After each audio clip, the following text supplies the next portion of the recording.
toilets were a health risk. Some children's dietary needs weren't being met.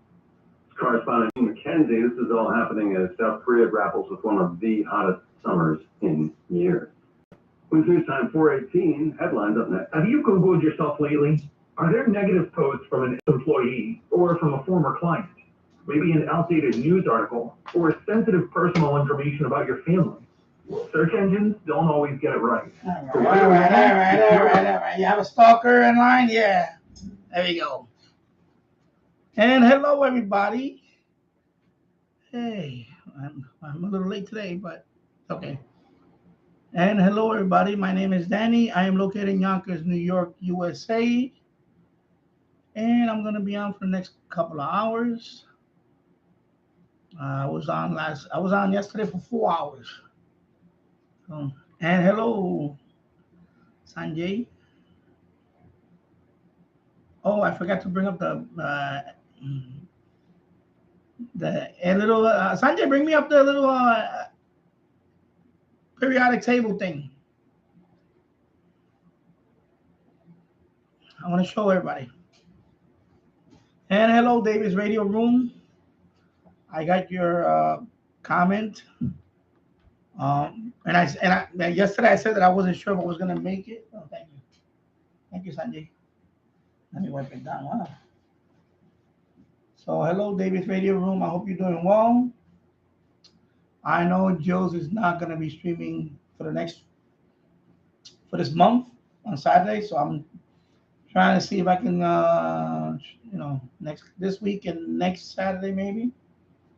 Before I go away for a couple of weeks, I'm gonna be going different places, so I figured I'll just be on for a couple of hours.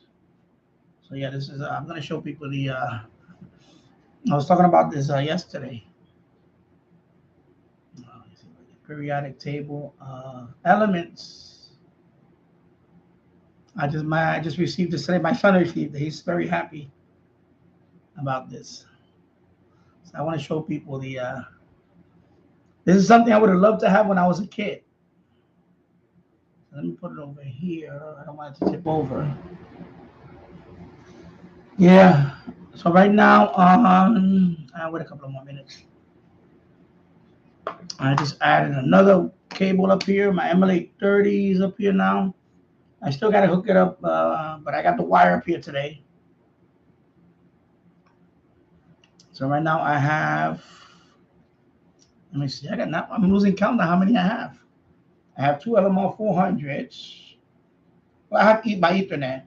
Two LMR 400s, LMR 240, and the MLA 30, right? That's it. I just don't have another cable. Yeah, okay, so I have 1, 2, 3, 4. So I have 5 wires coming in through that pass through. So let me move this. I have 5. Over here. Let me see. I got to verify. I got to double check. Yeah, 5. I have 5 of them. So let me go around and show where I'm up to with that. Trying to do this without knocking everything over. Bring this over here.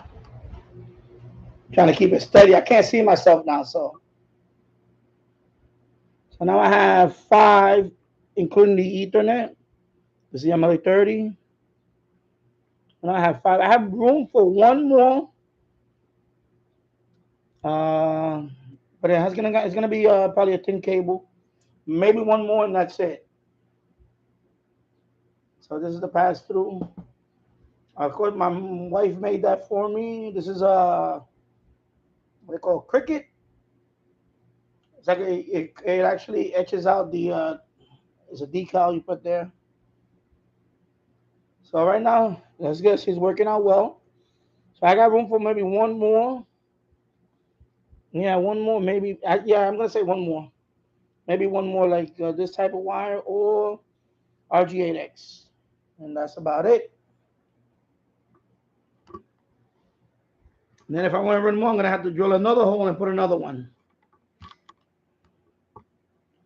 So, yeah.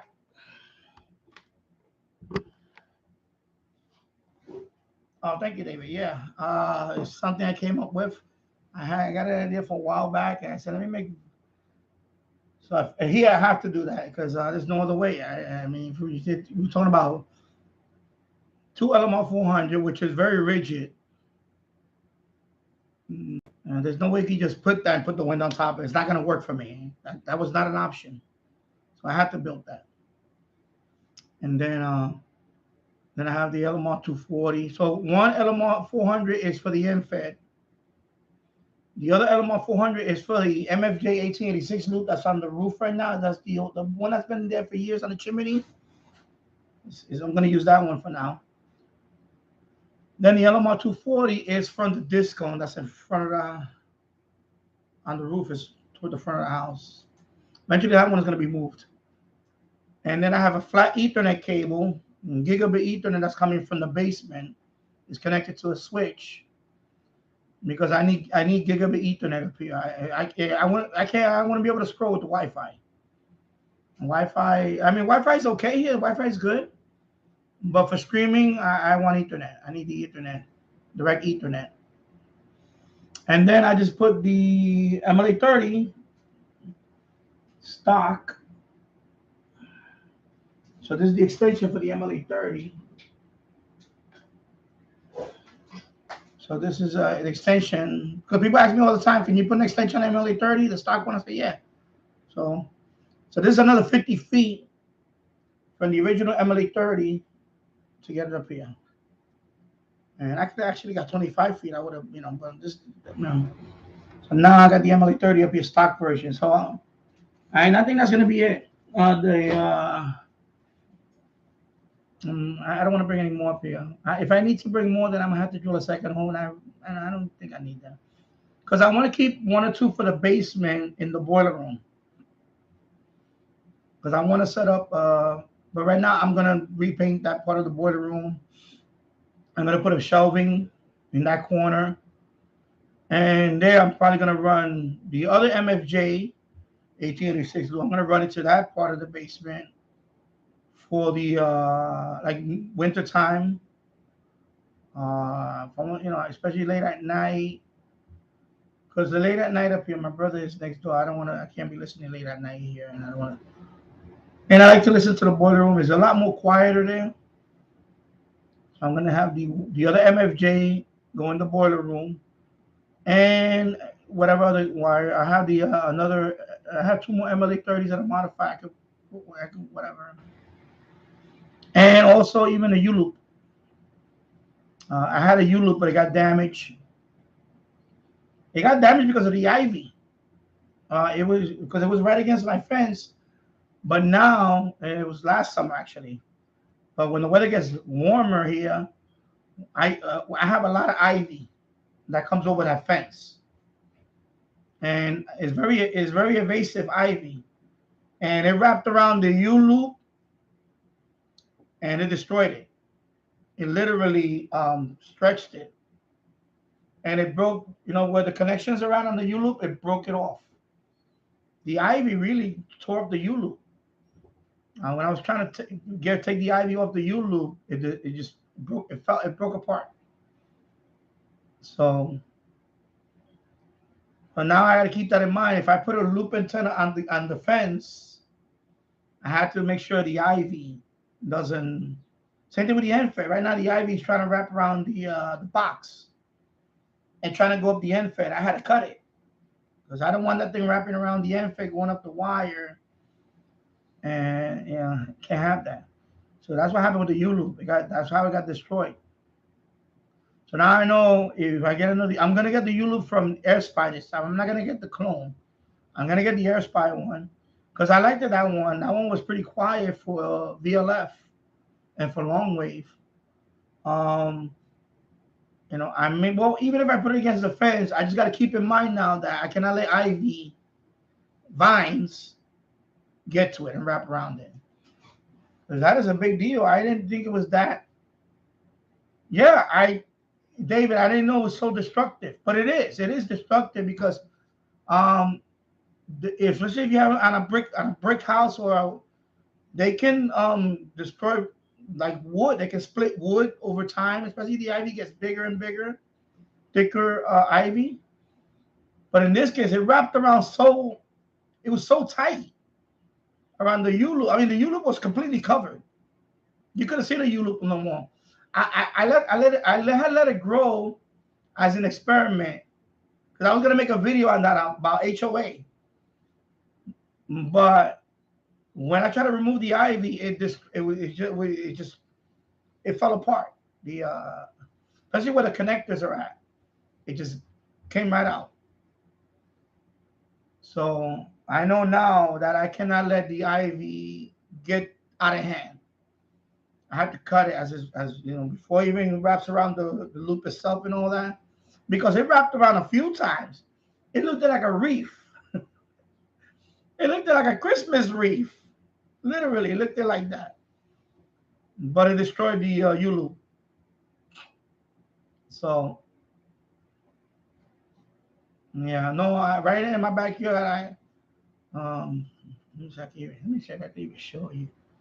Let me see if I can show it from here, because the thing is that let me right out the window. Let me see if I can show. Remind me for a minute. I'm sorry. I'm going to try to show you. I know it's crazy. You can see out there. You see it. You see at the top of my fence. See all that ivy? See how evasive it is?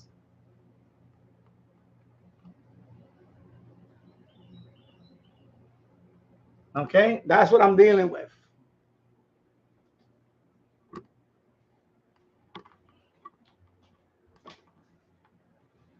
Yeah, so that's what I'm dealing with. That's a lot of, yeah.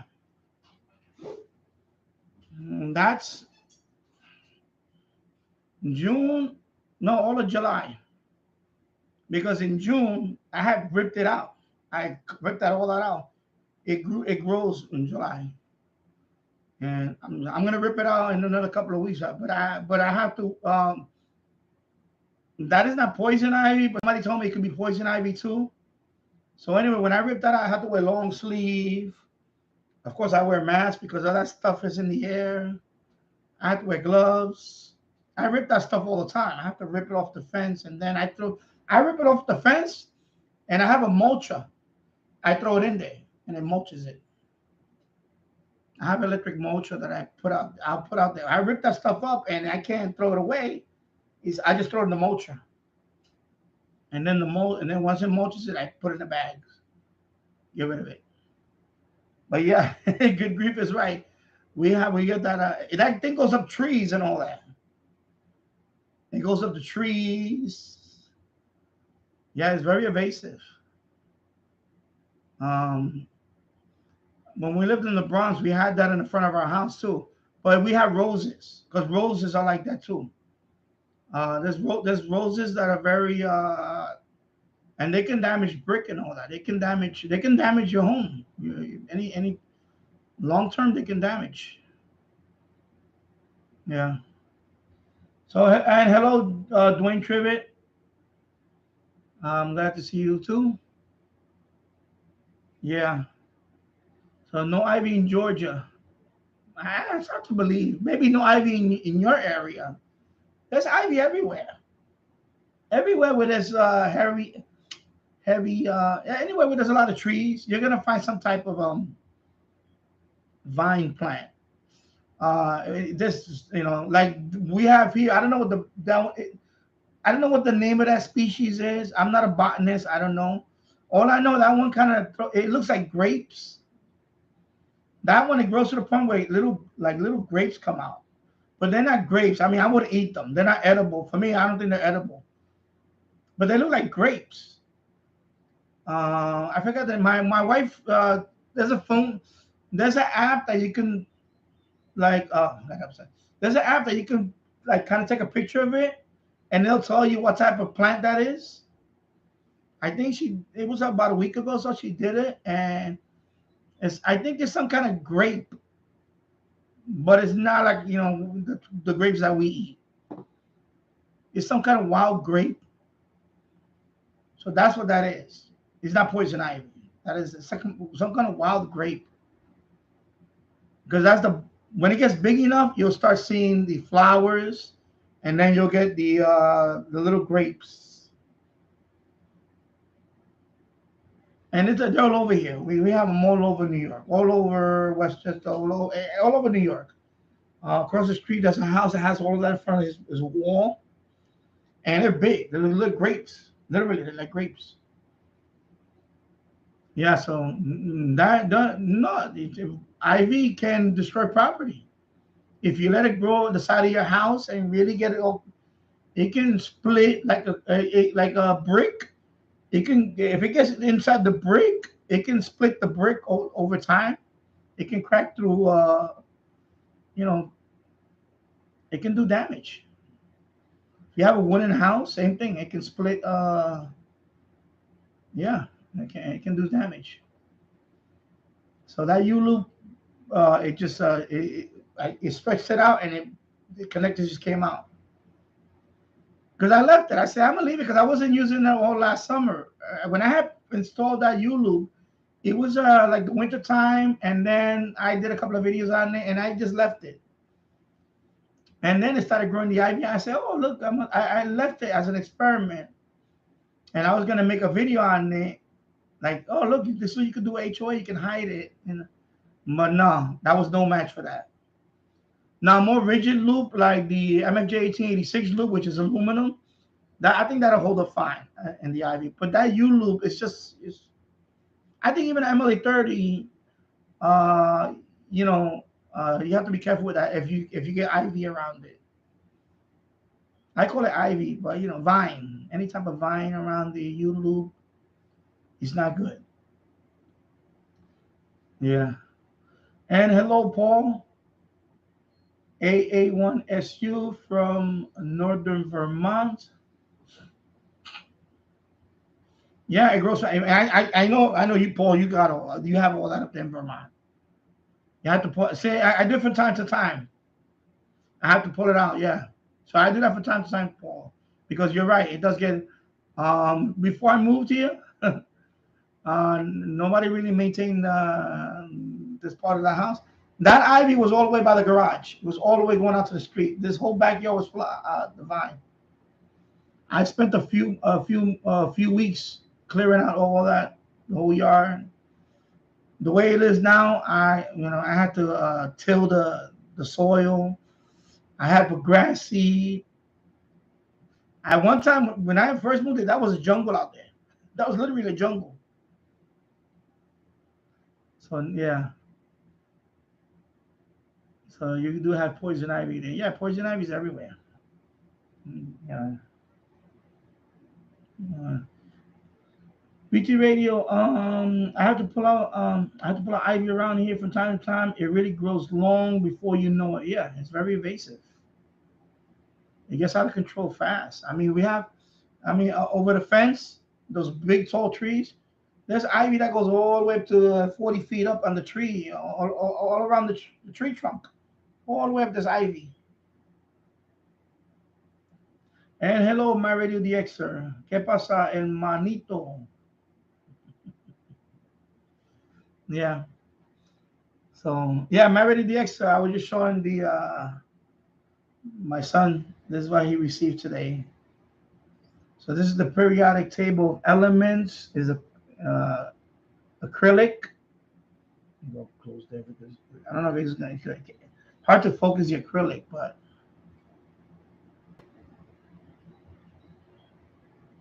so he's very happy about this. Of course, we have the uranium. Where is uranium? All right, the uranium.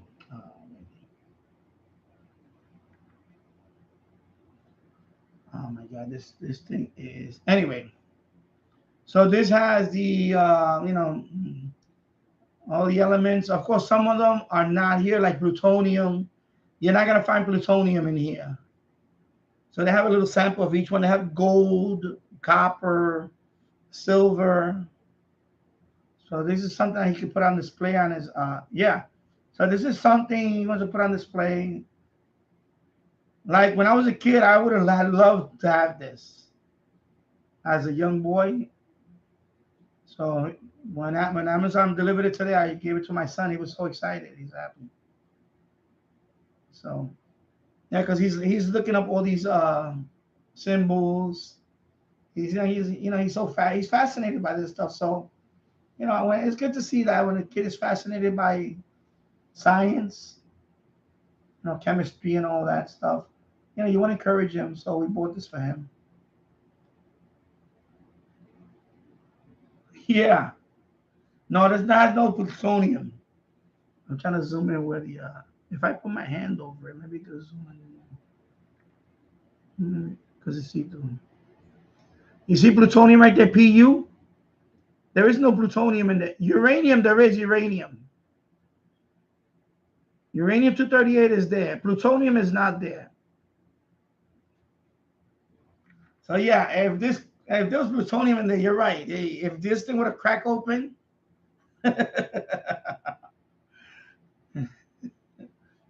evacuation.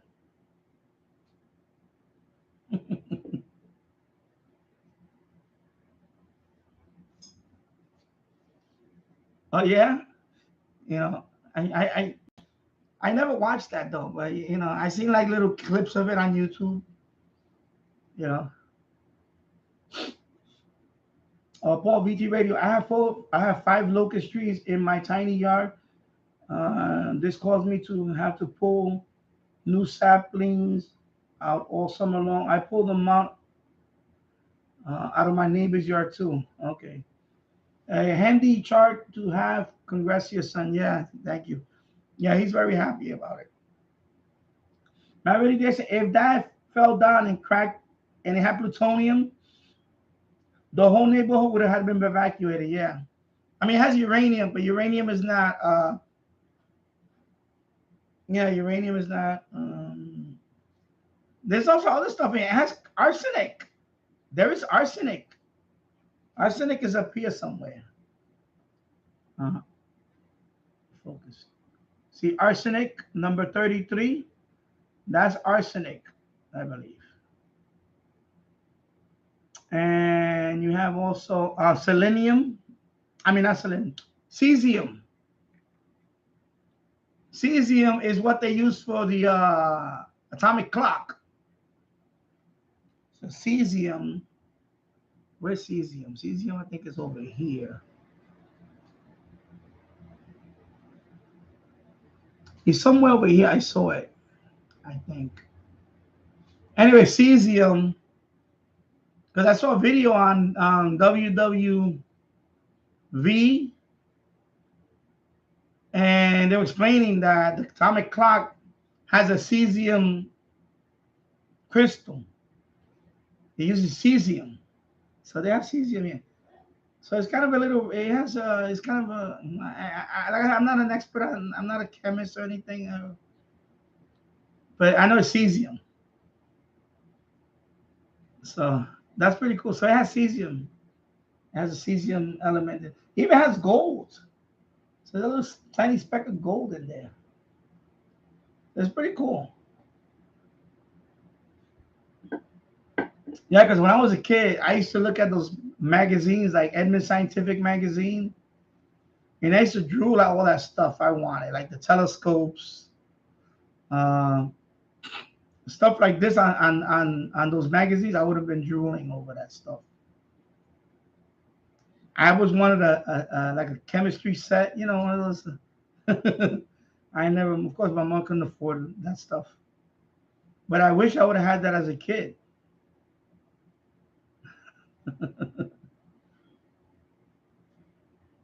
So I'm gonna get him. We're gonna get him a microscope next.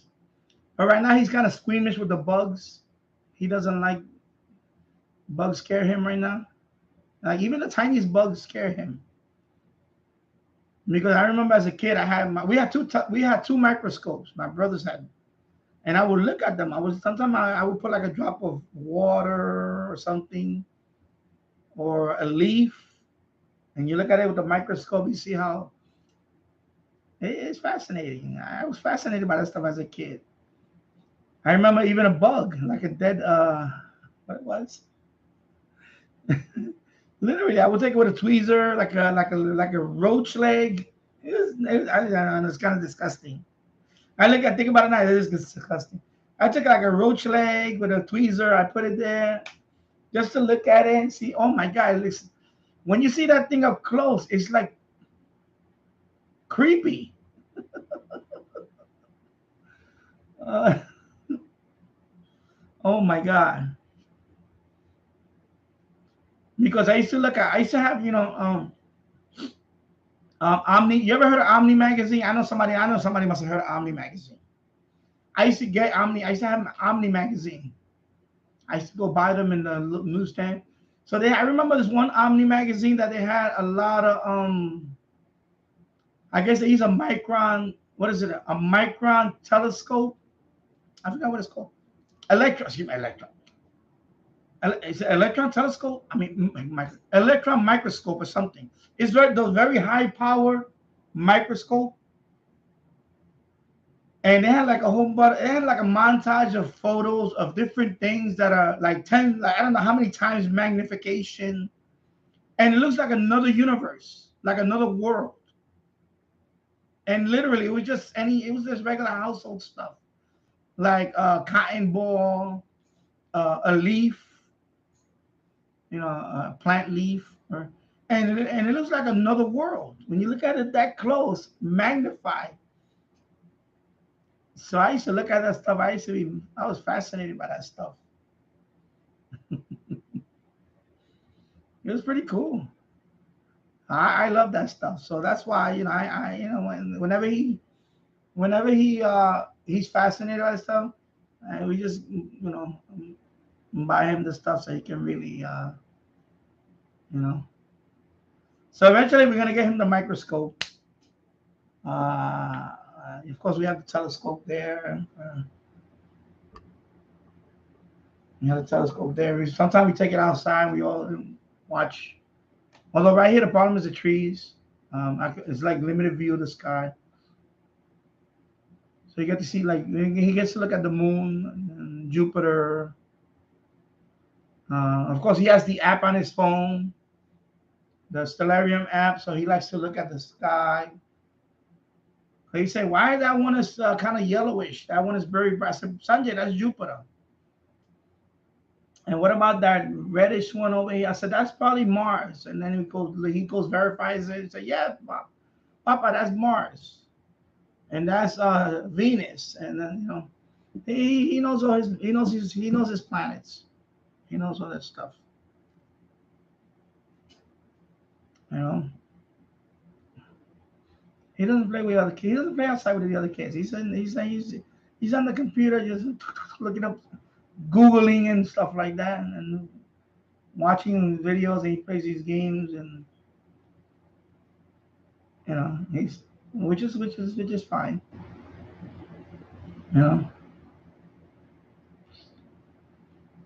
Yeah, it's a handy chart.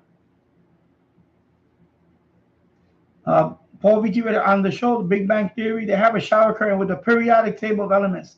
Oh my God, that's so cool. I'm thinking about it. Yeah, I should just buy that shower curtain. Put it in the bathroom downstairs.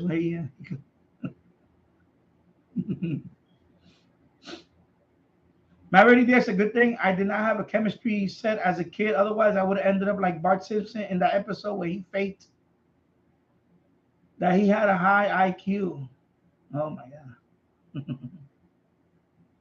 No, I know. I wanted one as a kid. I wanted, oh my God, so badly. I wanted a chemistry set. I don't know what I would have done with it, but I know I would have been. I wanted one as a kid. I really did. My oldest brother, he would do stuff. He had a couple of, but I was like, when I would go to when I was in junior high school, we had time, we had a science class, and they had the lab, but we never got to do anything. It was, of course, public school back in the 80s was not the best. You had to go to a real good school to get that stuff. But I would have loved to have a chemistry set and all that stuff, and All right, I'm gonna have it ad in about 3, 2, 1. Have the ad. Yeah. Was it connected? Yeah, it's dead. About 10 meters is dead. 10 meters is dead right now. I just turned it on right now just to because I have it hooked up now. So let's see, I have it hooked up there. The G90, and of course that's the computer that I use for the FT8. And right now it's dead. It's dead. There's nothing. Zippo. So Mario DX was scared of spiders. I was scared of some bugs, but you know, my son is like that. My son, yeah, yeah. I haven't even opened up the BSK reporter. I normally open up on this one, but it's dead. China's dead. So let me just turn it on today while I'm on to see if anything. Yeah. Sanjay gives me a thumbs up. Thank you, Sanjay. Paul VT Radio. When you and I were kids, we used to play kickball in the street, and the trees and sewer caps were basement. Yeah, I used to play stickball in the street. We used to play stickball. We used to play touch football in the street. Of course, you know, I'm talking about as a teenager. Before that, earlier days, like preteen, we used to play tag. We should, you know, because there's a documentary on YouTube. If you search, it's called Street Games. Street Games, and I played all that stuff. I played tag, roundup, freeze tag. You know, freeze tag. Red light, green light.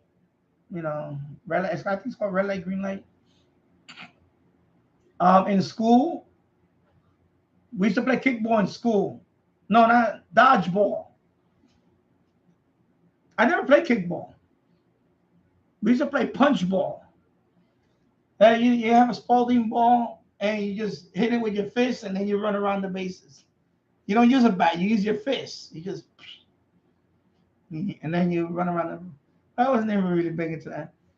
Then, of course, they play wiffle ball, which now there's leagues on that. There's professional wiffle ball now on YouTube. I've seen it. I mean, this is like big time professional wiffle ball. Major League, I think they call it Major League Wiffle Ball or something. It's pretty cool. And they have there's one, they try to mimic different stadiums. Like there was one that they try to mimic Wrigley Field with the ivy. They put the outfield and they had the ivy on the fence. So they try to mimic like Wrigley Field, Chicago, the Chicago Cubs stadium. And then there was another wiffle ball because they play like in different locations. And I guess these are like the Red. I guess they're Red Sox fans. And they had the Green Monster. One of them had the Green Monster in their back. It's like somebody's backyard. They had the Green Monster. But it's so cool, you know. And I think one of them had the Yankee Stadium. One of them had like Yankee Stadium. You know how Yankee Stadium? I don't know if I don't. You know, I was a Yankee fan. I'm a Yankee fan. You know how Yankee Stadium? When you look at the seats, they have that. It looks like I guess they call it the trimming around the bleach. Not the upper deck. They have like this trimming that comes down like that, and that's synonymous with Yankee Stadium. So somebody had that in their backyard. It looked like Yankee Stadium. I guess he's a Yankee fan, and they play. So they have a wiffle ball league. But yeah, so Street Games. There's a documentary. They play all that. You know, I know my son. These kids now, they don't play all that stuff now. We used to play stick ball. We used to play all this stuff in the street.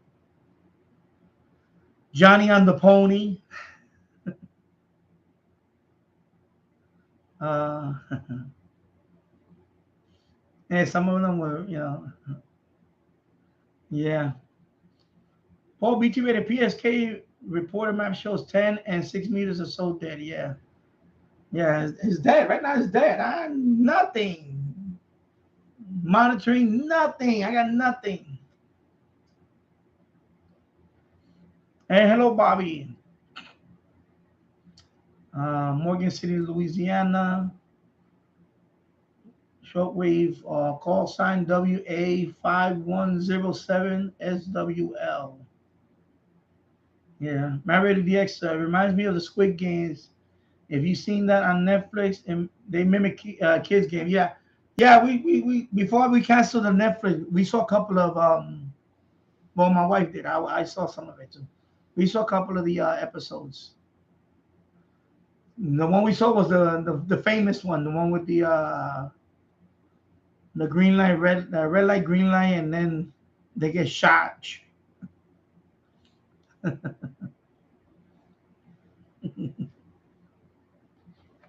Yeah, yeah. I'm gonna leave it on for a while, just see, but it's dead. Like I said, I'm gonna do it this fall. I have to get my general. I'm bored with this already. And now they upgraded. Now they updated the test, so now I have to get the new test. Well, I have to update the app. I have the ham radio prep app. I'm just using a free trial. I'm not even. I didn't pay for it yet. I may pay for this one this time. And of course QRZ. I could take the practice test on QRZ, and I'll be fine. I'm not even gonna buy the book. I bought this book, and I didn't need it. I bought this book for when I did one technician. I didn't even need it. It wasn't necessary. And I think that'll be it. I don't think there's gonna be an extra. But then I say that now, and then you never know. So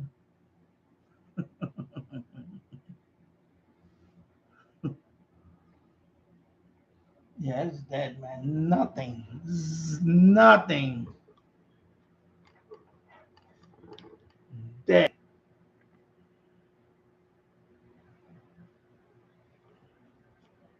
Even the day before yesterday, at least I saw some activity. It is dead today. It was the day before yesterday. It was, dead. It's been out for a while. Yeah. Wow.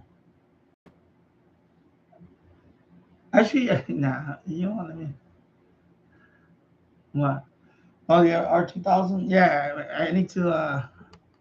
Let's see, R2000. Get this stuff out of here. Yeah, the R2000.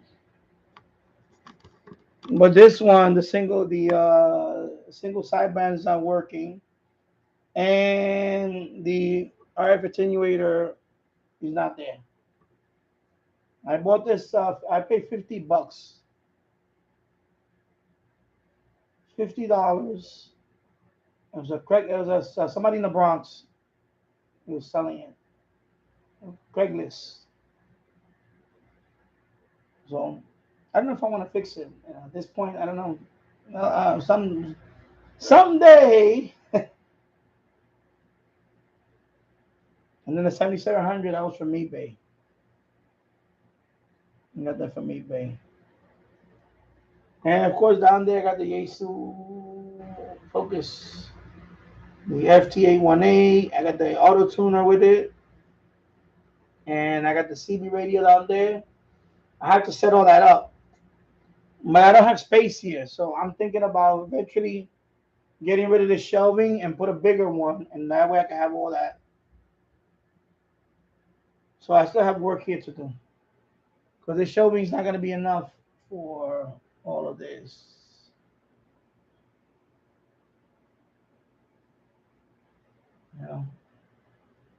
So I may need another shelving.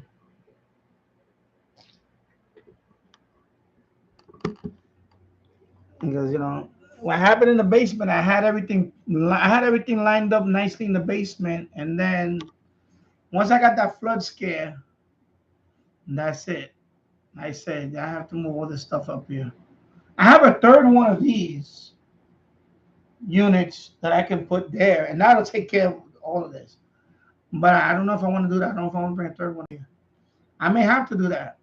And that'll take care of all. Then I'll have my area for my, because I'm still gonna get the Icon 7300 and the power supply, which it's kind of beefy. So this is not gonna cut it. I need something bigger. So I may wind up bringing the third one of these up here, assemble it here, and then that'll take care of that. That'll take care of that. And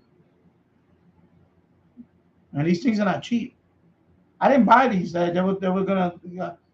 There was when we was in Florida. There was a house that they were throwing stuff out. They had just sold a house, so he threw 2 of these out, and I said, "You don't want them?" I took them. These things are over $100 a piece. This unit.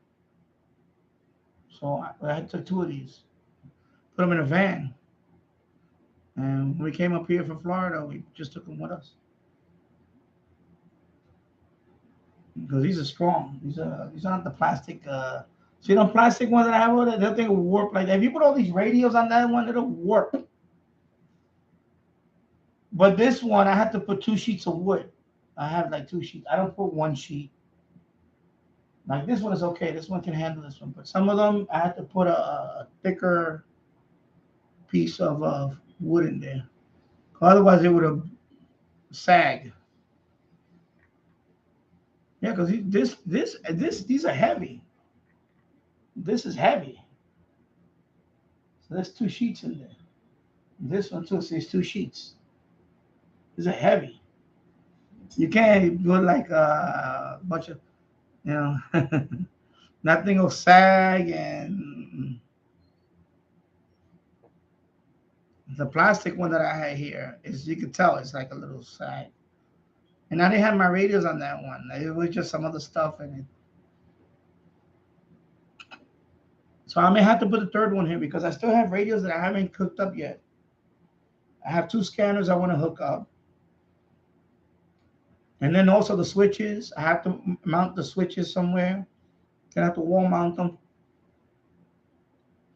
I was even thinking about building one. Building like some kind of bookshelf unit. I have the wood for it. It's very strong wood, and then just build it here. I remember the way I had in the basement, I had shelving, and I have the thick wood. And I remember how I mounted the radios with the bracket.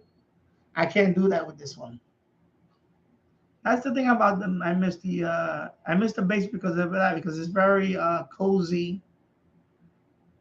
And I would just mount stuff in, because this is plaster. These walls are plaster, so it's hard to find the stud.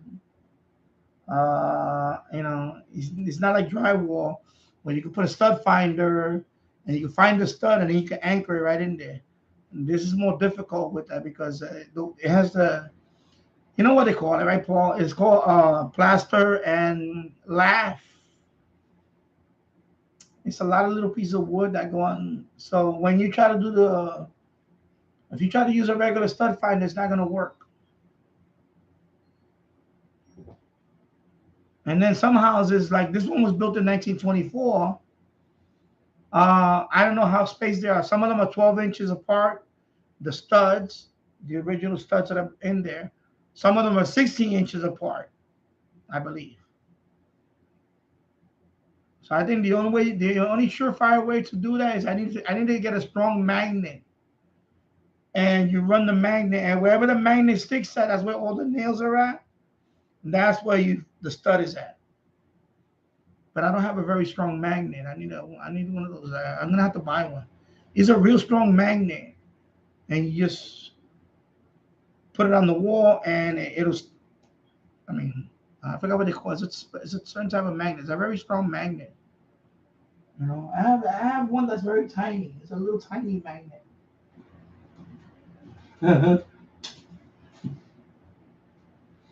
It's similar to this one. But this one is very tiny. But it's not that. This one's not gonna cut it. I need a big magnet that when you put it on that wall, and if wherever it sticks, wherever the magnet stays at, that's where the stud is at. And then I can anchor it a heavy duty shelf because it has to be a heavy duty shelf. It's got to hold radios. And that's the only way I can put it there. Until I get that magnet, I'm not gonna try to do that because you can't use a stud finder. It's not gonna work. A stud finder is not gonna work on this wall. This house is going to be 100 years old. So all these walls up here in the second floor, they're all plaster. The original plaster walls from 1924 when this house was built. Even the frame, even the bottom frame on the walls, as you can see, that's the original molding from the original wall. And you can see that outlet. Now let me show you the outlet. You see that outlet? See how old it is?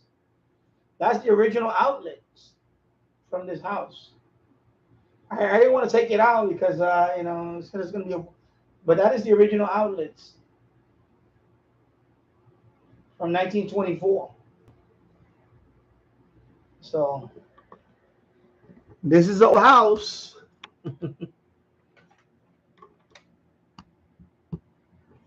I know, Paul, your house is old. I think you mentioned that your house is what was it, Glenn? Somebody said that their house was in the 1800s. I don't remember who it was. 1800s or something.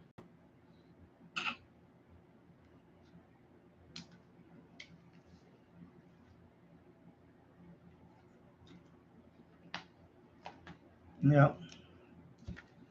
So 47 minutes in, 8 people watching, 7 likes. Thank you for watching. Yeah, so I'm gonna have to do something about the shelf, and then I could put up everything else. And that's what's holding me back is this right now. I pretty much have everything up here. Everything that I pretty much. You think I have everything I need here? Oh, okay. Your house was Paul BT Radio. My house in Vermont was built in 1959. Okay, so I forgot who it was. Somebody mentioned 18. I forgot what it was. The house I grew up in, Floral Park, New York, was built in 1930. Okay. Oh, Floral Park. That's Queens, right? Long Island or Queens? I forgot. Is it Queens? Floral Park. That's Nassau. Okay, yeah, Long Island. Okay, Nassau County. Okay, yeah. I think it was Long Island. Because I grew up in the Bronx. I didn't go out to that side of the Queens or.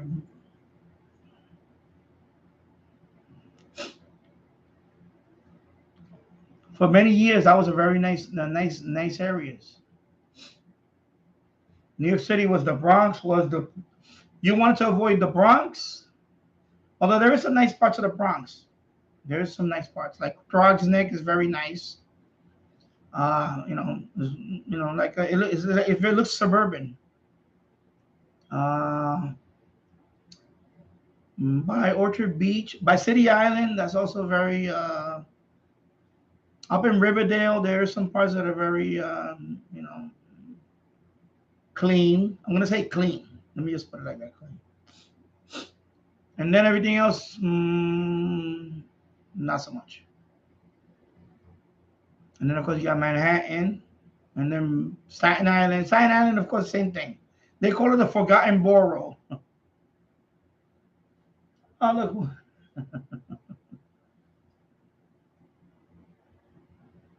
Bad activity. Here we go.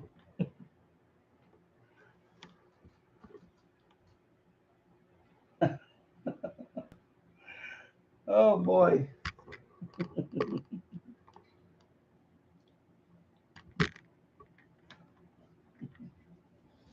There we go. Let me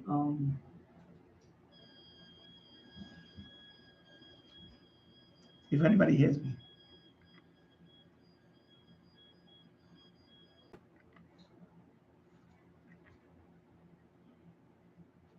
No, MT0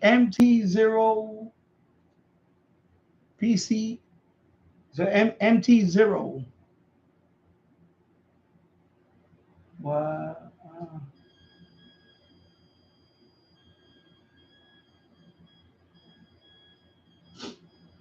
Let me put it over here. I'm gonna put PSK report over here on this window. Let me see. Let's see. Let's see. I'm trying out a new mouse today because my other mouse just went bad. It went dead on me before I even came onto the live stream. So PSK reporter.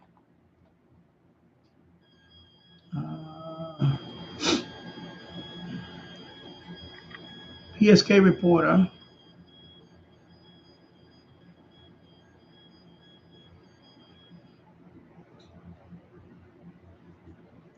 For the past hour. Go.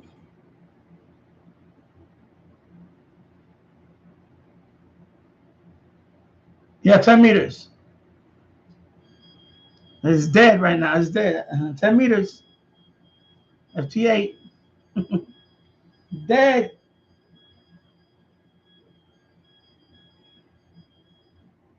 Swordfish radio. G7FTN Martin. Nice to see you again.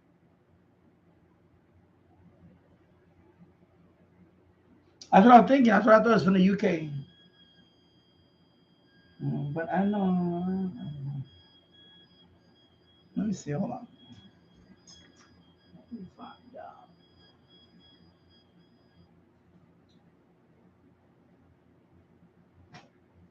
Yeah, Isle of Man. That's yeah, UK, right? Isle of Man. Yeah, I know. I need to get my general. Yeah, I just sent them a.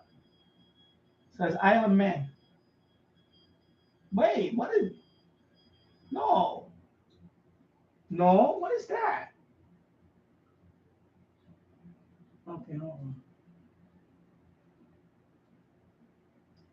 Oh, where's Isle of Man from? Okay, yeah, it is, right? Okay, well that's what he's that call sign is because I just checked it on the when I clicked on it, grid tracker tells you. Yeah, Isle of Man, but yeah.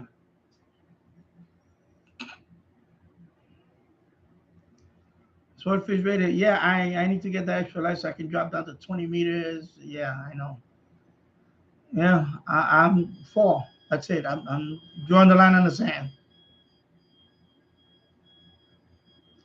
Because I'm bored. I'm bored. My radio yesterday, yes, Isle of Man, island to the central west of England. Okay. Swordfish radio, Isle of Man, not too far from me in northwest of England. Okay. Yeah. All righty.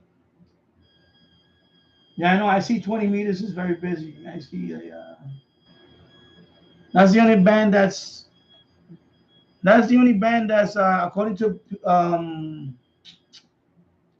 Grid Tracker. That's the only band that's very active right now. It's 20 meters. Yeah, I tried it. Yeah, I tried JT65. I tried it.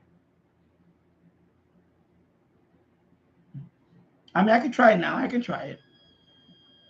In a couple of minutes, I'll try it. Glenn Dansler, I'm back. YouTube dropped out on my computer, but okay. On the Fire TV, Island Man is Big Clive country. Yeah, Big Clive, right? Big Clive. Yeah, it's a YouTuber, right? Yeah. Yeah. So Swordfish Radio, I thought about you. You know what? Let me try it. I'll try it. Let me try it. Stop.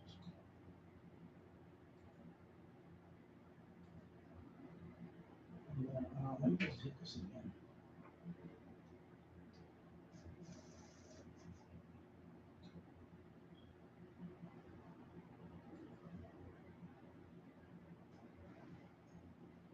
Yeah. Anyway, I just switched to the JT65. It just takes like you said, it takes a little while though. Yeah. So right now I have it on. So swordfish rate, I'll switch over to JT65 on 10 minutes. Have a listen. Okay. Yeah, I'm about there. I'm about to. There we go. It's like 60 seconds, and then now.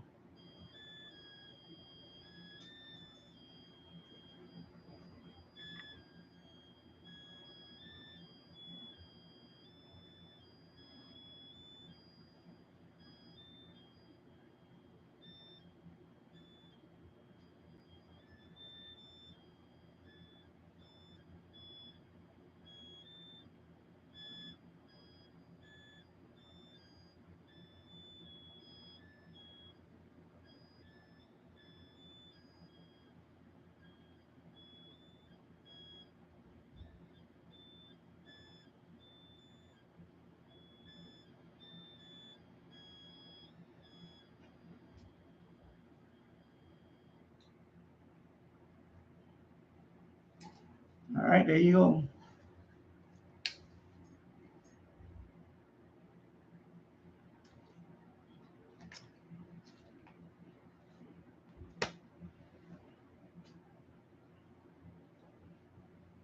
So JT65, FT4. Sometime I try FT4.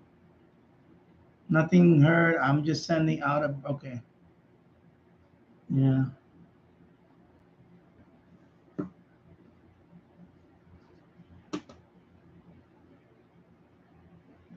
Let me switch PSK to there. Okay. I'll leave it out for a bit, see what happens.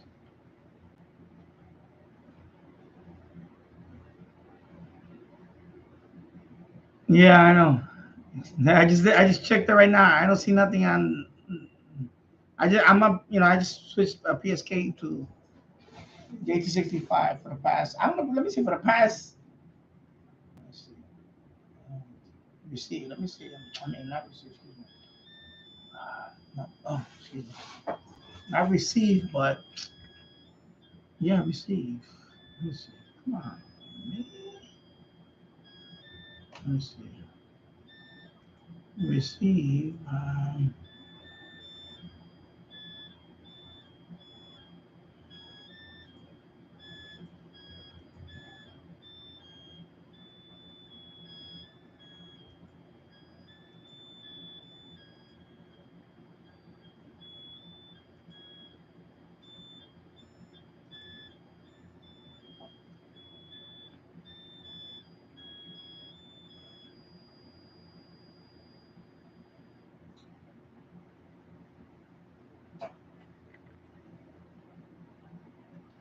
Yeah, so far nothing.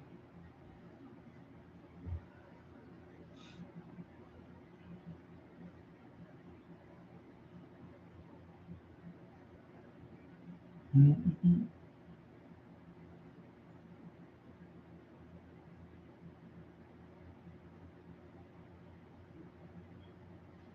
Check how much power.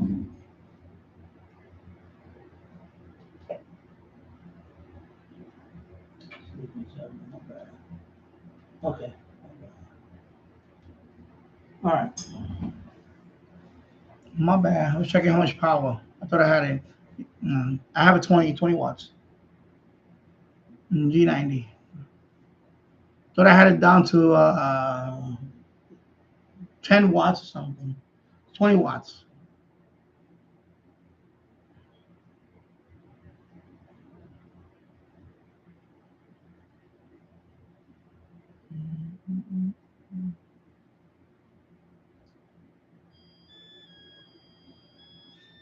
No, I know. I only see like when I look at grid tracker, it tells you all the I see the only one that's all of them are dead. I only see 20 meters that is like everything else is flat. It's dead.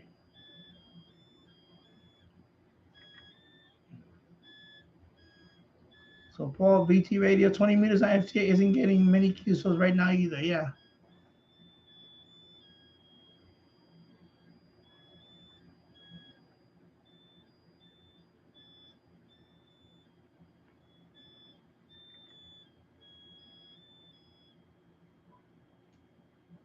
Yeah. That was me the day before yesterday. And people heard I have people heard my signal and all that, but I only had like 4 contacts. Not not the day before, not yesterday, day before. No, not the day, like 3 days ago. It was 3 days ago. Yeah.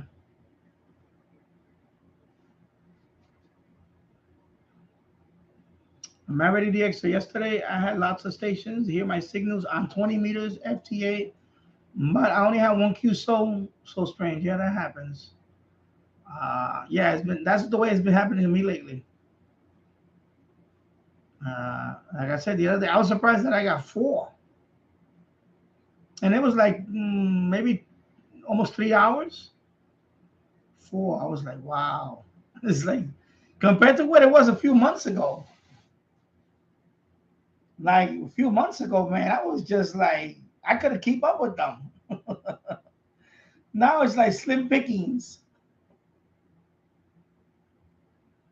You know? Okay. All right. Click.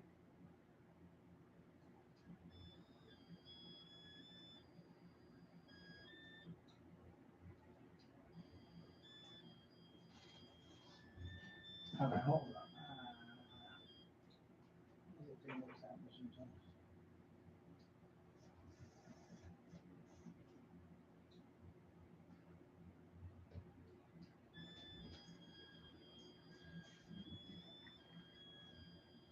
Yeah, I know that too. I know that's another thing. It is. It's not very active anymore. Because I tried it several times. I just, even when it was better, when conditions were better, I just, you know. Yeah, I'm gonna switch. I'm gonna switch to another. All right, stop that.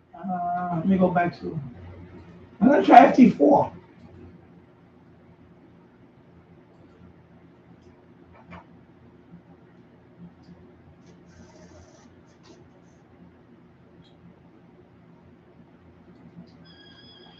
I'm gonna try FT4. So you're gonna see. Let me switch over here. FT4.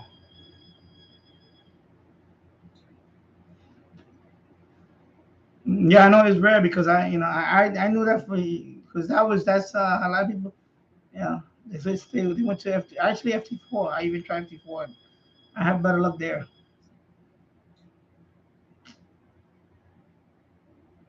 So Shortwave radio. I'm doing okay on FTA into Europe, but that's about all. Nobody can hear my JT65. Yeah. My ready DX, the only digital modes I have done is FTA, FT4. I never done JT. I tried it before, but I never had luck with it.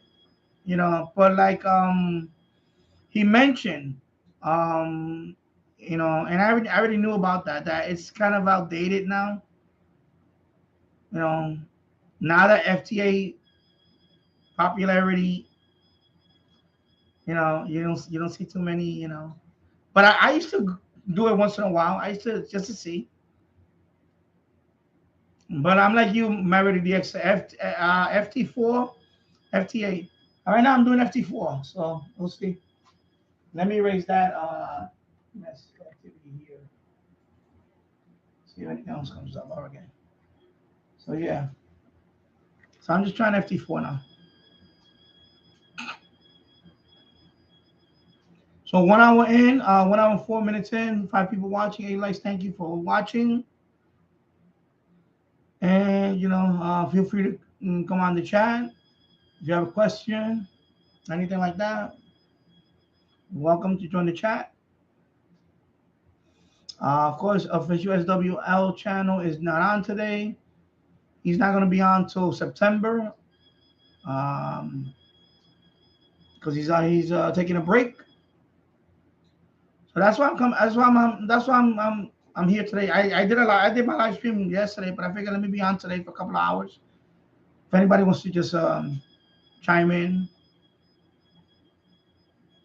So right now we're just doing FT8. Well, I'm doing FT4 right now on 10 meters, and we're just talking. So thank you for watching. Yeah. So let me see where I'm at now. Yeah, I know. Yeah, hamradio.dx. It is faster.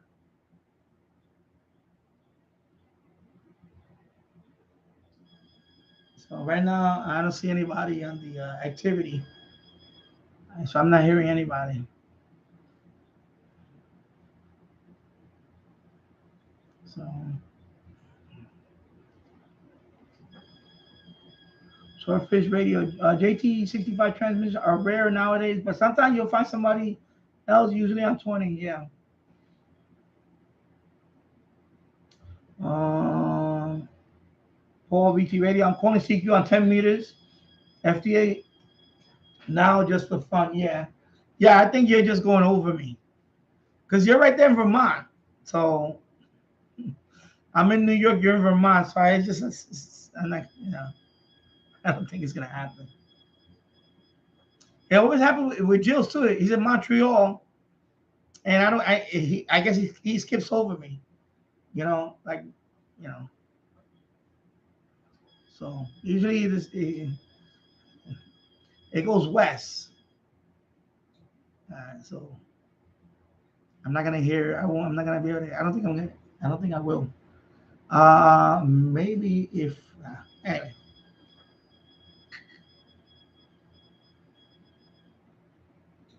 Let me see. Swordfish Radio. I'll listen. I'll have a listen for anything on FTA on 10 meters. Okay. hamradio.dx. I prefer FT4 than FTA because of how fast you can do QSO, but it's not many users. There's not that many users.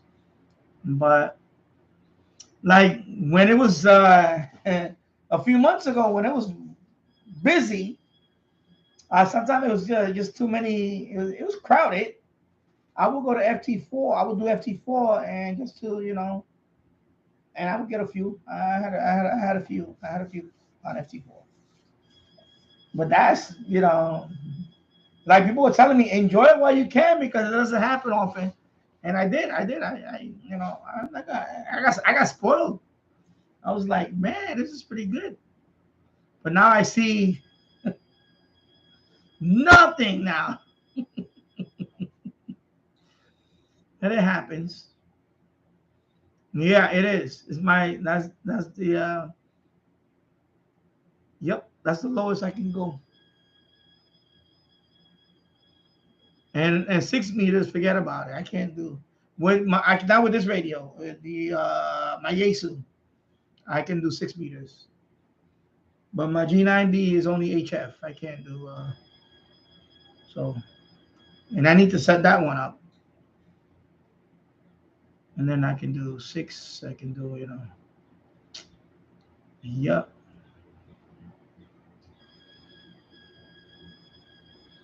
Surface Radio, I can see one other station on FTA on 10 meters, but it's too weak to decode. Okay. Okay, I'm done with the FT4. Let me go back to FTA. Okie dokie. Let's go.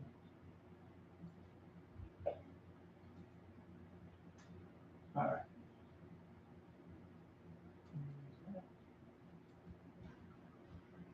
All right. And yeah, let me go to FT8 over here on PSK. All right. So I got heard. got heard. Okay.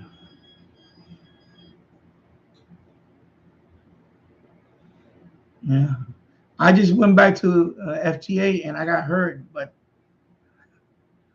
locally, like 70 miles away. That's it. Yeah. I got heard locally.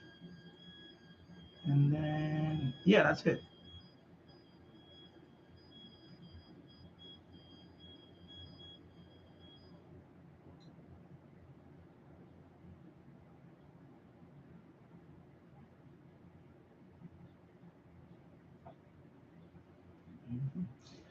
Glenn, I'm a rookie. So when it comes to amateur radio, I am a rookie. So I am a newbie. So I'm learning from them. I'm learning from Jills. I'm learning from, everybody. I'm learning from everybody. So nothing wrong with that. I'm learning from Elmer Time. I'm learning from Jills. I'm learning from Paul. I watch a lot of videos. I just a lot of channels that I subscribe to that I watch. So. But I'm a rookie. Next month it's gonna be September. It's gonna be 1 year that I got my license, my technician license. So my 1 year anniversary is coming up next month. So I am a rookie. Until September, I am a rookie. I'm a new jack. All right, let me go to my QRZ. Let me go to my QRZ over here. My QRZ page.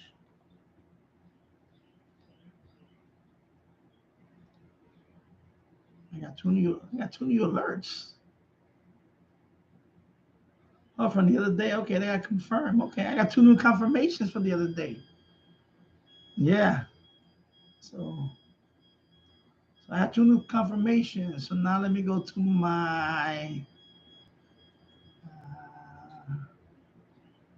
QRZ, my logbook. Yes, it was it was 4 days ago. Yeah, it was 4 days ago. See, I had a couple of them confirmed right here. See, a couple of days ago. Okay, I gotta focus there, man. Oh my God, come on, bro. See, August 1st is when I was on. Yes, it was August 1st. My bad. It wasn't the day. It was because today's the 5th now. So it was 4 days ago. So I had like 4 contacts. So I got 2 of them confirmed just today.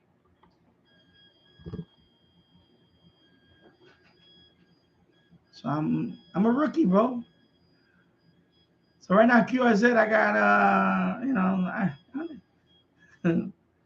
confirmed I got 273. Well, this is all 10 meters. So, but yeah. And I started, even though I got my license in September, I didn't start till January.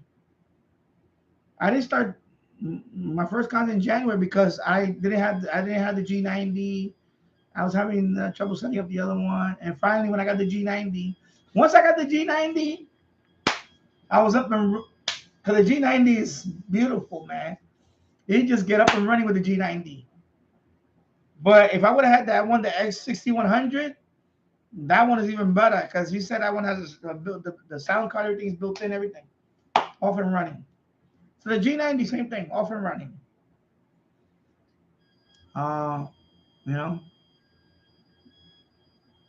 So yeah, so So Glenn, I'm learning too. We're all learning. We're all learning. It's never.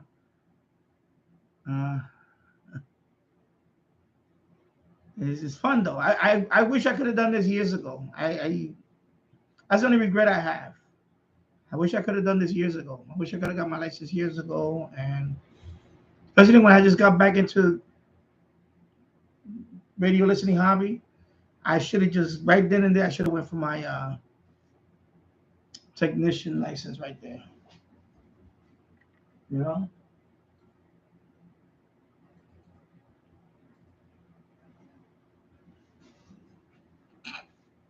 But hey, you know, it's never too late.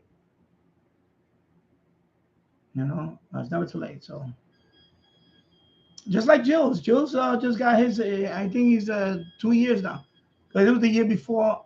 Was it when I got mine? He already had it for over a year or so. So he just got his like 2 years ago. And he says he wish he could have done it earlier. Yeah, sometimes you know. Yeah. So let me go down the list here. Actually, if I have it on top chat, let me do the my bad live chat. Sorry, because sometimes I miss something in between. And let me go back because I don't want to ignore. I didn't want to ignore people that posted something. Because I keep forgetting when you put top chat, you only get the ones that YouTube things you want to read. When you put live chat, it's every message that everybody posts. So let me just scroll by real quick and see if I missed anything. I don't want to miss anything here. So let me scroll down real quick. Okay, so I read every message. Okay. So let me go down to yeah. So Swordfish Radio, it is stationed in Bulgaria, working Germany. Okay. Really strong station from France on FTA. So right now I don't see anything here. But of course, right now Europe is already, you know, look at the map right now. Let me go back over here. You can see the gray line. There's a dark. Let me just put 2 hours there. All right. So that's what's going on. Nothing here. Locally, that's it. I'm not being heard. I'm only being heard locally right now. So yeah.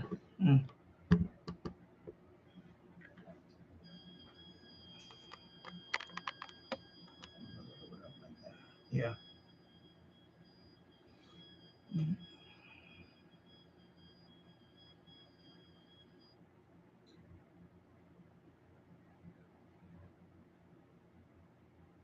Glenn Dantzler. I have a BT radio. I just checked PSK report and nobody has decoded me yet anyway. Yeah. Right now, that's what I'm just getting. I'm getting local. It's just local right now. I'll leave it out. Or maybe you know. I had that happen too. All suddenly like for an hour, it would just you know, anything can happen sometimes, you know. So when I'm on, I'll just let it, you know, I'll check up on it. Glenn Dancer, you guys know so much more than I do about DX and ham, but I'm learning quickly from Danny and just thank you. I spent a lifetime doing electronic hardware repair. Thank you, everyone in the channel. So yeah, well, I'm learning from from everybody else. And let me go over here. BT Radio, I have a 10-meter beacon at 28. 243 megahertz. I don't think anybody's hearing that either. Okay. Yeah. My ready Dex, I am a rookie too. My license is the most basic for the UK. Yeah, I know. So it's like the equivalent of what I have. Except I know in your case, I remember you explained that in your case you only the maximum power is 10 watts, I believe. And mine, it just depends on the band. You know, like in my case, I can, you know, it's more than that. But it's just you have access to more bands. It's just power. In your case, it's just power. You're limited to 10 watts. It's weird. And here's the opposite. I have power, but limited bands. It's the opposite. It's kind of like the opposite. So when he told me, I was like, wow, 10 watts on all. He said, yeah. I was like, oh, okay, I didn't know that. So just 10 watts. So over here, it just depends on the band. There's a maximum for depending on the mode, depending on. So it's not just 10 watts. It's I'm just limited on the bands. Like you can do 20. I can't do 20 at all. I think only I forgot. I think is it just CW maybe? I'm not sure. Anyway, it's just a limited. I'm just limited by the not power, but the band itself, the bands themselves. That's what I meant to say. So it's interesting that different countries is different. You know what you can do. Like I know Jill's, but then again, I don't know how it works in Canada. It's different. I know he explained it. Like he's like the equivalent of a general, something like that.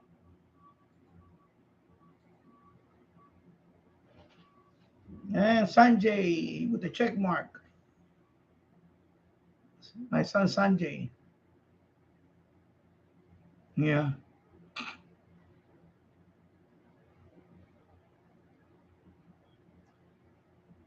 So Paul BT radio. I switched to 15 meters FTA, and this band is dead too. Yeah. Swordfish radio 40, 30, and 20 meters, all good here in G-Land. Cool. Jim Gordon, hello from hi from Scotland. I'm in the dark, mind you. It has been torrential rain on and off all day. Okay, wow. Yeah, over here it's beautiful today. It's nice today. So it's cloudy, but 83 degrees Fahrenheit here in Yonkers, New York. We're supposed to get thunderstorm later on tonight. But right now it's okay. It's just a little humid. And I don't know if I'm sounding echoey, but I have a box fan over here blowing. So I don't know if that's affecting the microphone. Then I have this window fan blowing. So when I have these fans blowing, I notice that my audio is a little echoey or like kind of hollow. Oh, okay, so it's good. Okay, because on the replay it sounds echoey. And maybe I need to stay real close to the microphone. Plus, my monitor is blocking the draft from the fan, and I have the window fan on number 1. I don't have. If I put it all the way up to 3, it's like a reverb, echoey type. But if you guys don't hear it, that's fine. Yeah. 1 hour and 22 minutes in the books. 7 people watching. 9 likes. 9 likes. Thank you for the likes, and thank you for watching. And feel free to join the chat if you want to. There's a friendly chat in here. We're all friendly in here. We all, we police this chat very tightly. We got a whole bunch of mods in here. We don't play that in here. You be nice or you get squished like a mice. Be nice or you get squished like mice. So you're welcome. You're welcome to come in here and chat. Yeah. I'm gonna go back over here. Yes.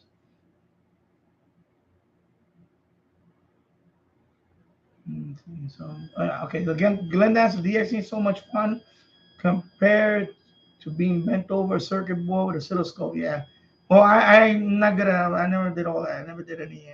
I'm a little bit electronics here and there. But and now that I'm thinking about doing it, the problem with it now is my eyesight and my hands.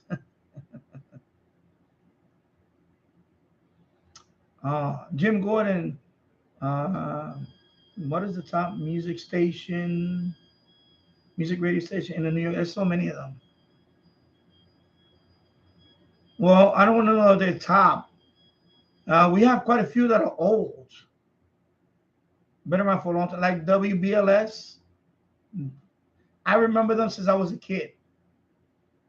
And that's R&B music, like soul music, R&B, rap music, whatever. So I know that one's been around forever. Some of them, the call signs change. A lot of them, the call signs change over the years. Like I remember WKTU on FM, but that's no longer WKTU. That became something else, and then it became, I believe that's the one that became K Rock. If I remember, I can't remember. If Michael was here, Michael is like an encyclopedia. This guy knows the whole history of New York City AM FM. If he was here, he was. But I can't remember if that became that. Now it's 1010 wins on FM. Now, if you ask me on AM, then I can tell you because that's what I listen to a lot AM. So, but they're not music station. On AM is not many music stations on AM. AM is a lot of talk radio, sports radio. Of course, you got religious stations. Music wise, is on AM there's not, but FM is crowded. It's a whole bunch of them. And of course, we have HD radio here, so they have sub channels. We have several HD radio stations that have 4 sub channels. I think there's 3 HD, I believe there's 3 FM HD stations that have 4 sub channels inside.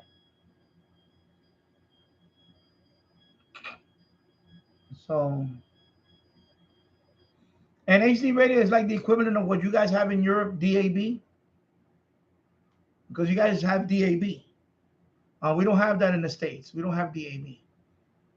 We have FM HD with the sub channels. There's digital. Yeah.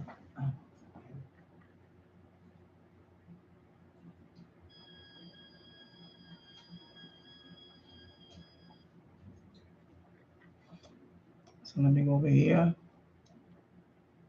Am I ready to DX? Okay, so I'm in the gym. Okay, so let me skip that.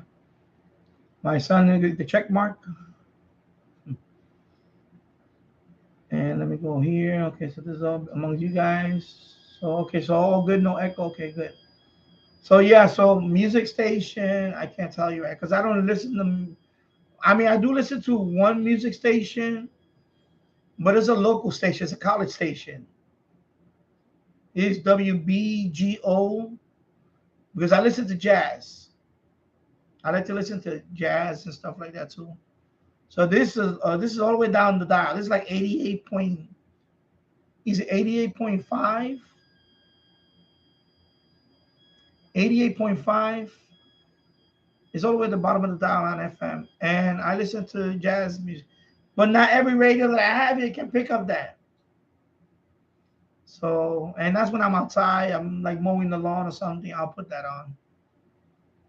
And especially on the weekends, they play a lot of jazz music. They play a lot of Latin music, like salsa music and all that.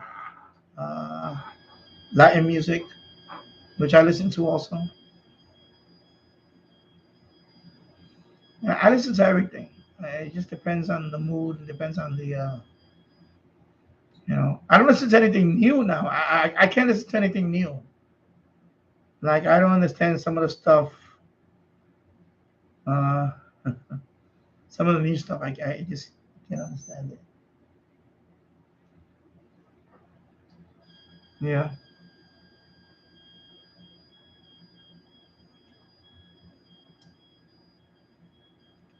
Oh, David's radio room. I wish we could get Caroline in the States.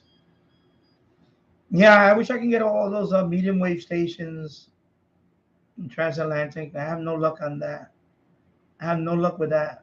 In getting all those transatlantic stations. And that's why I'm really I'm trying to set up a spot where I'm thinking about doing a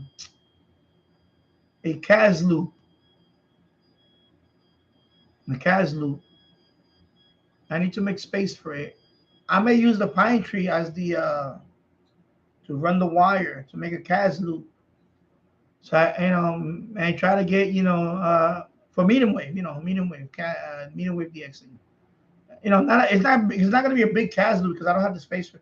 They call it like a mini CAS. So I'm thinking about it. I have the, what is it?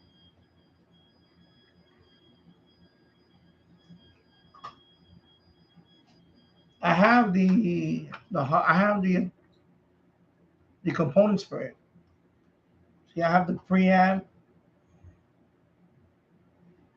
and I have the resistor, 1K ohm resistor to build a CAS loop. I need to find a spot for it. I want to build a. That's why I have a project in mind that now that I have the electric jackhammer, I can I can dig a hole and put a wooden mount, and then put a pole, probably like a fiberglass pole, and then try to build a CAS loop with that. But that's a project that I'm still, I'm gonna plan. I eventually, I think I'm gonna. So when I build, I'm gonna make videos on that, and you know, but I want to have a permanent setup for it. So I'm, right now, and right now, since I have the end fed, I don't want the end fed to interact with the CAS loop. It has to be away from it because I don't have much space in the backyard to do all these things. I wish I had like acres, then I would have done this a long time ago.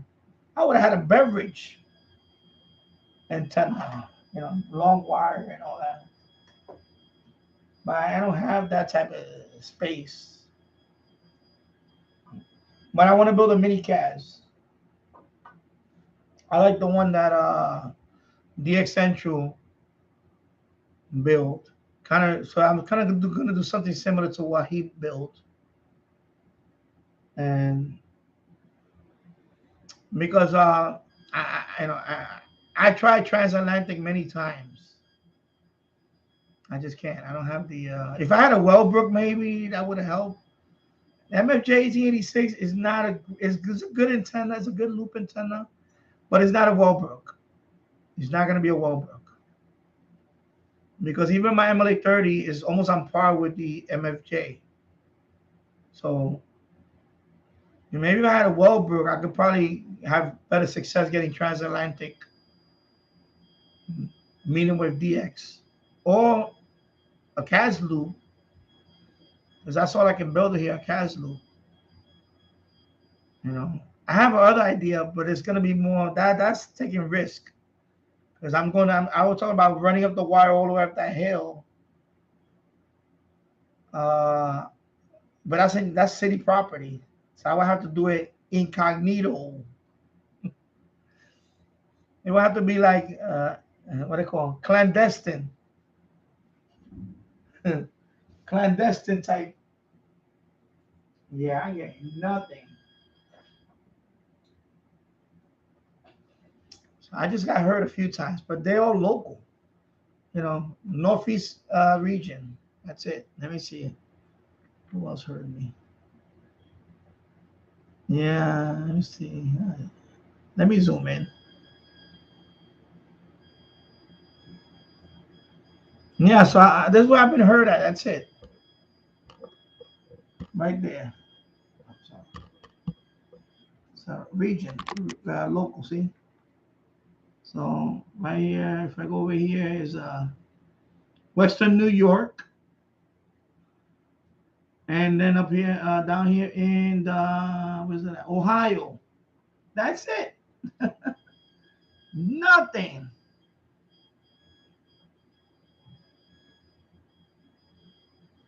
All right, so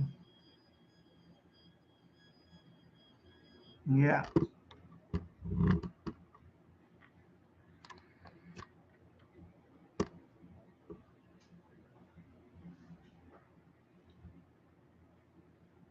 Take care, David. Enjoy your dinner. Yeah, I had pizza before I came on here. That's why I was a little late too, because we were waiting for the pizza, Domino's pizza.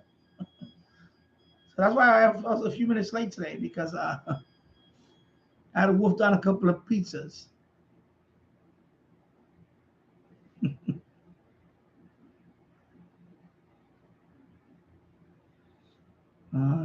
Swordfish, anybody else down on 40 meters? Yeah, not me. Take care, David. Swordfish Radio. I got a registration pestering me for no reason. Okay. Yeah, I got nothing here.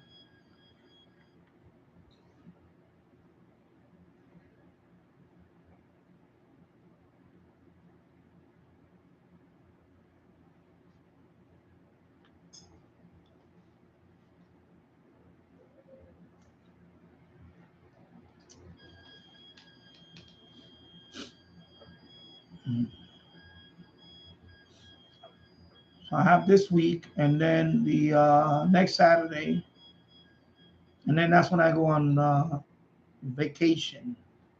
I have a couple of trips. First is Pennsylvania. You know, we're checking out something Hershey Park, chocolate factory, and so on. Then on the way back, we're going to be on the Jersey Shore. Yeah, I can listen. You know what? I'll do that. Let me monitor. All right. Okay, let me see. I'm going to monitor 20.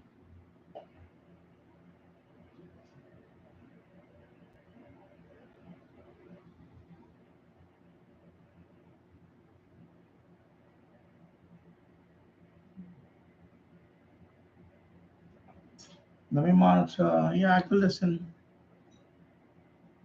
Let me see.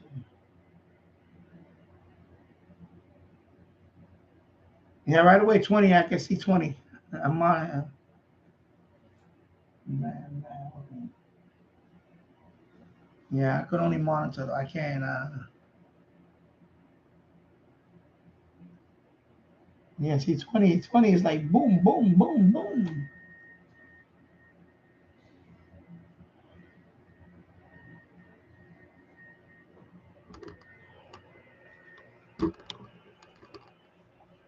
That's 20 right now.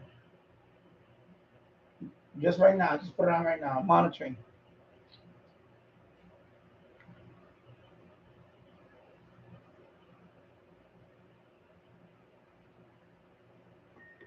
That's all I can do there. I can't. Not yet.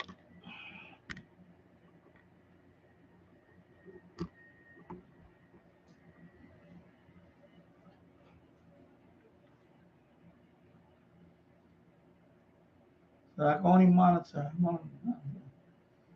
Man, I need to get. I need to upgrade. I need to upgrade, man. That's what I'm missing right now.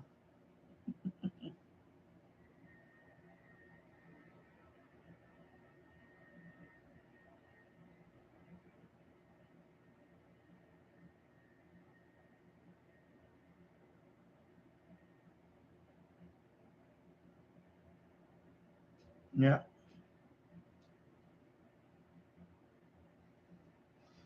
Hmm.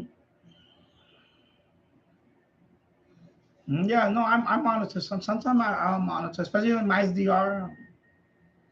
My SDR. You know, I'll listen with the SDR is on.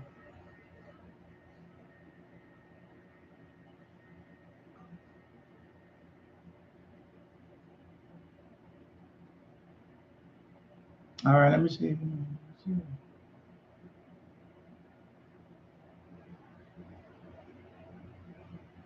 Yeah. Let me scroll up.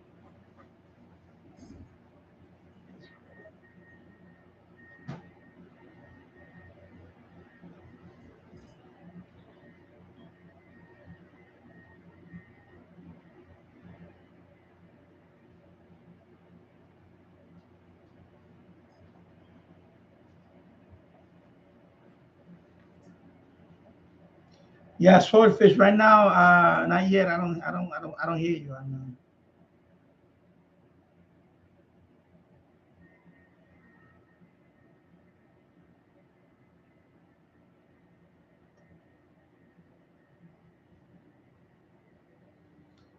I'm ready the extra. Be right back. Then I will try FTA. Okay.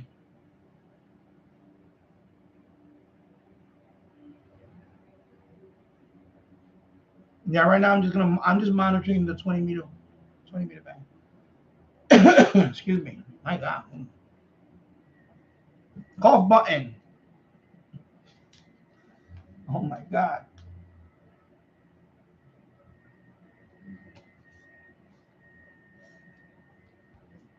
See, I first learned about FTA because of Jill's. Before I got my license, I used to just monitor it. And then I started watching videos on it,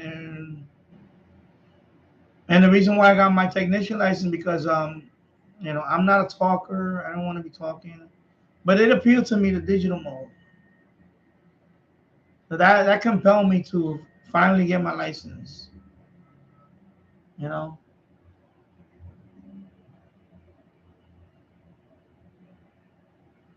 So that's what did it, you know. And now I wish I could have done it sooner. Okay, somebody, I'll be right back.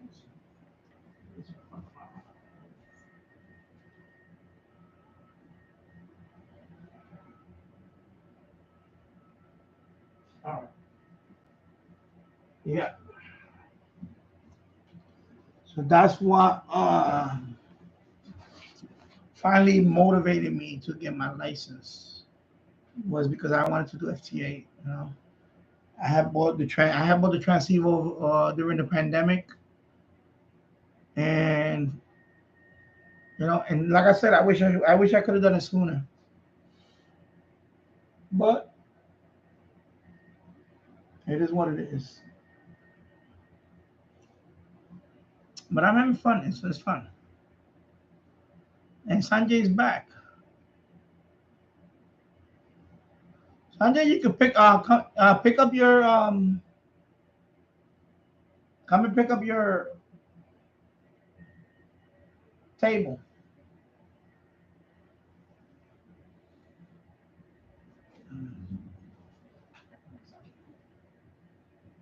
My son. Hey,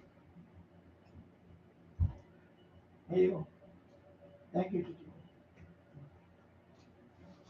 All right.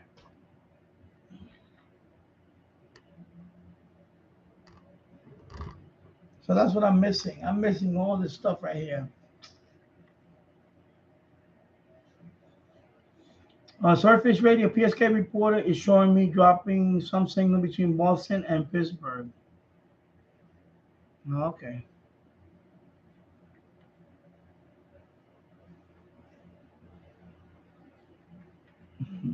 And hello, Robert Varner. How's it going? I hope you're doing well. Yeah, Danny and son. Son just went downstairs. He picked up his acrylic periodic table of elements. That was his little gift for today.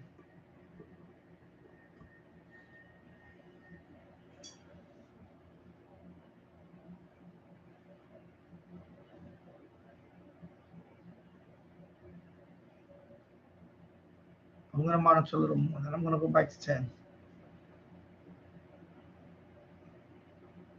Yeah.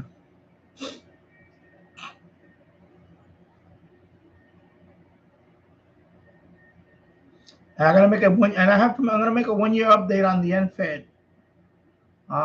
Probably the end of September, the 1 year anniversary of the NFED. I think it was October actually when I put it up.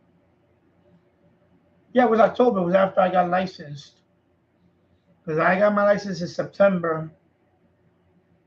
So after when I got my license, it was around October is when I put the NFED up. So October is going to be my 1 year since I had the NFED. And it's held up.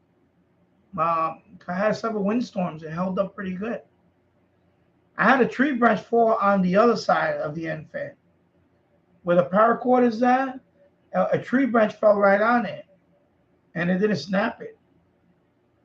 It was a pretty big, it was a long branch. And it didn't snap it. A paracord held up. And it was fine. So, you know, knock on wood, I could see that NFED being there for another couple of years. My prediction is that if that NFED could stay up there intact for about 3 to 4 years, I got my money's worth from that NFED. 3 to 4 years at least, without, you know, no damage on it or anything. So it held up. I mean, the way I have it sloped and the slack with the paracord is perfect. I mean, I had wind gusts over 50, 60 miles an hour, and that thing, the tree flexed and all that, moved around, and the NFED fine. Nothing happened with the NFED.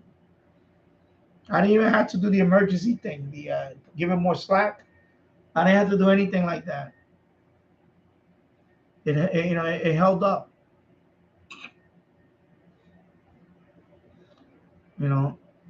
And the NFED is not tight. Like the wire is not tight where a squirrel can balance and go up that. No, it's enough slack where I've seen a couple of small birds, like the sparrows. It's a very small bird. They can land on it and then you see they balance. They swing on the NFED on the wire, and then they just fly away. They don't stay on it too long because it's I give it enough slack that it's not gonna be where. Because I watch videos on it before I put my NFED up. I saw videos that if you put the wire a little too tight, literally squirrels can go up and down on it, and that's when they wreck your wire. You have to give it a lot. You have to give it enough slack that no critter can run up to there on that wire. That's why I have mine. I have mine with slack. So instead of being like this sloper, it's more like this. Like it's not tight because you don't want it like that anyway. Because my tree swings, you got to take that into account. You got to compensate for when the tree swings. You got to have enough slack that it's going to stretch a little here without snapping it.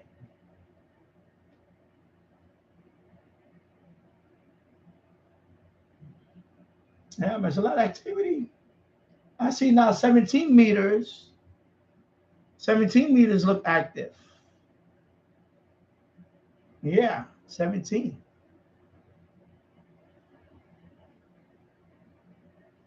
I'm monitoring 20, but 17 looks so. So in October, I'll do the 1 year video on that. I didn't need to do the pulley thingy, the pulley system. It wasn't necessary. So far, so good.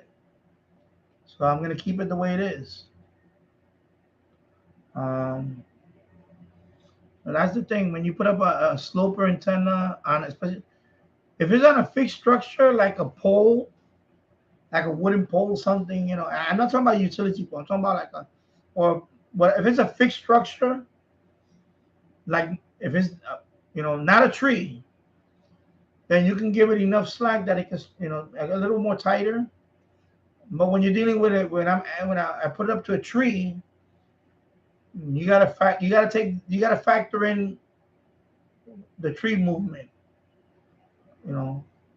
This tree sways several feet opposite way, and so it worked out that so far it has enough slack that it withstand any storms. Because I read all these comments about people, in the forums, in Facebook group and stuff, like the guy's NFED snapped because of wind. I'm like, my thing is either you had the wire too tight, because I made that mistake a long time ago. And one time, there was a long time ago, I had ran up a wire from up the hill all the way to my backyard. It was about 100 feet of wire. It was over 100 feet. But I had it tight. I didn't slack it. And at the top of the hill was a tree. It was not a tall tree, but a smaller tree. But I had the wire tight. I didn't put slack on it. And it didn't last 48 hours. It snapped. We had a thunderstorm or something, and it snapped. It snapped it. So now I know, didn't make that mistake this time. I may try that something again. The wire up there.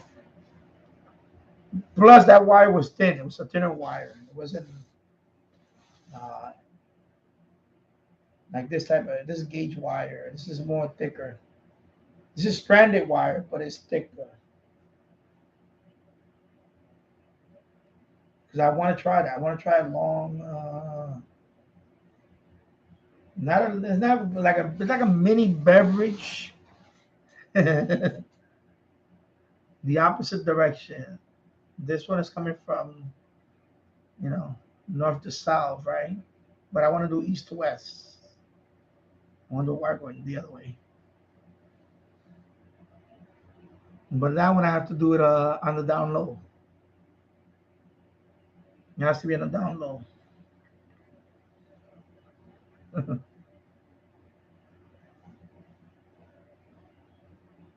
Yeah. All right, I'm gonna switch over to 10. Sorry, oops.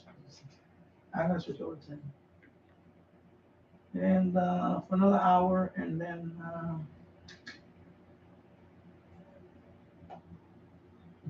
erase that. And,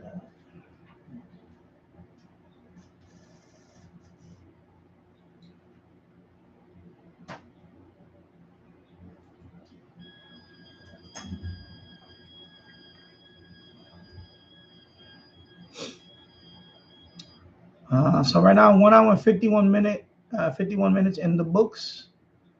Got 7 people watching, 11 likes. Thank you for watching this live stream. And I'm gonna try to be on for another hour. I'll be on for another hour. Yesterday I was on for 4 hours, so I'll be on for another hour. And feel free to join the chat if you want. And thank you for watching.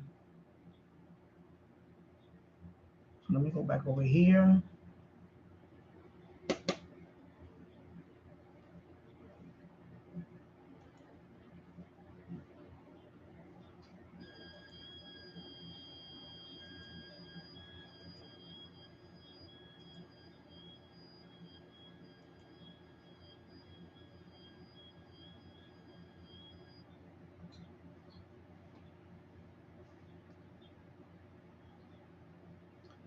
So and then once I get my general, then I'll like I said, I'm gonna get rid of this show, because when I get the general, this one I'm gonna get the Icon 7300 and the amp that Jill's recommended, that just Verti. I forgot the model number. Is a 50 amp power supply. I seen it for, what's the price? Let me check the price on it. The price fluctuates on that one. I seen it as low as $120 something.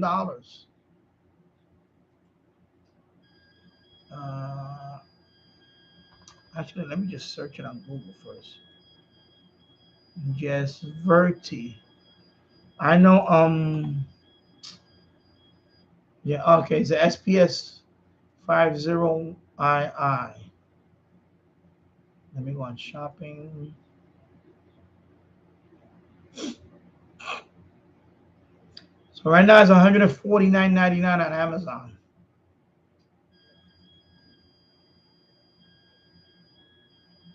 Yeah, $149. So it went up. The price went up a little bit. So that's the one that Jill's has. That's the one I'm gonna get for the and I get the 7300.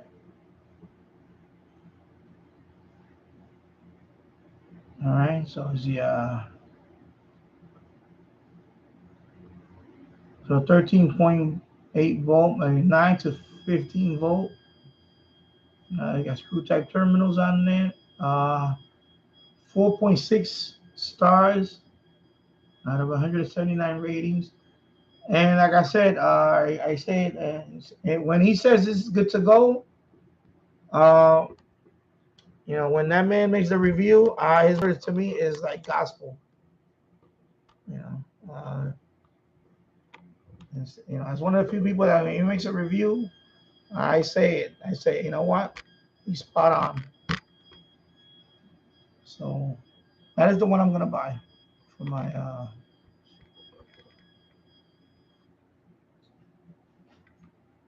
yeah, I'm back at 10. I'm back at 10 minutes. You know what? Let me monitor it. I'm gonna monitor. See if I can hear you on 20.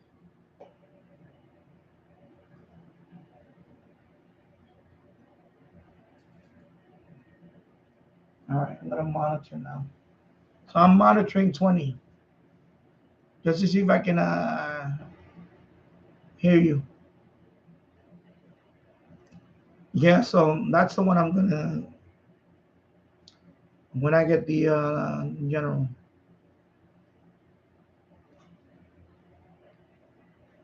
I want that icon.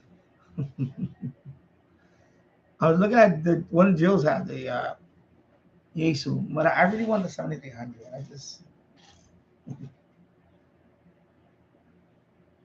I never owned the icon receiver or transceiver. I never owned one. Because I came back into the hobby, I never owned any. The only icon I had is that computer controlled PCR 100. That's the only thing icon I have here. That's it. I don't have anything else. So, and I like the price of that one compared to the Yesu. Yesu is a little more expensive. So,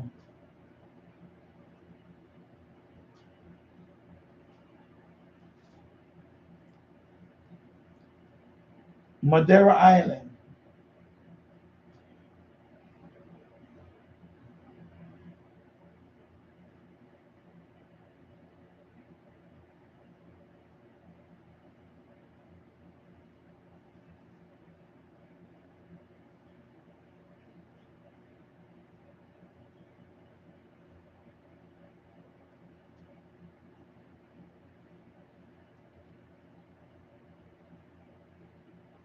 Yeah. Yeah, I'm monitoring now. I went back to 20 just to monitor. So Swordfish Radio also started to TX on 20 meters again. Yep.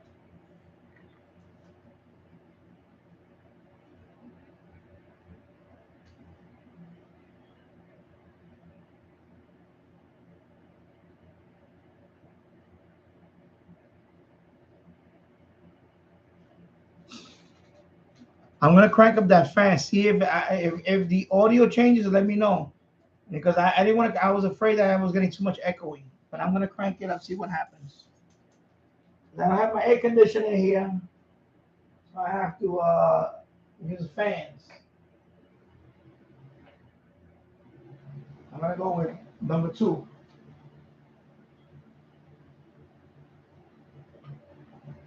So let me see if the audio changes. Circulate a little bit. Wow, my tile. What's on with my tiles? Vinyl tile. Wow, somebody just a piece of it just broke off right there. So I don't know how is my audio the same now or.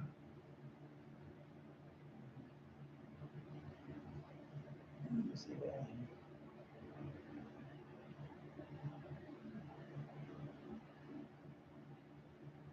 Okay.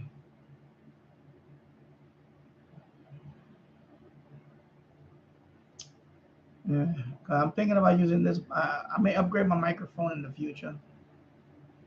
I gotta listen to the replay if it's echoey.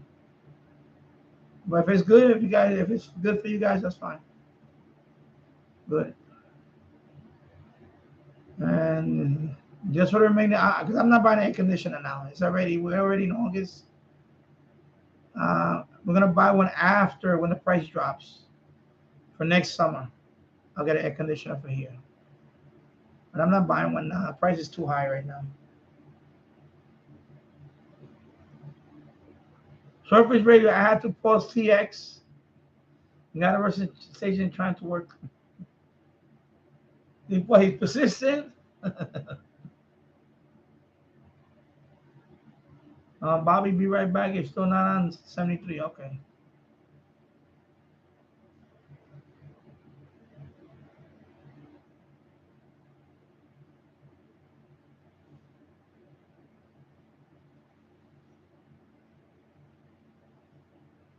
All right. So just Verti.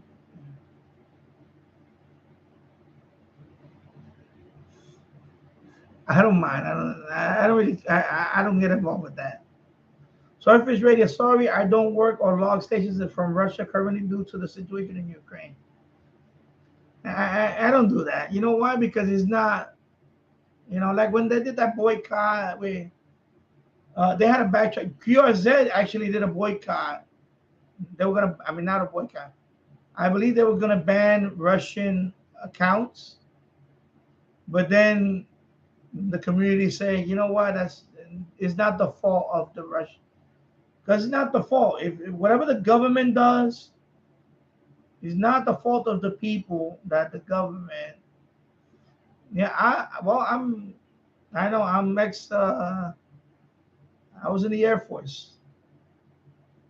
I was in the but Washington State want to work. I don't care.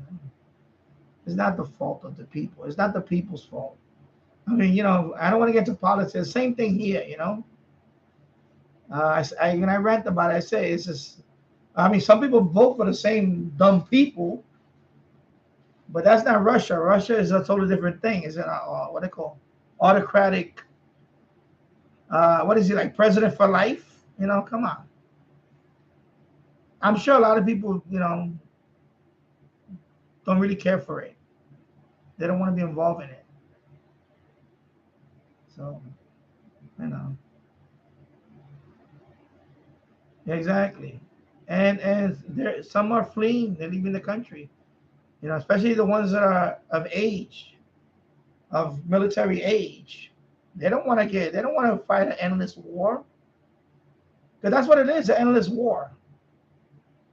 They don't want to fight that. They rather leave. So, it's not the fault of the people. It's not the fault of the people that you have Putin. It's not the fault of the people for that.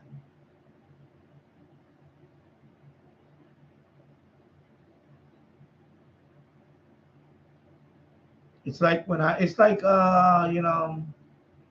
over here we have a lot of we're getting migrants from Venezuela, a lot of Venezuelan migrants. Problem with that back then, they voted for that. They voted for socialism. And they're fleeing it now, but if they would have took care of their own problems in their own country, because one time Venezuela was a very rich country. They were one of the richest countries in the world. With oil, they have a lot of oil, but they voted for the socialist free stuff, and finally it imploded the country. Now they all fleeing out of there. In this case with the war, the same thing. Even when the Russians invaded. Even I remember back then when the Russians invaded Afghanistan, I can tell you that the people didn't want that. It was just back then, and look how many lives it cost them. So I don't get into that. I don't get political with it. When it comes to amateur radio, I don't get political with that. I got many contacts Russian. I got QSL Russian. I don't mind that. It's not their fault. It's not the people's fault. Yeah, I know, but until that's over, it's like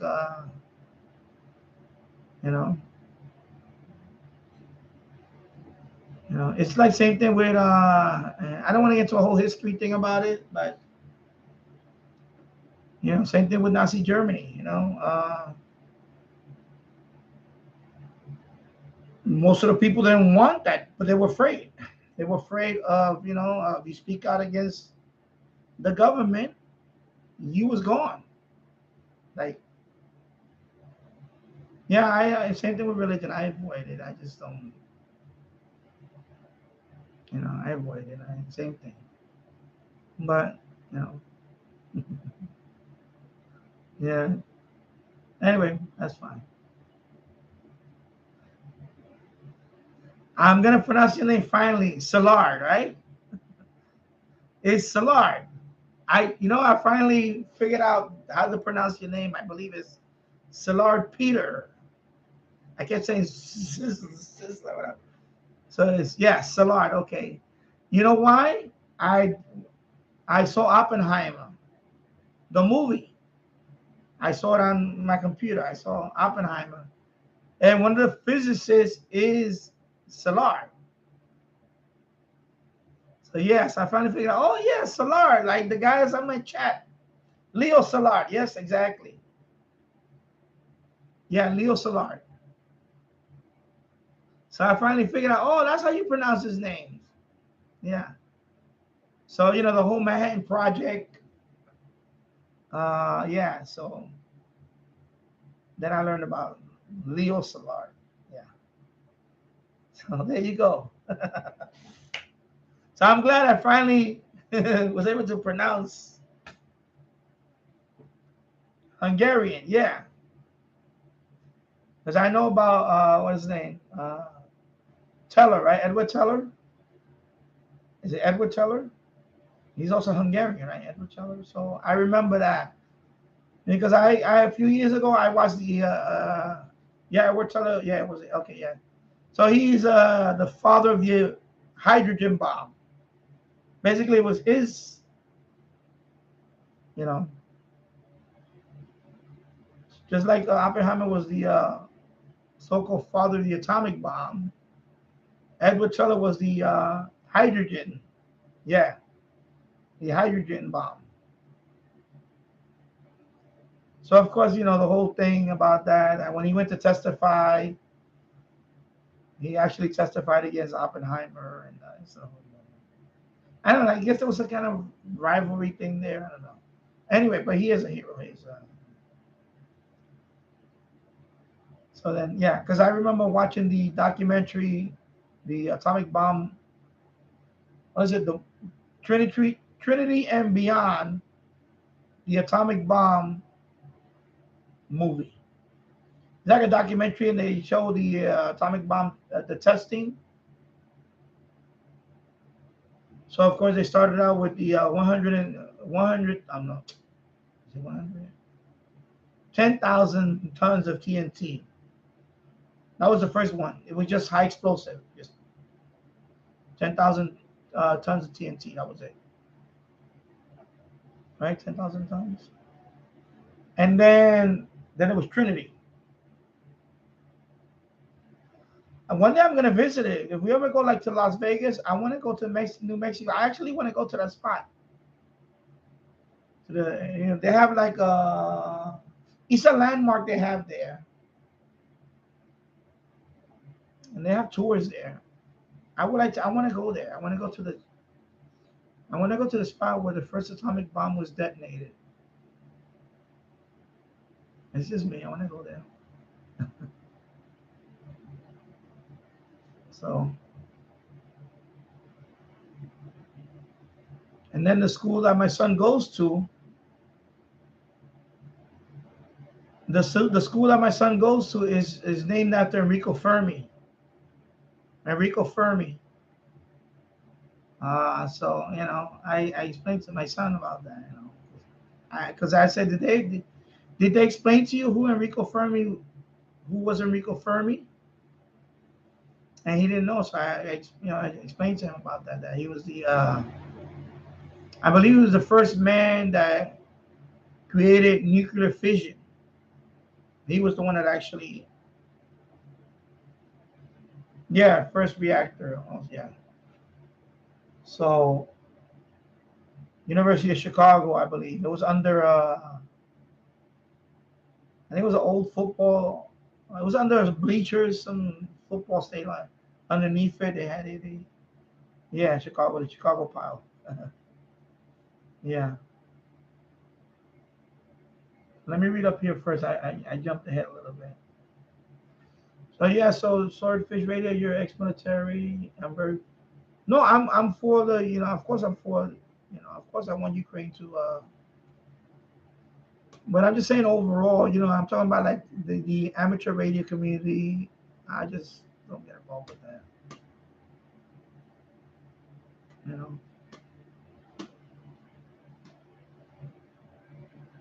Like I know the whole history about Ukraine and Russia and all that.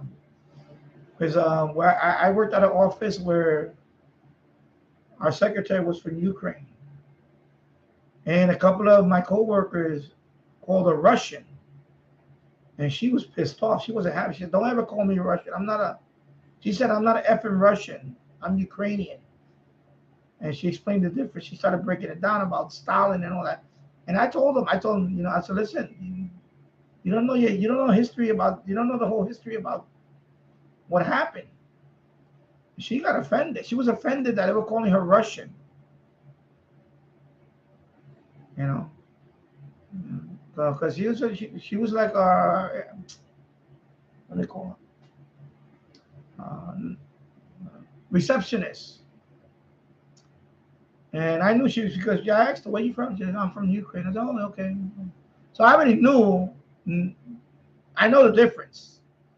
Even but a couple of my coworkers, they say, "Oh, you mean?" They would say, "Oh, you Russian?" She would give them that look like, don't ever say that I'm Russian." She was pissed off. She got pissed off,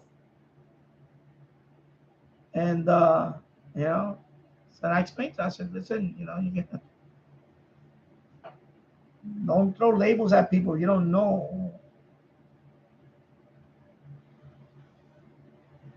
Because her grandparents, I believe, when they left Ukraine, they left Ukraine when Stalin was in power.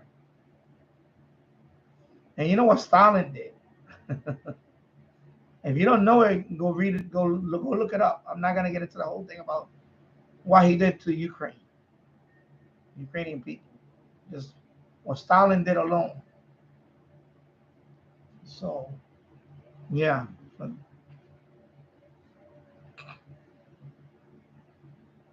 Anyway. And Mary they said, "Go figure why so many Russians are leaving." Yeah, they don't want to fight the people don't want they didn't want the war. But we're talking about a government that is and I say it's a dictator. It's a dictatorship. They're not gonna right now they're gonna have to they're gonna have to overthrow this guy somehow. But anyway, I don't want to get into that. I really don't. Yeah, same thing. I avoid religion also. Yeah. So Szilard Peter, he was one of the Martian Hungarians who moved to America and invented the bomb. Yeah. Edward Teller was a hero. Yep. Remember, there's a nothing USA for me on 20 meters after 10 minutes. I'm gonna try another 5 minutes. Okay.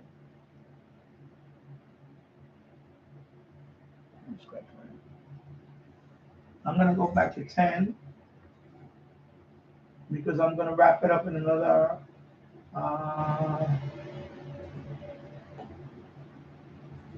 Is this?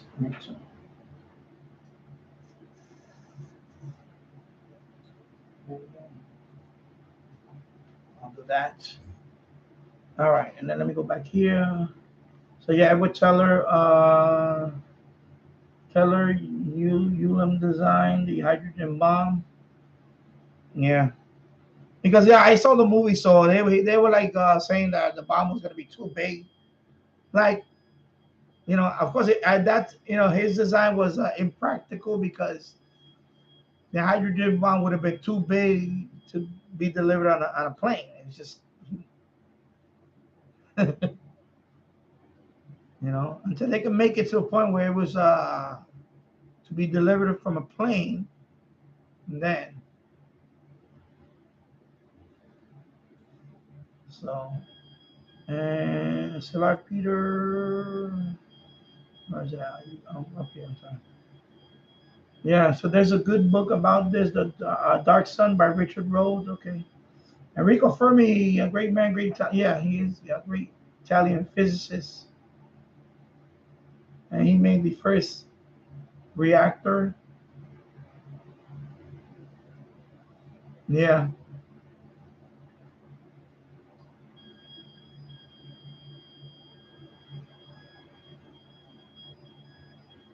Yeah, so Silar, you know what I'm talking about? The whole history about Stalin and the Ukraine. Yeah, the famine, exactly. Excuse me. Yeah, Stalin was really, really evil man.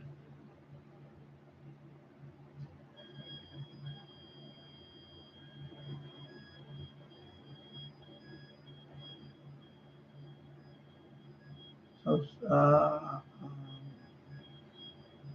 Silar Peter.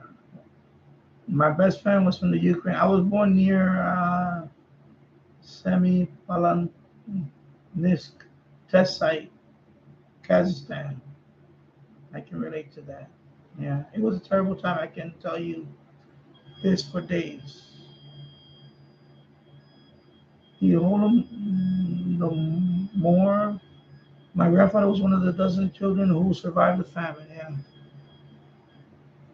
I'm telling you, I didn't know much about it until, but when I started reading up on it because she was really offended. When my coworkers were saying that, like, you know, and she was like, "Don't ever call me. I'm not effing Russian. Don't ever." She was really.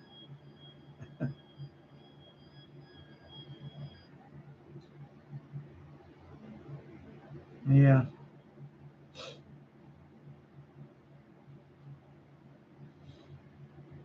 My Ready DXter just had two of my signal received in Canada, but nothing to the USA. Also made it to Greenland. And gonna try another 5 minutes. Okay, sorry. Yeah. Yeah, but this is 20 years ago. This is year 2000 when I worked there. I was a network administrator at a small company in the Empire State Building. So she was a receptionist. So so I remember, come here. She's we would talk a lot, and you know, and I knew because I already knew, I knew enough about the history, Soviet Union and all that, So, but I didn't know about the whole famine thing. I didn't know about that. And then I looked up on it because when she was that happy when they called her Russian. She said, "Don't ever effing call me. Don't effing call me. I'm not an effing Russian." I mean, she just flipped the switch. So yeah, I looked at my car. I said, "Yo, don't be throwing labels at people without you don't know who they are." And I said, "You don't know what the difference." Because most of your coworkers, they can't find Ukraine on a map. As a matter of fact, I'm gonna say most people can't find Ukraine on a map. Let's just be honest. Some people just can't find their way out of what. You know.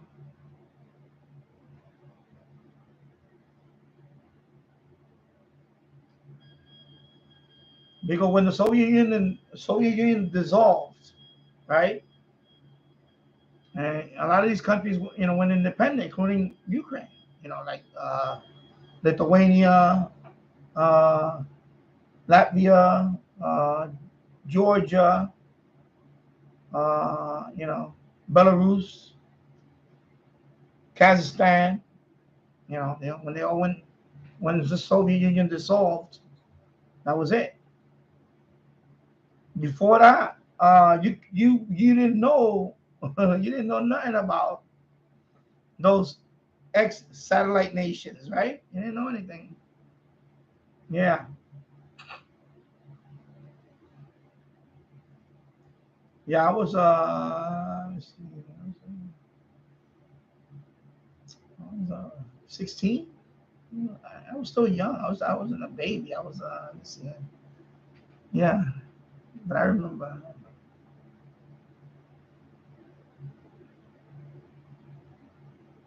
I was living in the Bronx.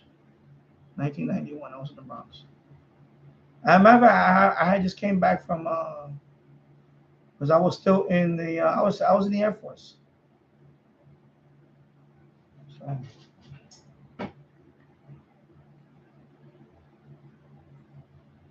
when I went in the Air Force, uh, there was a Soviet Union.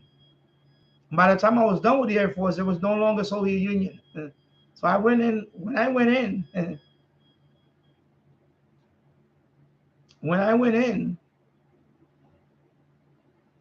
like within a couple of years, it dissolved. That was it. You know, because I went in '88.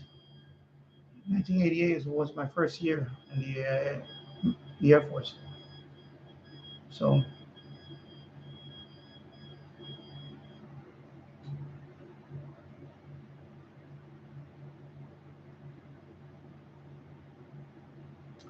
SDRPlay, all of my grandfather's siblings died from the famine. Wow. Yeah, so my coworker and we lost contact. Like I said, that was the year 2000 when I worked in that company. I left right after that. I was only there for a few months, and then I left because it was a small .com. It was a startup company.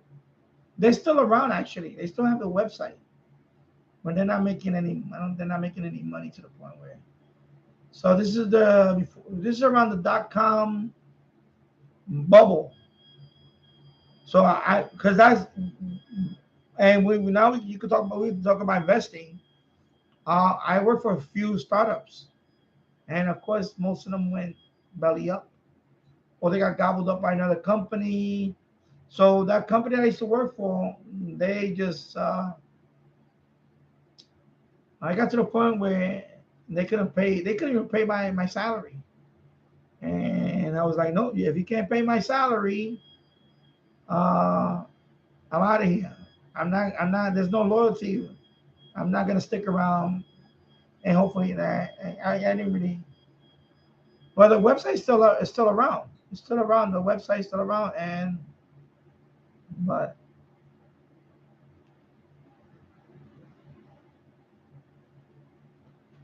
so, no, there was no biplanes when I was in the Air Force. Not that old. Biplanes. That's World War One.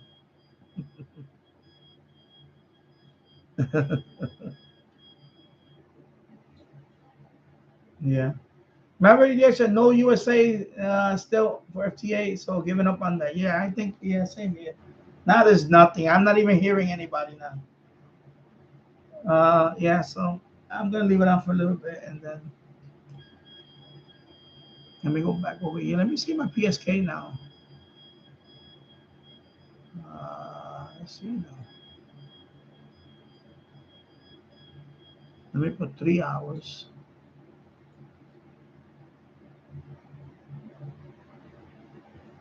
Yeah, nothing. I'm not even being heard now, so nothing. Yeah. Yeah, no biplanes. Come on. Because there was no Air Force back then. It was just Army Air Force. The Air Force didn't happen until 1947, I believe, or 46, 47. 46. Before that, in World War II, it was U.S. Army Air Force. So the Air Force did not come about until there was no official military branch of the United States Air Force until 1946. Yeah, 1946. I have to double check now. I know it was post-war. Post-World War II. When I say post-war, we're talking about World War II. Then the Air Force was founded. It became a separate branch. It became a separate branch from the United States Army.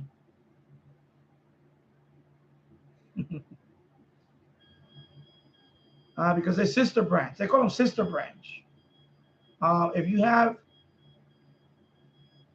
have the, like, for example, there was a time where I thought about going to the National Guard. So I was, E3. So if I would have switched over to the Army, I would have kept my rank. I would have been the equivalent of not private first class. It would have been corporal at the time when I went. A senior airman would have been sergeant, like sergeant, I believe. Just like the Navy and the Marine Corps, they're sister branch. So the Army and the Air Force are sister branch.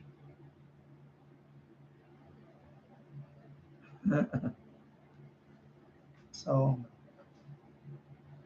just like now we have the U.S. Space Command or the Space Force.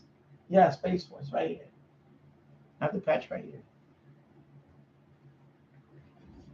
Yeah. So this is another branch we have now, and we have the Space Force. So that is part of the Air Force. So the Air Force used to do all the Space Command stuff. And now they under, of course, Trump. He created now we have 5 branches. Well, we have 6 branches. We have the United States Coast Guard. Yeah, Star Wars, exactly. We have the Coast Guard, right? U.S. Coast Guard. The Navy, the Marine Corps, the Army, and the Air Force. And now we have the Space Force.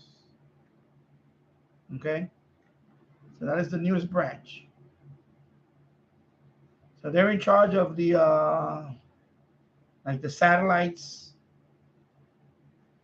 things like that. All the satellites.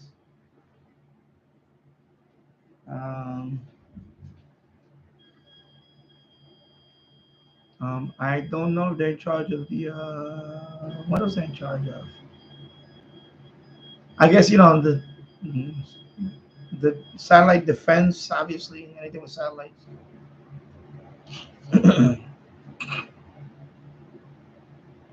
So, no, I no longer have Netflix. I got rid of that years ago. I was trying to cut down costs. We had too many. We wasn't even using it because I use I have Amazon Prime, and I have the Fire Stick, and I have I don't want to get into that. Is they're not they're I'm gonna just say, I'm not gonna say the word, but there are apps. So basically, you can watch them for free.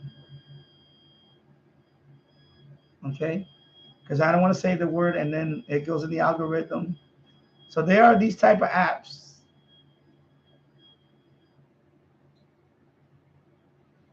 So Fire Stick, Linux Box, Kodi, So they have apps that you can circumvent certain things.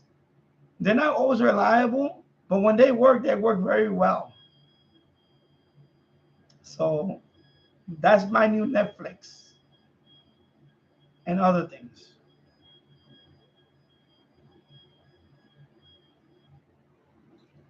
There you go.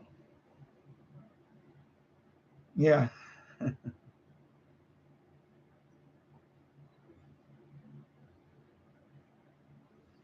Yeah, same thing with the geolocking. You have VPN. You also got some of them you have to use VPN. you know, things like that. Like my wife, she's, you know, my wife is Indian, like Hindu. India, you can't watch it. So the VPN, you have to tell the VPN, okay, give me the IP address from an Indian ISP. So the server thinks that you're in India, and it lets you watch the programming. If you're not from India, it blocks you. It says no.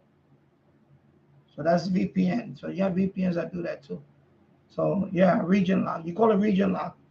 It's geo lock. They call it geo lock or geo blocking. You know, just like if you lived in China and you wanted to watch and you wanted to use Facebook, you need a VPN or things like that, or you know what I mean. You know what I'm saying. So, I don't know all the artists and movies that she watches. I'm only familiar with a few people. That's it. So I'm not familiar with whatever you just posted. I'm not familiar with. Like I know a few really big artists from India, and that's it. I don't know anything else. I know about Big Boss because that's really big. Big Boss. It's like Big Brother. Have you ever heard of Big Brother in America? And in the UK, they have Big Brother also. In India, it's called Big Boss. So it's very popular. My wife she gets glued watching that stuff. I can't watch it. I think I only saw one season with her, and I was like, this is stupid. I can't watch this. You know. So anyway, that's that. Yeah. So Andy, I was not in the when they have biplanes. Zoomers can't relate, but I still remember. Yeah. Biplanes were in World War One, 1940s. No, that was already single wing, not biplanes. They had a few biplanes, and you know, but they were like reconnaissance planes. They weren't like not fighter planes. Anything. Not in World War Two. Not more reconnaissance aircraft, that type of thing. A seaplane, maybe like we're not reconnaissance. I'm gonna say reconnaissance. Scout planes. Yeah. Yeah, I'm still, well, I'm not young yet. I'm 57.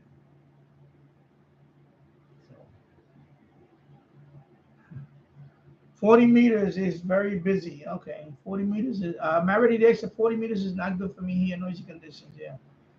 Solar Peter, I have no military experience. We dodged stuff like fire in the 2000s. Okay. But we love and respect the U.S. military. You guys are great. Thank you. Well, yeah, I think they're great too. The Navy's still the best. Well, my brother was in the, my brother, one of my brothers was in the Navy, and yeah.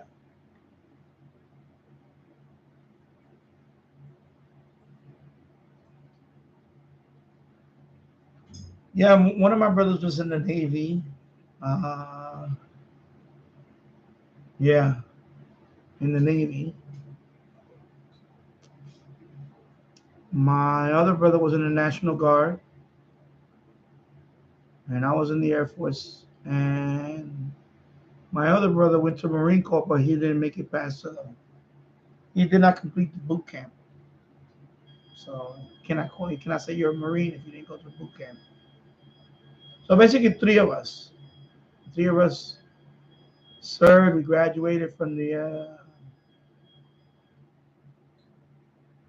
boot camp, and then we went on to, in my case, I was a jet engine mechanic. My brother Alex was an artillery, and my brother Ronaldo, I don't remember. I know he went to Guantanamo. He was stationed there for. When he was in the Navy, he was stationed there for about a year. I remember Guantanamo. He was stationed there. This 1978. 1979, he was stationed in Guantanamo. Nobody even knew what Guantanamo was back then. This is before, of course, now everybody knows what Gitmo is. This is in the 70s. So people don't know, we've been in Cuba for over 100 years. We have a, Guantanamo has been there for 100 years. After the Spanish-American War is when we took that part of Guantanamo.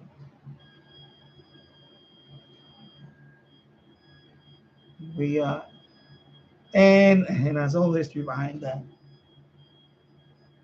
Yeah.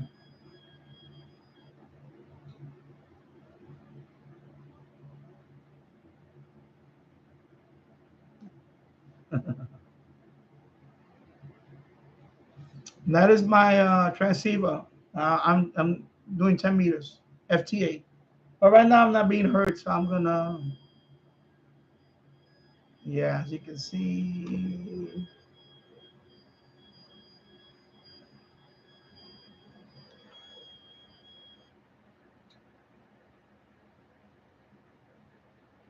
So every 15 seconds or so, every 15 seconds, it'll send out the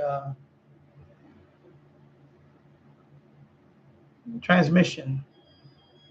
I'm using an NFET. 80 is about 80 feet of wire going up to the tree.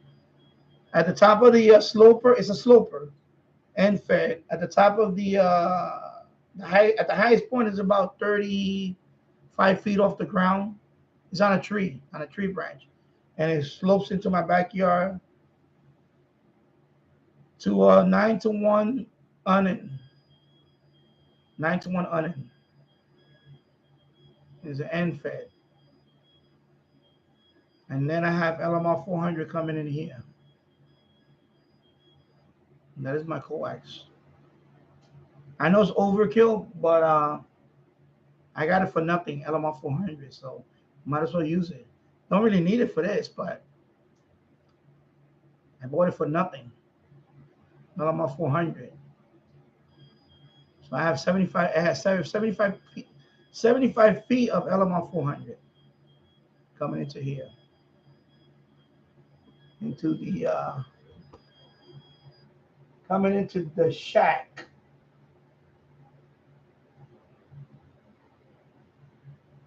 So they're coming in through that PVC pass through.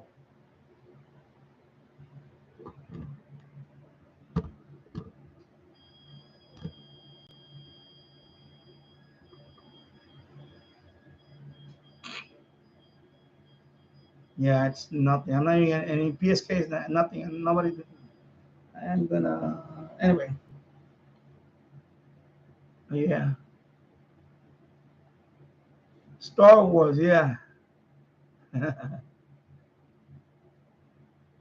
Yeah, iPhone, Peter, iPhone ones had to use these apps to circumvent region locks. Yeah, lots of good Indian stuff out there. Did you ask her? Did she ever saw? No, I'm not even gonna try to pronounce it. Whatever.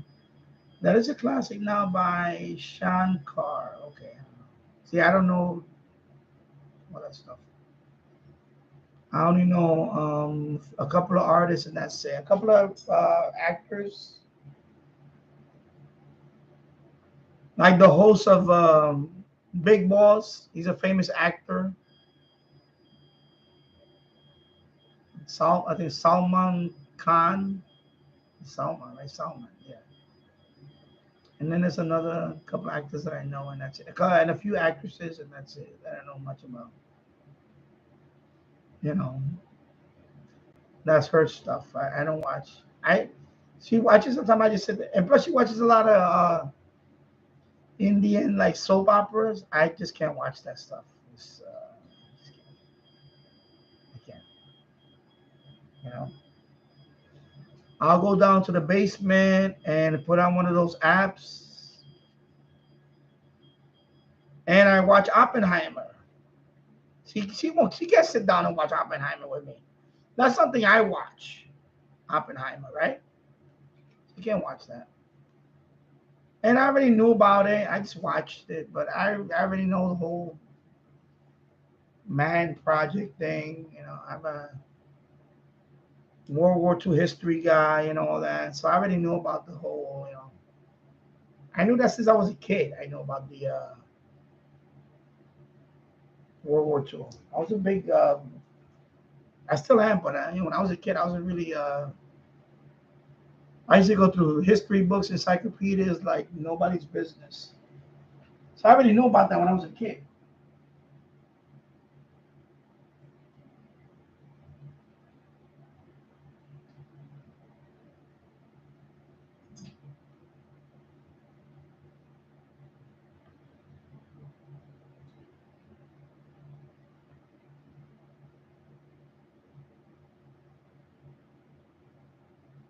Yeah. So let me go over here. Oh, hey, it's Tom Styles. How's it going? Long time no see. Hamra 88. He's still a baby, yeah. Yeah, we all still young. Yeah, I'm a baby. I know compared to yeah, I know. I shouldn't complain, right? But we are. I mean, you know, it's just you know. Remember the interesting conditions here on 40 meters tonight. Normally, my signals go on to the UK, but nothing for 10 minutes. Plenty going into Europe, although if it was 20 meters. Okay. And Peter, yeah, you're hearing the G90. That's when it's transmitting on NFG8. That's what you hear. Maverick Dexter, speaking of Guantanamo, I did an unexpected contact on 20 meters with a ham based there about 3 months ago. I only found out after. Yeah, because there's a, you know, is there is a town there.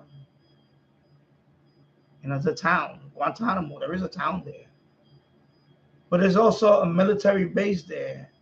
It's of course it's you know it's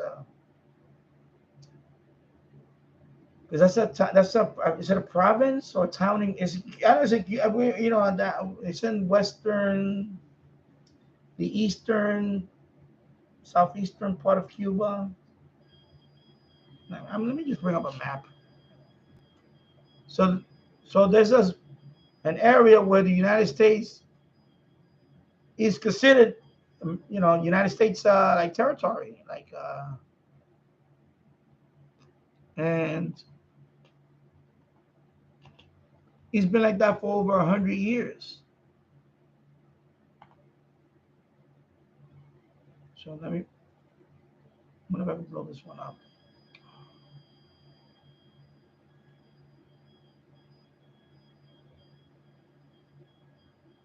So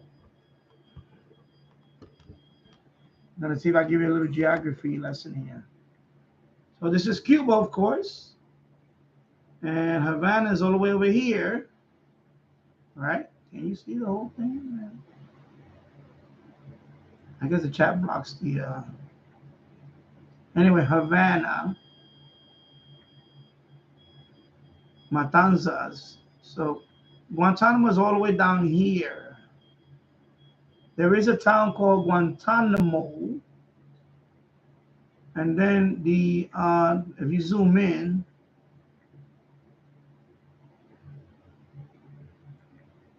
he's in the. I'm trying to remember. So you see, this is a town Guantanamo. So this is not part of the. Is this territory right here? He's in the bay. This is the military.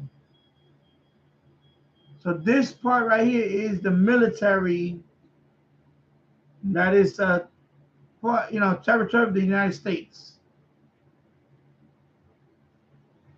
So they do pay like a rent to Cuba, but Cuba never accepted, especially when Fidel Castro took power. You know, once Cuba became independent from, you know, Batista, Fidel never accepted the rent payment. So So this is all United States military. Okay. This is in Guantanamo Bay. So you can zoom in and you see everything is American. You see, if you zoom in more, they even have McDonald's in there. You see the military base? They have McDonald's right there. McDonald's. You know, Gitmo Cravings, the United States Memorial, United States Marine Corps Memorial, and so on. You know, they have Navy Gateway Inns and Suites. So this is the American base inside Cuba. Okay. So that little opening right there is the United States, you know, Camp Gitmo. That is that. Okay. So there you go. So a little geography lesson there for you guys. So Guantanamo, there is a town called Guantanamo, and the United States military is right here. It's in this base. All right.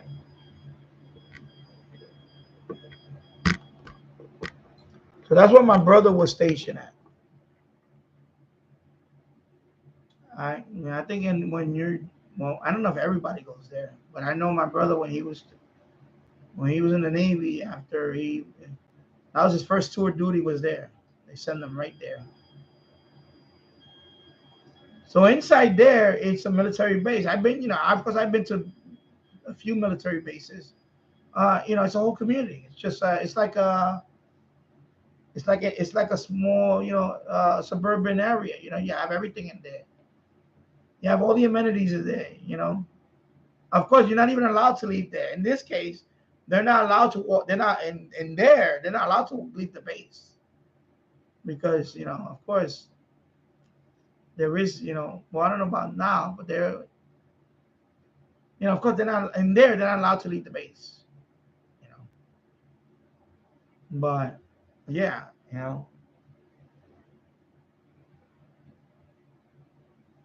but so Andy Cowley, you said the Navy is. Did you serve in the Navy, or you have relatives that served in the Navy? I'm sure they know that very well, right there. Because I know they have Navy, they have Marine Corps. I think they also have Army. I'm not sure if there's the Army station there. I know it's Navy and Marine Corps. That is mostly there. Oh, you was in the Navy? Okay. All right. So I know it's mostly Navy and Marine Corps. Although I think when they had, when they had the,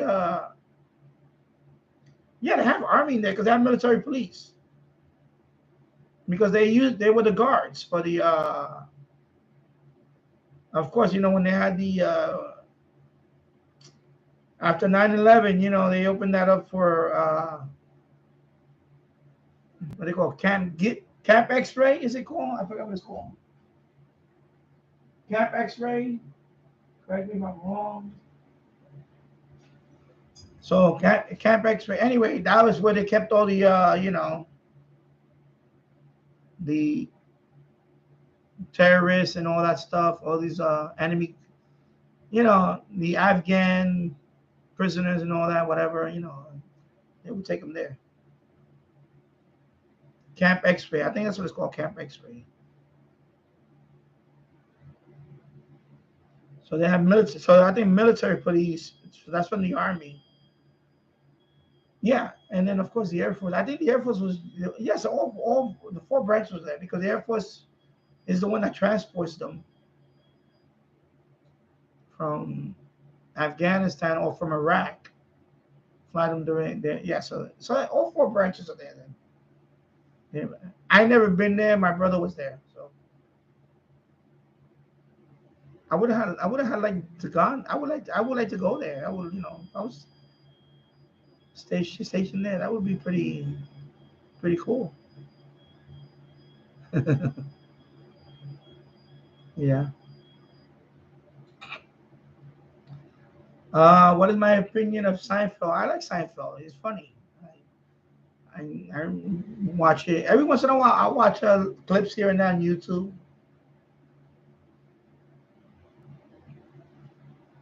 It's funny, you know. Compared to the stuff now, I don't watch anything now. Nothing now is funny.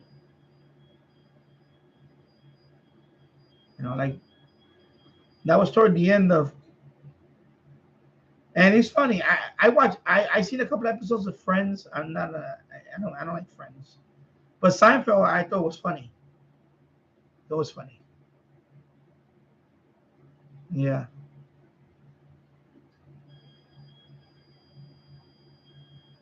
So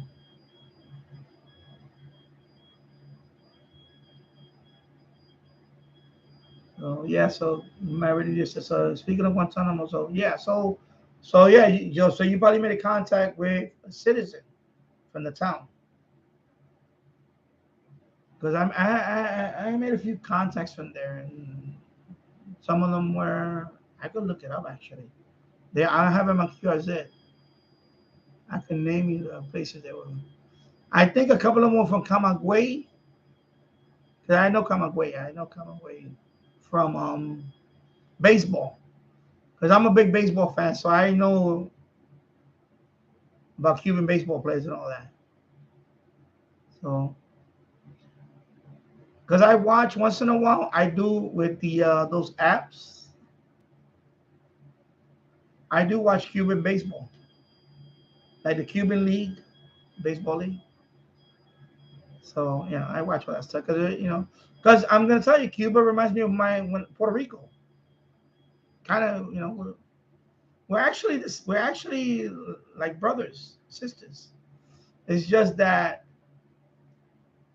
in 1898, Spanish American War, right? The United States defeated Spain in the Spanish American War. All that was Spanish territory. Cuba, Puerto Rico, that was all Spanish territory. But in 1898, that changed. America ran the Spanish out of there. So the deal was made. So Cuba became an independent nation, and Puerto Rico became a territory of the United States. Have the fortunes would have been reversed, we would have been an independent nation. Cuba would have become a U.S. territory. So who knows what could have happened? Of course, U.S. territory, you are granted automatically citizenship in the United States. So when I was born in Puerto Rico, I'm automatically a citizen. I'm a citizen of the United States. Even though we're not a state, we're only a territory. So, of course, the United States has several territories. They have, Guam is a territory of the United States. The Marshall Islands is a territory of the United States. Puerto Rico is U.S. Virgin Islands is a territory of the United States. American Samoa is territory of the United States. There is quite a few places that you can live around the world if you're a U.S. citizen and you don't need a passport. I can live in Guam. I don't need a passport. And Guam is in the Pacific. Okay? So you can, as an American, I was born in Puerto Rico, I'm a U.S. citizen. Like Puerto Rico, you can live in Puerto Rico, you don't need a passport if you're an American citizen, because it's a territory of the United States. So we're granted that citizenship. Okay? And if you go to Puerto Rico and you see videos of Cuba, it's a mirror image, except for the cars. The cars, of course, because of the blockade in Cuba, supply is pretty, it's pretty scarce there, basic necessities and all that. But in terms of when you look at the houses they have in Cuba, and I see houses in Puerto Rico, they look the same. It's like the same, like cement houses made out of cinder blocks. Our house was like that in Puerto Rico. We had a cinder block house made out of cinder blocks with the metal windows. No glass windows. We have metal windows. Metal windows, you open them, and it blinds, metal blinds. And the reason for that is because of hurricanes. Those houses are built to withstand hurricanes. So, yeah. So, Silar Peter, yeah, Guantanamo Territory is a part of the United States for now. Well, it's going to be like that for a while. It's been like that for over 100 years. So, and Andy Cowley said he was in the Navy. Okay, cool. And hello, Keegan DXer. Good evening. Northwest Arkansas, 88 degrees Fahrenheit, mostly cloudy. Same here. It's mostly cloudy. It's 79 degrees. And yeah. So I'm 2 hours and 56 minutes in. 7 people watching, 13 likes. Thank you. And I may pull another hour here because I have nothing else to do tonight. And I think my son is taking a nap now. He's sleepy, so he's probably taking a nap. My wife is at work. She won't be home till midnight. So, you know, I can stay on for another hour. That's fine. So it's going to be the 3-hour mark. Yesterday I did 4 hours, and today I'm going to do 3 hours. So, hey, that's pretty good. And of course, you know, Jules is not streaming. He didn't stream today. He's not going to stream next Saturday. And for the duration of August, he's not going to stream. So I will be back next Saturday too. So far I don't have anything planned for next Saturday. And then after that, I probably won't be, because that's when I'll be on vacation. For the remainder, after the 14th or so, I'll be on vacation until Labor Day. So, you know, yeah, he has the rest of the month off. So if I pop in, it'll be like the middle of the week or something after next week, because I'm going to go to Pennsylvania, and then I'm going to Indiana, and then I'm going to do a stopover in Wisconsin. Then I'm coming back here. Then I have to get ready for Labor Day. We're going to have a cookout here with a couple of people coming over on Labor Day, and that's it. Summer will be over for me. So I'm going to enjoy after next week. Well, I'm enjoying it now, but I'm going to enjoy the rest of the summer after next week. I'll be out of town. And I'm going to take a few radios with me. I'm going to take my SDR, of course. I'm going to take my laptop. I'm going to take my SDR. I'm going to take I talked about it yesterday, but yeah. I'm going to take my XH Data D219, my CC Pocket radio, because that's the only portable weather-related radio that I have that's small. For the weather band. My SH Data D808, my Insignia HD radio, because I want to do FM band scan while I'm in Pennsylvania. I might do one while I'm in Wisconsin. I already did an Indiana FM band scan, Indianapolis. So I want to do one in Wisconsin. FM band scan in Wisconsin.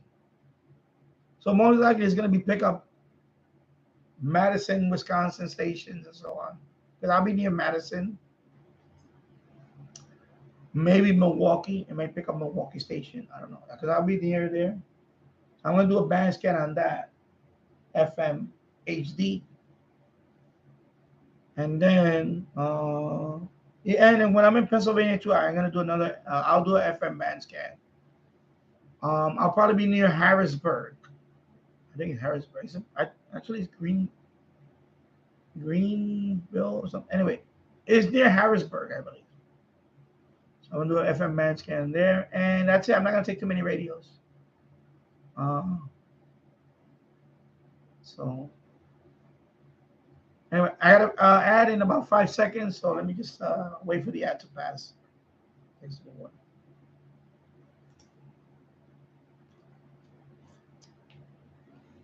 Yeah.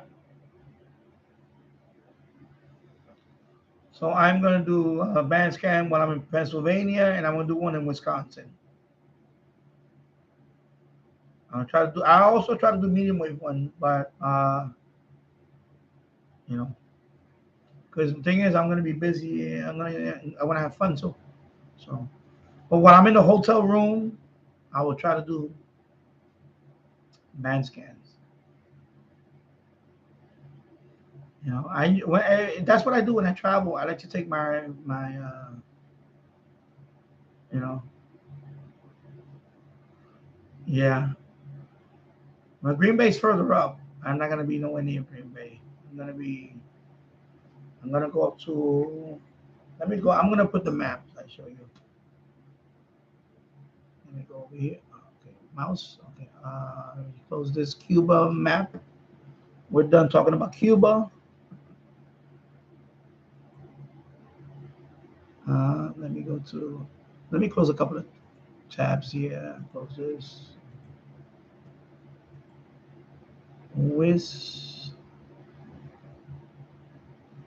Wisconsin map. Let me just put that. So let me close that. Yeah. So okay, let me go to.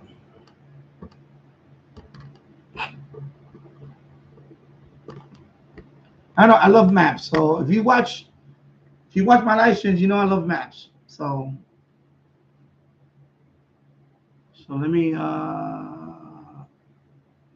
zoom out a little bit.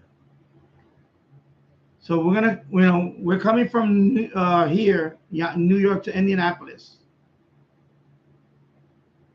So we're gonna spend the night here in Indianapolis, and then we're all gonna go to this part, Wisconsin Dells, Wisconsin. They have water parks there and all that, but we're gonna spend two nights here. We're gonna spend one night here, 2 nights here. So while I'm here, I'm gonna do band scans. So I'm probably Green Bay's right here. So I may pick up whatever stations, but FM, we'll see. I'll do FM band scan from here. So I may pick up whatever FM stations. Actually, I can look that up. If I go to let me turn it away because while I'm doing this. It's called World Radio Map. I'm going to show you what can you expect, the stations there. So if you go to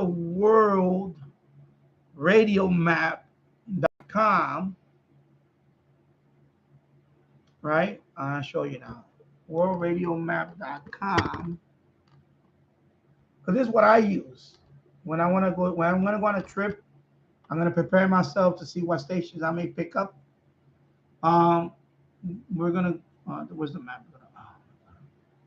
Let me just click in Indianapolis.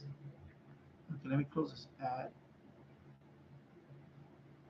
So that's Indianapolis, but I believe you can click on, let me see what's, let me go to Madison. That's probably the closest one, Madison. Okay, so it seems Madison is the only one I can click on.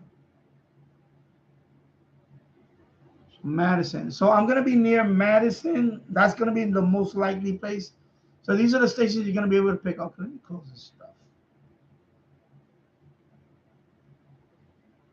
So this is like the lineup for FM. So most likely I'm going to pick up some of these stations on FM. Right? Let me put it closer. So 88.1 is, whatever. Put it closer. So 88.1 is, whatever. And these are the stations I'm going to pick up on FM. So you see 88.7 is HD. So you got 3 sub-channels. Scroll down. Another HD station here, right? So this is FM. This is what you're going to expect to hear on FM from there. Okay. This one has 3 sub channels. Again, FM 104.1. And then this one has a sub channel 107.3. And then for the weather band, you have these NOAA stations. So I should be able to pick up at least this one. Where's my finger right there? Okay, this one. But you may pick up a couple of more. And then a medium wave, this is what you should be able to pick up a medium wave. So 530 is a highway advisory radio. So one of those, highway advisory. So you can see right away, a lot of it's going to be Chicago stations, actually. A lot of it's going to be Chicago because 50,000 watts, even during the day, it's probably going to be Chicago, day and night.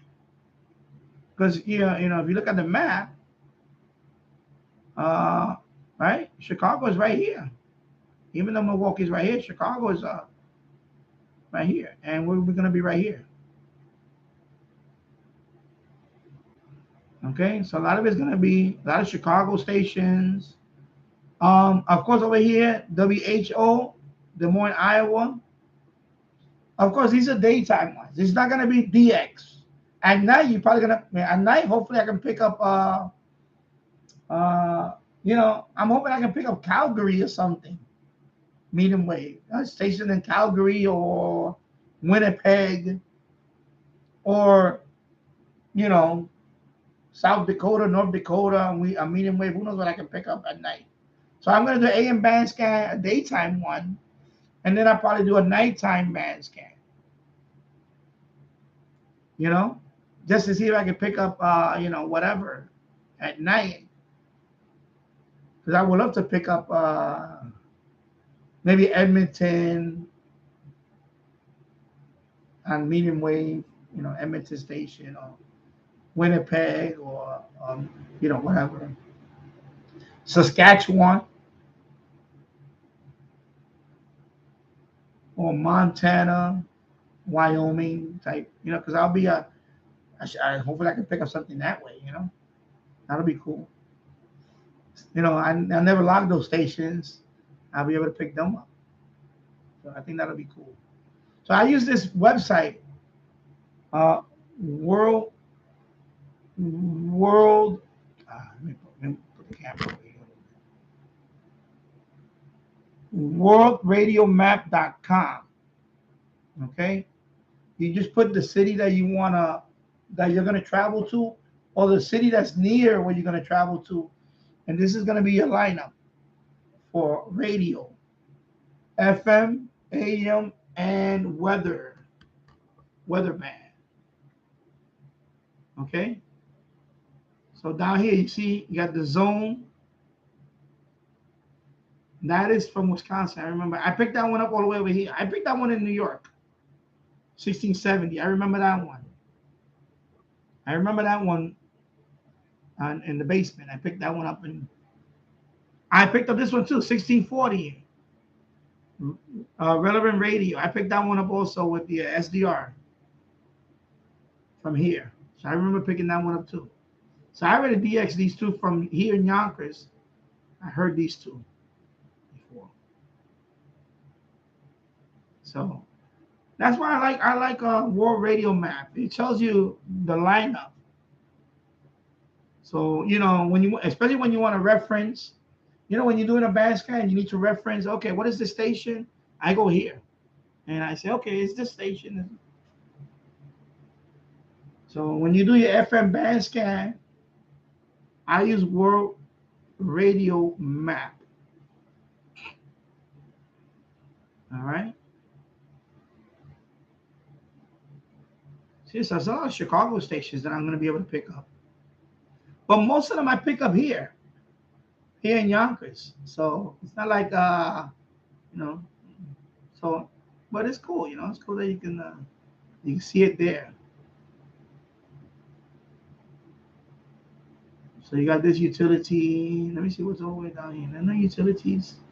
After 1600, there's no utilities. So 1610 is highway advisory. I-90, I-94. So that's a highway advisory. I like to listen to those too.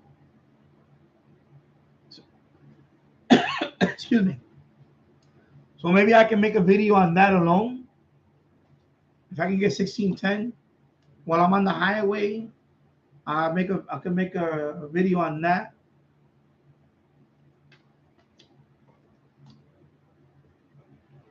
I like to record these highway advisories too.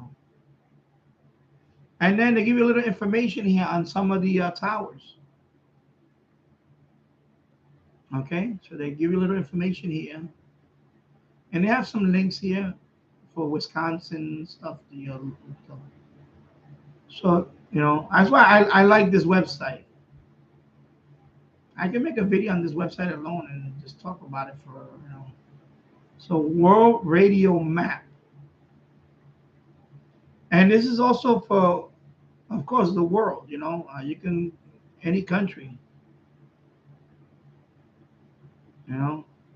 See, they have shortcut links here. Like San Juan, Puerto Rico is right here. And if I click on that, this is the lineup for San Juan, Puerto Rico.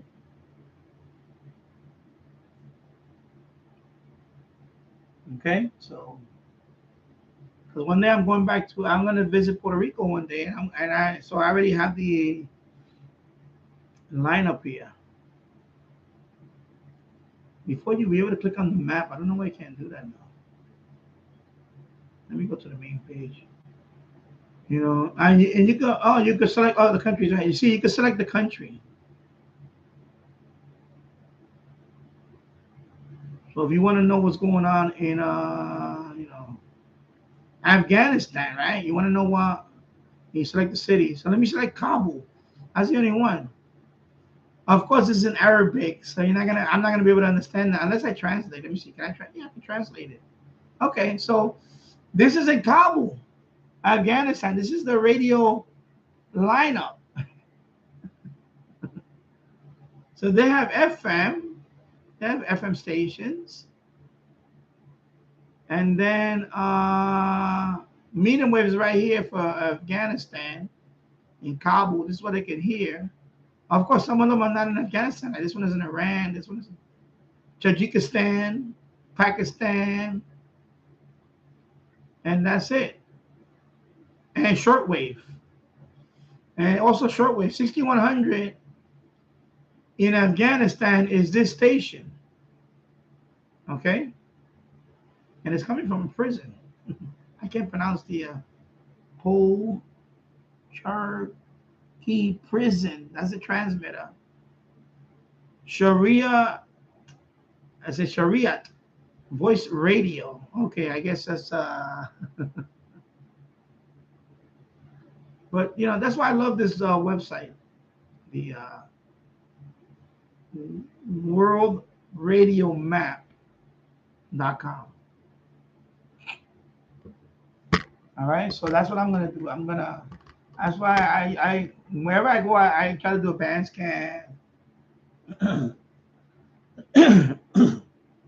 It's not on DXing. It's just whatever local place you go to. I like to do band scans and that stuff. So yeah. So let me read some of the text. I'm sorry, I'm a little behind right now.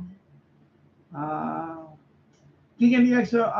may go to Missouri next weekend or so, visit family there. I may take one of my radios to tune Kansas City stations there. Cool. I consider doing band scans in Missouri and Wisconsin. Yeah, you should. Green Bay among them. And family there also. I have taken my Sangean HDR14 and my C-Crane CC Skywave SSB with me to Missouri before. Okay. And one of the Wisconsin Public Radio WPR stations I heard via eSkip here in Northwest Arkansas was 89.7 WHND, Sister Bay, Wisconsin, which mentioned which mentioned 89.3 WPNE, Green Bay on June 22nd, at 1959 UTC. Cool. And kicking the I have a recording of the WHND legal ID, though I recorded part of which mentioned WPNE. I had to omit part of that from the upload due to noise spoiling. Yeah, I know that. I hate when that happens. I hate when you're about to get a nice call sign and something ruins it, and you can't clean it up or nothing. It happens. Received on my Eton Grundig edition field BT. Cool. Yeah, I'm gonna shut this. I'm gonna shut this down now because it's already 7:30 and it's dead. So let me close. And you have to do this in order because for the G90, sometimes you just show the G90 it's not gonna work. You're gonna reset the settings. It's crazy because I have FL rig running in the background. That's what I used to connect to the G90. So first thing I do is I shut off WSJTX. I just exit that. Then I close Grid Tracker. Then you got to close this FL rig. If I turn off the G90 first without closing this, sometimes it glitches. It's weird. It happened to me. That's what I'm telling you from experience. For those that own the G90, I shut off the FL rig first before I turn off the G90. Very important. For some reason, for me, it works. That's the way it works best. So I just exit this or close it. Now I can turn off the G90. I can turn off the G90 because I made that mistake too of turning off the power supply and not the G90 first and wiped off the settings. So shut off the G90. So I have to do it in order. Now I can turn off the power supply. It's in that order. You have to do it. Otherwise, it happened to me quite a few times. I had until I learned my lesson. You have to do certain things in a certain order. Otherwise, you're gonna wind up messing with the settings. You're gonna reset the settings, and then you're gonna have to put all the settings back. It happened to me. So that's why I rather show the process when I shut down and now I can shut off the computer. So I'm gonna shut that down.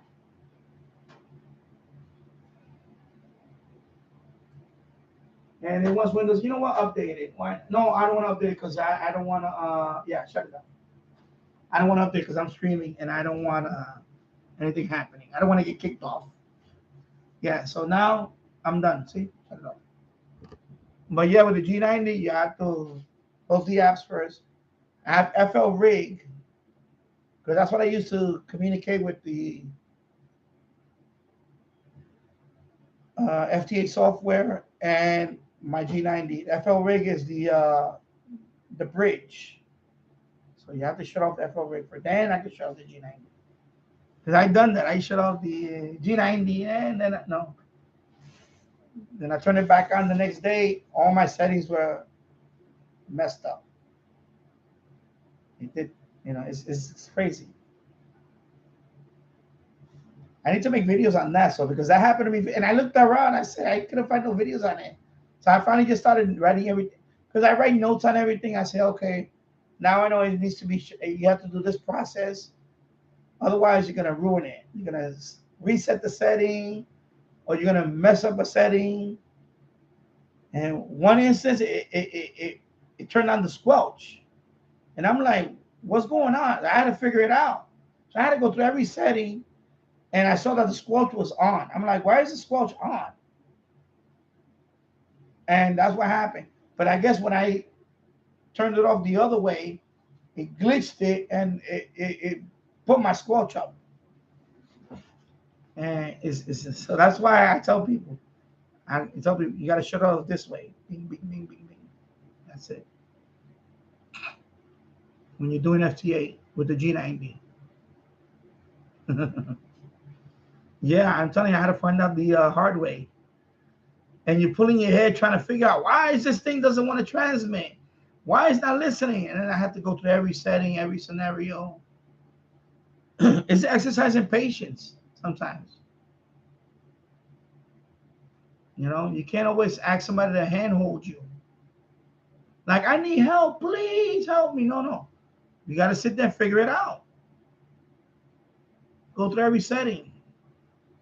But once you've done it a few times, you're like, okay, now I know. And I even have a cheat sheet. I made my own text file. I put everything. I put like a checklist.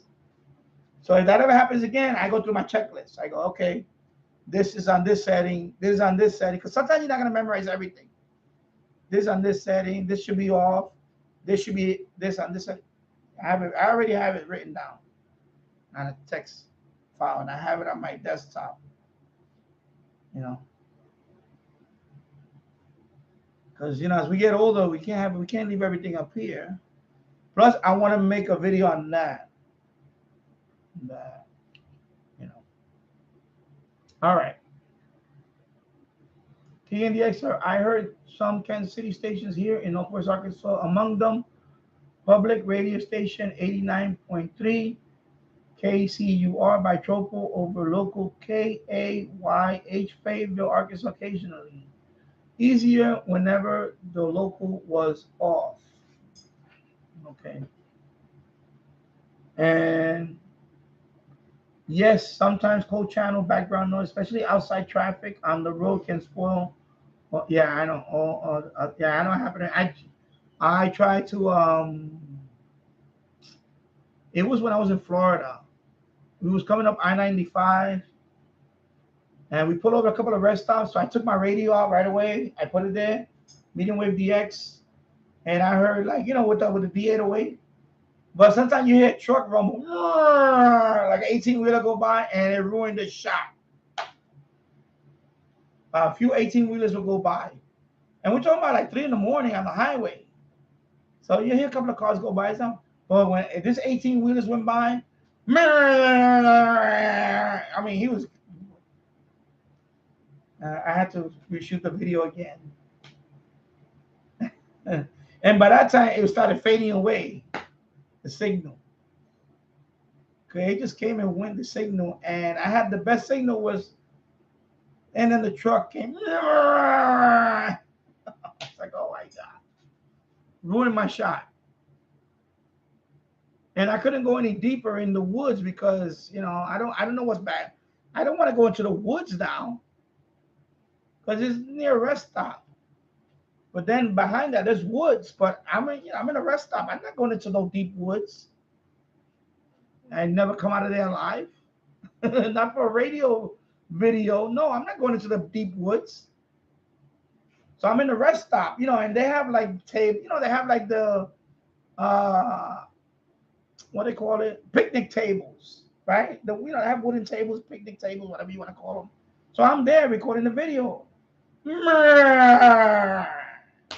18-wheelers going by, whatever. So, and it's right there. I don't want to go further in because there's nothing but trees in there. I'm not going in there. It's 3 in the morning. It's pitch black.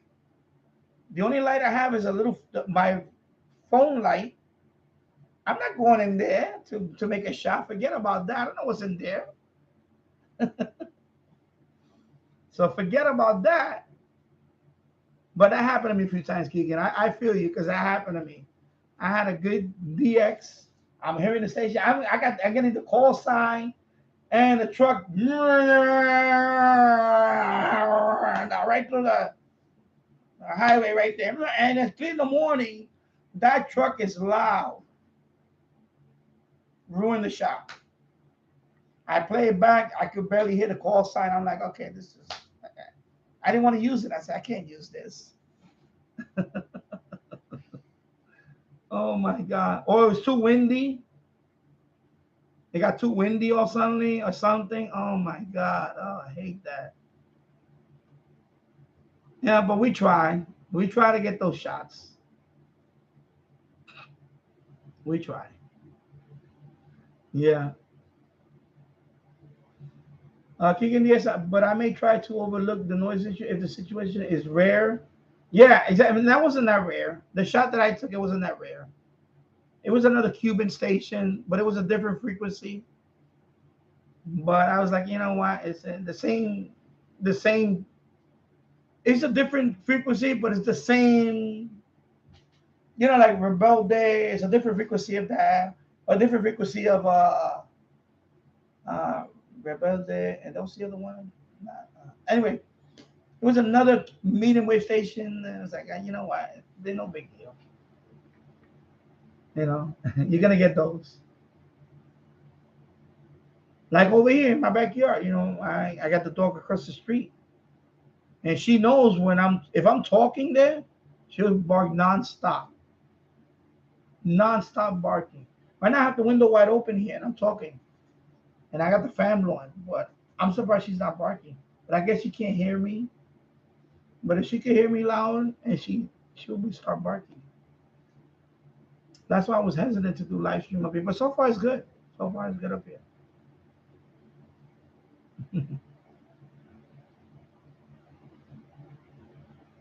Eventually I'll do a live stream from the backyard. I would like to do a live stream sitting outside. I can. I could put an Ethernet cable going into my yard. Because I have a switch, so I have another port. I can just run it. I don't need Wi-Fi. I just do it with the Ethernet. And I set up my laptop out there on a table, and I can do live stream outside my backyard. I may do that eventually. I'll probably do that one day. But the problem is, when I start talking out there, if that dog hears me, you'll hear in the background. I would have to tell the owner, listen, can you put the dog away for a couple of hours? I want to do a live stream back here. Or I have to do it on this side of the yard where the dog won't be able to hear me as much. On this side of the yard. Not on that side, but on this side. You know, when I made the NFED video that I was in that corner by the boulder, if I'm on that side, that dog is going to bark nonstop. If she hears me. She'll bark nonstop. Until the owner tells her, shut up. Sometimes he yells, yells at her, shut up to the dog, and then the dog calms down.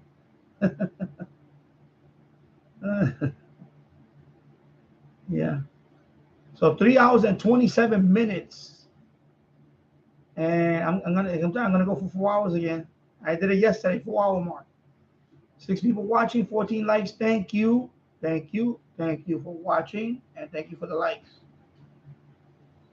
And join in the chat if you want. I'm gonna be here for another whatever. It depends on you guys. I don't have anything to do tonight. I'm just gonna relax for the rest of the evening. So, okay. So let me read over here. Since I record on my iPhone, and the iPhone microphone is very, yeah, I know it's very sensitive. Yeah. Exactly my problem sometimes. Yeah. What kind of with that kind of truck noise? Yeah. And hello, Miggy Mike. Hope you're doing well.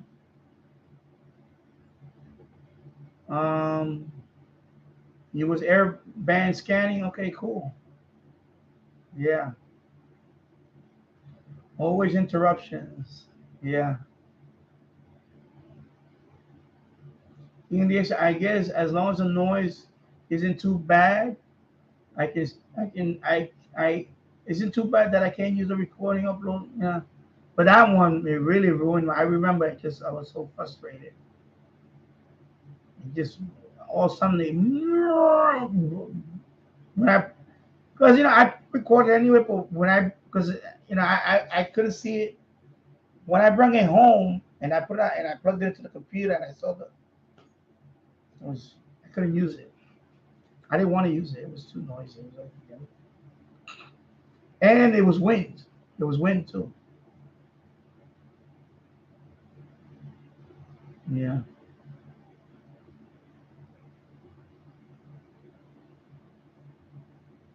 And Keegan is not too loud at least, yeah.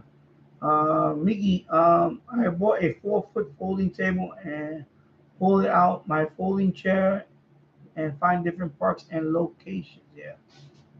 I just got to add. I just noticed it. Yeah, right now the ad.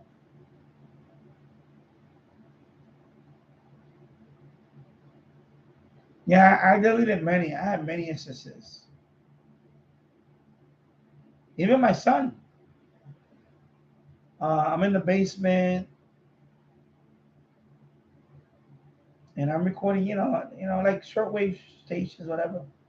He's stomping upstairs playing, and I went upstairs. And I told him, I said, "What are you doing?" I had to tell him. And sometimes, I just can't. I can't.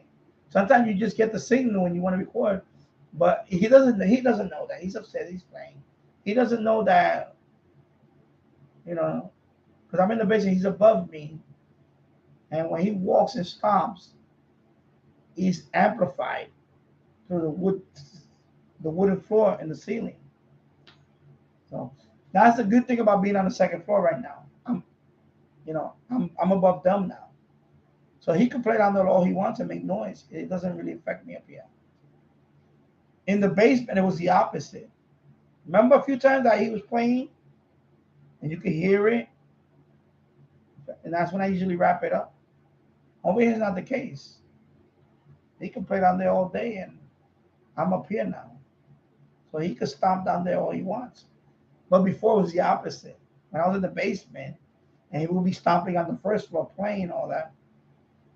Because he has a little scooter, so that he rides around in the house. A little push. And you can hear the thing.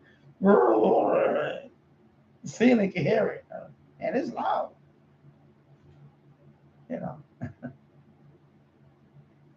But it's okay. It's all good. I remember I need to bring one more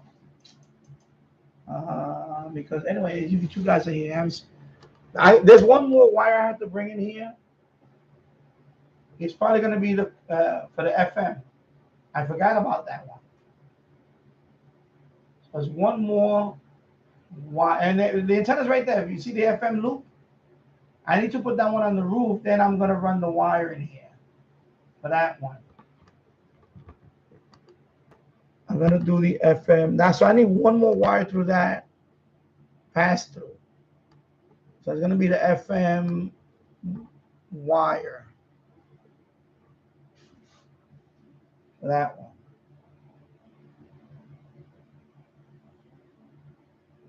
And I may split it actually. I may split it outside the window.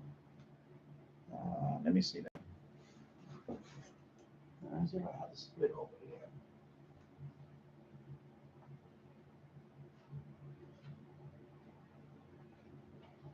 So that FM, yeah, I'm gonna try. Exactly, Mike. So I'm gonna, when I put the FM loop up there, I'm gonna run in here. I'm gonna split. One is gonna come in here to this floor. The other one is gonna go down to the basement because I want to have I have a couple of stereo receivers down there. FM, AM, FM receivers. My HD tuner is down there. What do people use for FM? What do people use actually for FMDX? You can use FM is different. It's not like medium wave. It's a phenomenon called E-skip, tropo E-skip. Usually it's a seasonal thing. Kiki can explain more about that. Especially when the weather's warm, like now in the summertime, you can hit distant stations for a certain amount of time. It could be like a few minutes to an hour or a few or whatever. You can hit distant stations. They just come in. It can be on a frequency that you listen to on FM. You can override that station. A lot of people, what they do is, and correct me if I'm wrong, Keegan, some people find an empty FM frequency, and they'll leave their radio on there. And also, they use websites that they can tell you what areas that is susceptible, that you can pick up that stuff. I haven't done much of it. I've done a little, but I want to try that. But I want to have a setup for it. I want to use that FM antenna for that. I want to put that up there. And like I said, yeah, it's a little more than luck because it does happen. And it happens a lot more in the warm weather. It's just that it's I mean, it does happen. Like if you see, Keegan has a lot of catches. He has a lot of catches, a lot of FM, and some of them are 1,000 miles away. He has long catches. So like it's not luck. It's a little more than that. There is a science behind it. And I know in my case, because the problem with me is that the FM bands are very crowded here. But TV Radio 1972 lives nearby me, and he does good catches. Some of it is, in my case, I'm going to do with the SDR. In my case, I'm going to do the SDR first. I could put it on a fixed couple of frequencies and leave it there. And I could automate this to record at the top of the hour I could automate this to record, like, for example, at the top of the hour, like 1 or 2 minutes before the top of the hour until 1 or 2 minutes after the top of the hour. I could do this for, and and eventually I'll get something. Now I'm gonna do it that way. And what Keegan does is a little more than that. So I could automate mine. I seen other people. I know Tyler Bird did a video on. I'll give you an example. Tyler Bird did another video where he used this radio.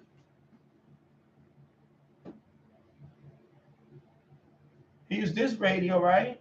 And also, I'm gonna try. Okay, here we go. I'm gonna explain to you why so if you don't have SDR, I like what Tyler Bird did. I like his idea too. Is that he used, let me lower this mic down a little bit. I didn't stand up at all for all 3 hours right now. Wow, this is another sitting down. So Tyler Bird, and hello Edward Felix.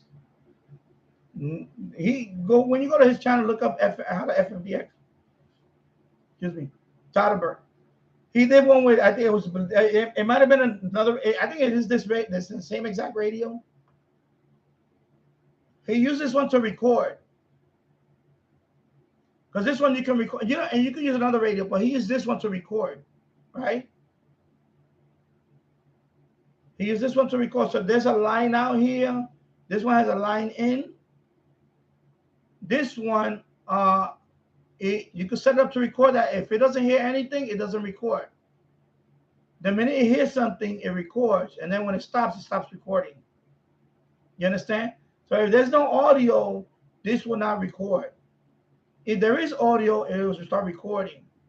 So the output of this. So he set this up on a specific frequency, like 88.3. I'll give you an example. I'm just going to give you an example. 88.3, he left it there. He left it on just with the whip.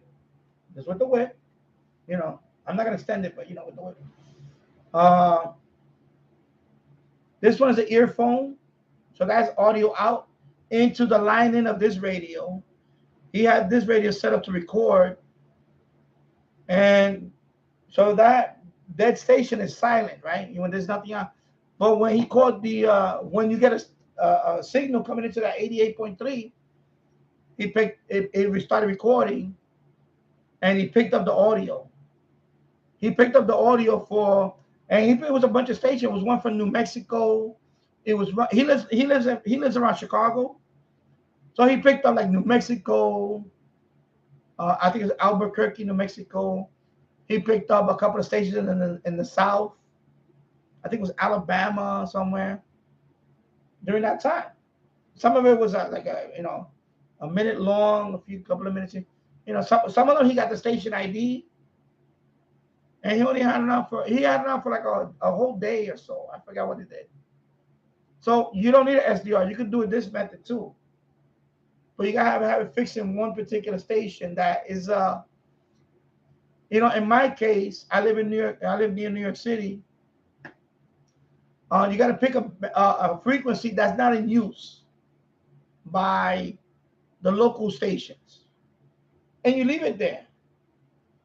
And then when you get the E-skip, boom, or a tropo, you get the signal. You get the audio, and then this will record it automatically. And then you get it. But with this one, he had to clean it up. So, he had to open it up. He had to use a program called Audacity. So you see the waveform. Actually kept recording it.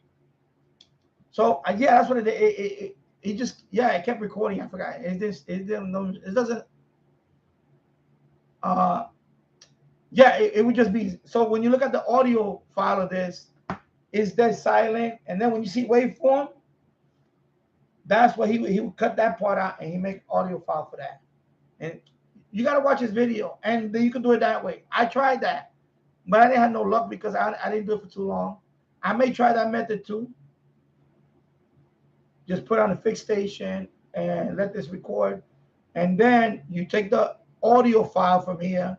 It's a WAV file or MP3 file. You open up an Audacity. Where it's quiet, it's going to be flatline, right? But when you see audio, you're going to see the waveform like that. You're going to click on that, you're going to hear the audio. And that's where he captured the audio of those stations. Okay? So he did it that way. That's another way you could do that. So there's two different ways that I told you. Keegan can show you another way. I wish he'd make a video on that, but that's Keegan. But you could try his way, with the two radios. One is recording, one is recording, and this one is the one that's going to receive FM station.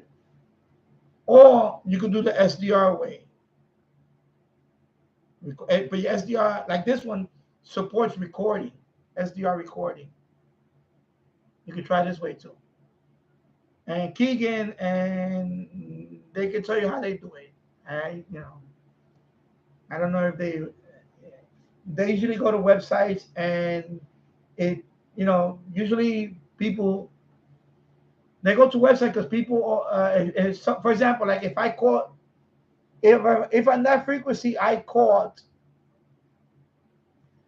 if for example 88.3 here in Yonkers, if I caught that distant station, there's a website where I can share that, and other people share that, and then you get a pattern. You get a pattern in a map. You get a pattern. So that one, people collaborate on that one, and based on the pattern, they call them spotters. So I become a spotter. So if I caught that one, I know Keegan does that. And you report it to those sites, and then you go in there, and based on the spotter information, you see the pattern. You say, okay, so this is happening right now in this sector. So I'm going to tune my radio because I know there's the probability I'm going to get something today on this because I'm in this area of the country. Yeah, I know so there is a science to it. It's not just luck, because it does happen. The phenomenon does happen. It happens all the time. It's just that you have to do more work. It's not like medium wave DXing where we already, it's a different pattern, so But anyway, that's two ways that I just tell you. Yeah, so I like the SDR method because I don't have to be. Yeah, the reason why I like the SDR method because I don't have to be here. I can let this thing. I can automate it. I can run this thing for a day or two, on the hour, top of the hour for 59, and then 59 minutes after the hour, it'll start running. It'll start recording up to 1 or 2 minutes after the hour. Then that's it. That's one file. Then it's gonna wait for the next hour. Same thing. Same. I could do it for days. As long as I got the storage space for the files, I could do this method. I do that with the medium wave. With medium wave, I do that. That's how I catch stuff that I can't sit down and I cannot sit down and wait for a particular. You automate it with SDR. Or if you can automate it with a digital recorder on a radio, you can do it that way too. Okay. Or you can automate a camera to it, but that's a whole different thing. I'm not doing all that. There's ways you can do it. There's ways that you can automate. You can automate a camera. You put the radio on. You leave it on a fixed frequency. You just leave it on. Of course, when you turn it on, there's nothing there. It's dead air. But you can set up a camera to record at a certain time, the top of the hour, and it'll record. And if something is there, it's going to record it. If nothing is there, it's going to record it, and that's it. Go on to, you can automate anything. Yeah, digital recorder seems easy. Yeah, you can because this is a learning curve. To use the software to do recording this, it is a learning curve. I'm telling you from experience, I had to learn. Now I know how to use it, but it is a learning curve. The digital recorder method is much easier. Much easier. Okay? So I just showed you, and you guys out there, that's why I want more likes. Because I go out of my way to show this stuff. But yeah, I would go with the digital recorder method and you gotta have it on a frequency that is not in use. Kicking has other methods and TV, but that's one method I will use. Because Todderbird, Todderbird has a video on all this for this method. So I will go to his channel, go look up how to FMDX on his channel. He has that video. It's a great video. I watched that video. I said, man, I gotta try that. And that's that's what that's one of the methods I'm gonna try. All right. Yeah, man. I did a good show today. 3 hours and 48 minutes. I covered a lot of topics today. So yeah, I would. That's a good method. The digital recorder with whatever radio you're going to use for FMDX. This is a digital recorder like this one. So the digital recording from this one is a WAV file or MP3 file. You open it in Audacity. And Audacity, when you look at Audacity, you're going to see wavelengths. But whenever there's dead air, you're going to see flatline, right? So there's nothing there. That means there's no audio there. Wherever there's flatline, don't listen to that. You're going to look for any waveforms. When you click on that and you play it, that's going to be one station right there, FMDX. Flatline for another whatever. Another waveform. Oh, there goes another station. You're going to, and right there, you're going to, So that's the way I would go about a digital recorder. Now look at that. These glasses, man, they really murder right here. Digital recorder. So he used this one. That's why I bought this one, because I like this one. This is the one he used. The Texan Q3. Excuse me. There you go. Texan Q3. SD card. Put SD card in there. And has a line. The reason why I like this one, because it has line in. This is why I like this one. It has line in. You see line in? You want that. You want the line in. Okay? That radio audio out or earphone out to line in. You got to patch that cable into line in. And then that's how you're going to record this audio off of that radio. Okay? That's how you do that.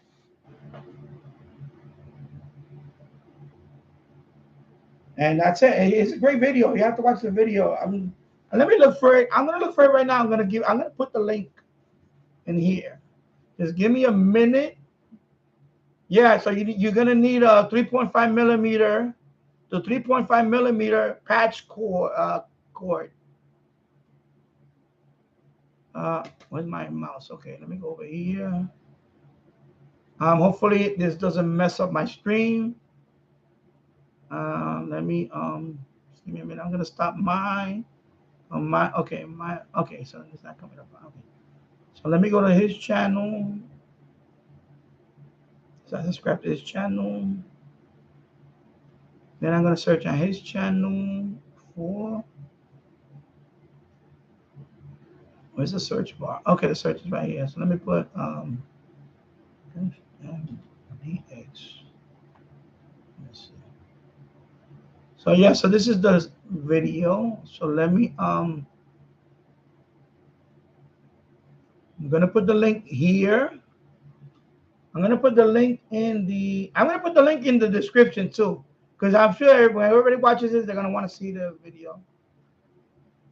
Okay, so I'm gonna copy and paste it here. It's a great video. I love this video. It's 27,000 views. He made it 5 years ago. It's one of the few videos that I've seen. He's one of the few videos that I've seen that he actually, shows people how to FMDX. There's not that many videos out there on actually showing you how to do this. There's not that many. I wish more people would make videos like this. Okay? And that's the video. I'm not going to put the audio on because it's not going to let me anyway, because on the replay, it's just going to mute it anyway. It does that for copyright reasons. But that is the video. Okay, I'm going to skip it for a little bit.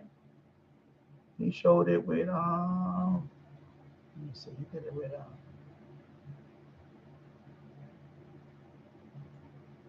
so he also used the Eton. He had two of them actually. Oh yeah, so he had this one. It's not the one that I have. That's another Sanjian. I forget which one. Anyway, yeah, you see Keegan, you have similar one to this one. So this is the way he did it. You see? Okay. So he had two. He did. I forgot he did two of them. I haven't seen this video in a long time. But yeah, and then so he's showing you examples here. Why these are some of the catches that he did. So from Chicago, near Chicago, all the way to San Angelo, Texas. There's he shows a few more.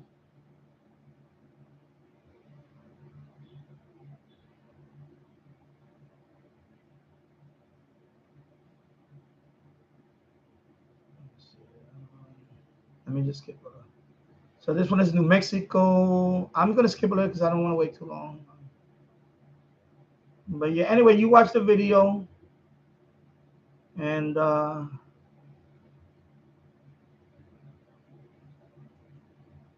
see. So this one is see Texas. Okay, so you get the idea. This one is Florida. So you notice the pattern. Let me let it play. You notice the pattern that he put. You have to put on a fixed frequency where, like I said, it's not being used. And then, you see? So that one came in, then it left, then this one came in, same frequency, and so you understand now where we are. So that's what you do.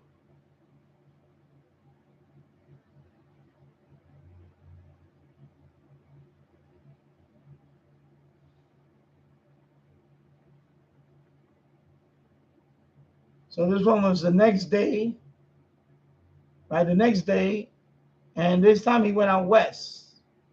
Same frequency, right? But he went out west. You see what I'm saying? That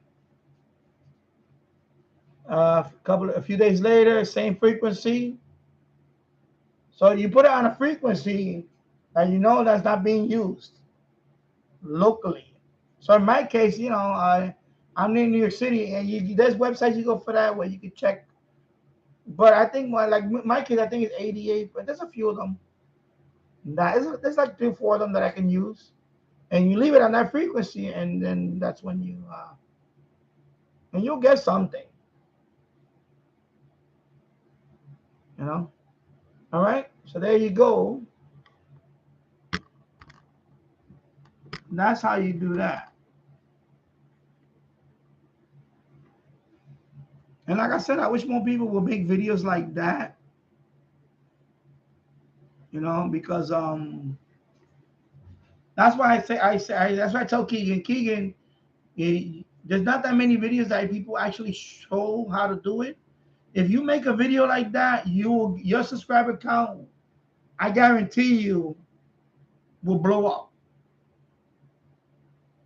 Will literally blow up. You'll like double your subscriber in no time, and maybe more, because there's not that many videos on that. So when you make a video on something that is not around, and you know people want to know what, you know, because a lot of people see, like what Mike said, is luck. It's not luck. It's more than that. But it's a science to it. There's a method to it, and that's what you have to do. You have to show them. You show them, and then you know. So, because eventually I am gonna make a video on it. I'm talking about it right now as a video. I just made a video on it on a live stream. But I can make a video on it dedicated to it, and I'm guarantee you it'll get views. I guarantee you it'll get views. It'll get like, you know, whatever. You know, it'll get views. Because I'm telling you, I looked around, there's not that many. When I did that pass-through video, there weren't that many videos on that at all. Not the way I did it. Not the way I did it. Not the way I did it. So right now I have 2 videos on that. It's over 1,000 views. Just the two little, the first one and the follow-up, already over 1,000 views combined. The 2 videos on the pass-through, already 1,000 views. It hasn't even been a week. Now that video is gonna be, you know, in a couple of years, gonna be 10,000 views easily. Because nobody did a video on that. Nobody. They did the MFJ one with the connectors. That's nice and all that, but this is more like simple, and I got positive comments on it. 99% were positive. You know, you're always gonna have one idiot or one smart ass guy, whatever. But 99% were positive. So that's why I tell people, when you have a YouTube channel, if you can do something that nobody hasn't posted on, if you can show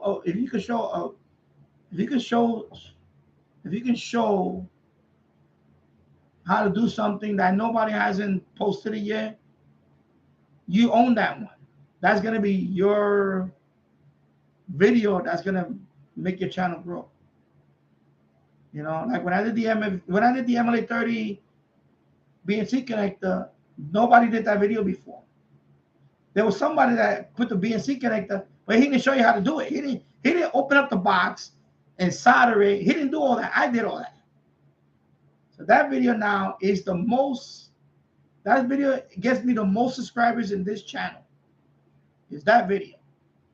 Out of all my videos, that's the one that makes people sign up to my channel for subscribers. Because I look at the analytics. I look at it. Which video gives you the most subscribers? It is that video. The MLA 30, BNC, how to put a BNC connector on your MLA 30. And then, of course, other people made that video later on. But I was the original. I'm the original. I can say that. I'm the original, you know. You understand? Exactly, Mickey. Offer something useful. It's great to do reception videos, great to do live stream. But if you could do a video that could show somebody, you know, like the pass-through, again with the pass-through. I have my skeptics. Yeah, I know. I just popped up. Because I hit 4 hours. Right now I'm at 4 hours. Because I went over the 4 hour mark. Right now I'm 4 hours in the stream. I have my skeptics. People were like, you know, I saw people were like, oh, it's just a piece of wood. And no, it's a piece of wood. I drill a hole. I put a simple couple of PVC. I want my wires to go through there, or nice and tidy in one spot. I can close the window on there. I can seal it for the winter time. And of course, my wife even did the call sign sticker for me. And it works. It's practical. It's practical. Okay. You got to be bold sometimes. Sometimes people are going to say, oh, that looks like crap. That looks like, when the first video, yeah, I showed the people the wood. It was a piece of wood that I said, no, I'm going to sand it. First, I'm going to clean it. I'm going to sand it. I'm going to put the pass through. I'm going to stain it with the wood stain and the polyurethane coating. And everybody likes it. I got good feedback on it. And 2 videos of that is over 1,000 views right now. Easily over 1,000 views. And it's gonna keep growing. So you have to you should make a video like that. Because I know I'm gonna make one soon. Sooner than later, I'm gonna make one. Let me go back up here. And then so 4 hours and 2 minutes in the book, 4 people watching, 16 likes, thank you. And yeah, I'm doing a little marathon today. Yesterday I was on for 4 hours. Today I'm on for 4 hours. So 8 hours in the last 24 hours. So I'm putting in the work today. My son is taking a nap now. I know he's out. And my wife is not coming home for another couple of hours. So hey, I'll go downstairs for a minute and get a bottle of cold water. I'll be good to go. But let me read up here. Let me catch up a little bit, then I'll take a quick break. Let me go up here. I'm gonna skip some of the catches because I want to catch up. Sorry, Edward Felix, hello. Let me go here. Yeah, it's a lot of stuff I need to catch up, but I'm gonna try to catch up. I'm gonna go through it quick. The relevant stuff. Sorry, So anyway, Miggy, I hope that answers your question about FMDX. What people use actually FMDX. And like I said, there's several ways of doing it. So now you know. I gave you 2 different ways of doing it. I use a 6-element log periodic FM antenna 25 feet above the ground with a rotator. The Grundig Eton Grundig Edition Field BT is my primary FMDX receiver. Yeah.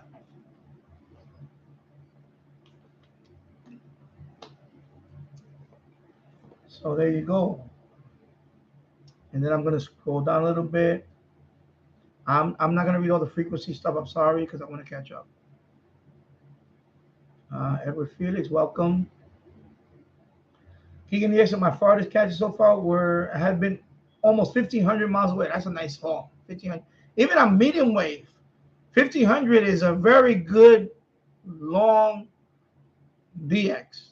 So on FM, that's awesome. So almost 1,500 miles. So you go Honduras. Wow. And KFAE in southeastern Washington. Cool. Okay, so I'm gonna skip that, skip all that. Yeah, they'll try sometime. Okay. Yeah, I would do a video. You should do the video on that. Just take your time when you do a video, make a video, then stop, and then you put it together. I use Windows Movie Maker. It works for me. Simple editor. I don't use nothing fancy. I don't have a fancy video editor. I use the original Windows Movie Maker. It's free. No bells and whistles, no stupid watermarks, none of that. I just use the original. Because I don't use the one that comes with Windows 10. I download the old one. You could download the old one. I use that one. It works for me. It's very simple. And that's how I edit my videos. Very simple to use. Eventually, I'll use something more, but right now it's free. So I don't. My videos are not that fancy editing or anything like that. They're very simple. So, King Elias, perhaps an idea for checking for FMDX recording on the SDR in case I miss it when I went live. If I was either asleep or yeah, exactly. That's why I like the SDR method. You don't have to be here. You can automate it, and that's it. And then when you come back, what you do is there's a WAV file. The SDR makes a WAV file. You open that up on the SDR software. You can see the spectrum that it recorded. On medium wave, it's going to be the whole medium wave band. But on FM, because FM uses more band or more computer storage space, you might get 1 or 2 megahertz only. So you're not gonna be able to do a whole FM band. You're gonna have to say, okay, from 80, I can say like from 88.5 to 90.3. Record that sliver of spectrum. So anything that happens in there, he's gonna record it. Because it's too big. Because FM, remember FM, the bit rate on FM the audio bit rate on FM is a lot bigger than medium wave. So the file size is going to be humongous. We're talking about like a gigabyte, 1 gigabyte of storage space for every couple of minutes on FM. So you need storage space too. If you're going to do automated on FM. On medium wave is not that big, the file size. But on FM band, even for a couple of stations, it's going to be a lot bigger, the file size. So you got to keep that in mind too. I know I'm dropping a lot of stuff out here, a lot of knowledge, people, but hey, this is why I do these streams. I can't make videos on all this. That's why I prefer people to come on live, ask me questions, and I'll answer your question. If I make a video of all these things that I know, like I said, I have enough content for 3 years. Literally. That's why I like doing live stream, because people ask me, and I can just boom. I can just tell you right there. I covered a whole bunch of stuff today. 4 hours. I mean, come on, people. You should subscribe to my channel. If you guys don't subscribe to my channel, I got a lot of people that don't subscribe to my channel, but they watch my videos. I wish, like I said, I'm here to answer questions, give you feedback on it, whatever. I don't mind. I'm telling you, and there's not that many YouTube. I'm gonna put myself out on a limb. There's not that many YouTubers out there that can be on for 4 hours with this much energy. Okay, I see people for 1 hour. They're ready to leave. 1 hour, they're already. Oh, I gotta go. 1 hour. I'm exhausted. That's fine. Been on for 4 hours. I can cover whatever anybody want to cover. I covered a whole bunch of stuff. That's FTA,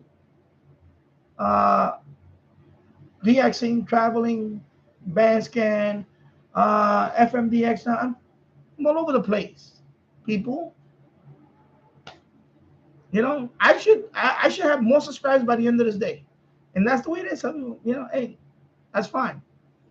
Go listen to your vanilla channels. They're not gonna sit here for 4 hours with this much energy answering questions. Okay, I can have a radio show on this, and I'm sure to do very well. That's what I'm auditioning for. Okay, folks. So, just saying it like it is. All right. So the SDR, yeah, I'm telling you, SDR is better to automate, and also, FM, AM. That's why I love the SDR option. You can automate your DX catch. You don't have to be home. You don't have to be. Set it and forget it. All right. I'm gonna scroll down a little bit. Yeah, if I could patch the radio audio output directly to iPhone. Yeah, iPhone audio. Well, I don't know about that because iPhone. Yeah, you can. You can. You can. Yeah, because iPhone, it has both. You have when you put the earbud on the iPhone, you have audio out and in because you can talk on that too. So you can use your audio on your iPhone to record. So for example, your radio has earphone out, audio cable into your iPhone. You can do that. You can. You can do that.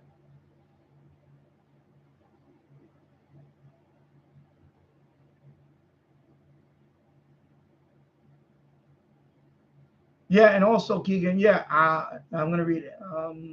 And I could try recording more than one station ID at once. Yeah, but again, you're only limited to, on medium wave, the whole band. So 2 megahertz. Because remember, medium wave is, 2 megahertz is the whole medium wave band, from 520 to 1710.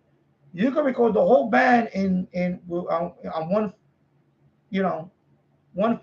one recording is going to record the whole band. And by the time you get to the FM band, high frequency, not that way. You're not gonna be able to record from 88.1 or whatever. What is it? 87.9, whatever, all the way to 107.9 or 108, whatever.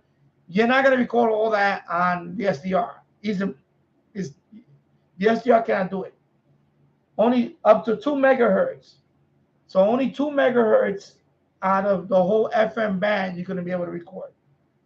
Okay, so you gotta pick that 2 megahertz window wherever you want. So if you want like 97.1, so you're gonna be going from 97.1 to 99.1, and that's it. Okay, not the whole FM band, just 2 megahertz of it, just about 2 megahertz. And that file size is gonna be a lot bigger because the audio, the bit rate, and it's gonna be a lot higher. So you gotta keep that in mind too. It's not like medium wave, where the bit rate's a lot lower and things. But anyway, 2 megahertz. Just remember that 2 megahertz. So that we're talking about a handful of stations. 2 megahertz. You figure maybe 2 or 3. Yeah, a handful of stations you could probably get. Okay, I think I explained it well. Even though I'm 4 hours in, I'm still sharp. I'm sharp as a mosquito's needle. All right.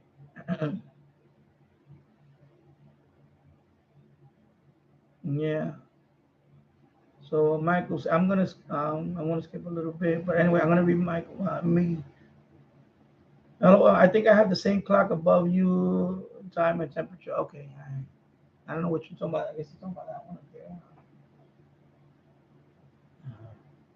I got Mike. I got the audio patch cord, not just not a recorder. Yeah, so you just gotta get the recorder, but you gotta make sure it has line in.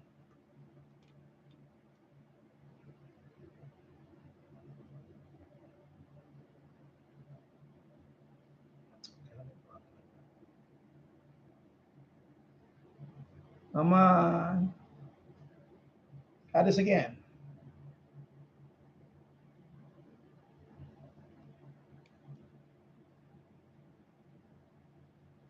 Oh my God, seriously? There you go. Line in. I have it upside down now. Sorry. Line in. Line in. Okay, it has to have a line in. Or microphone in. Mic in. Line in. Then you're good to go. Otherwise, not gonna work. All right. And I'm vacationing in October, and we'll take 2, maybe 3 radio and see what I can catch. Cool. All right, I'm gonna skip a little bit. So right now you're currently at 288 subscribers, okay, and Mike is at 298. Yeah, exactly. You gotta offer something useful, and it's good. You know, you're gonna be, if you make that video, you'll be one of the few videos that even covers that to make those catches. Because some people catch them, but maybe they don't know how to explain it on video. Maybe they don't know how to explain it on video. Yeah, I know. Okay, yeah, the ELAD. Yeah, you're right, Keith. Now I'm catching up to the bottom. Yeah, I believe the EPI, but it's big, right? Yeah, I see. Okay, so the ELAD S3 can do the full FM band, and others can do up to 8 to 10 meg. Okay, so yeah, okay, so I wasn't sure about that, but yeah, okay, so thank you. Good to know. See, so I don't have the ELAD. I was thinking about buying ELAD. I'm thinking about getting an ELAD, but yeah, the ELAD you can't do it. You're right. So there you go. Of course, the ELAD is over $500 or something like that. Yeah. Okay, Keith. Yeah, thank you, Keith.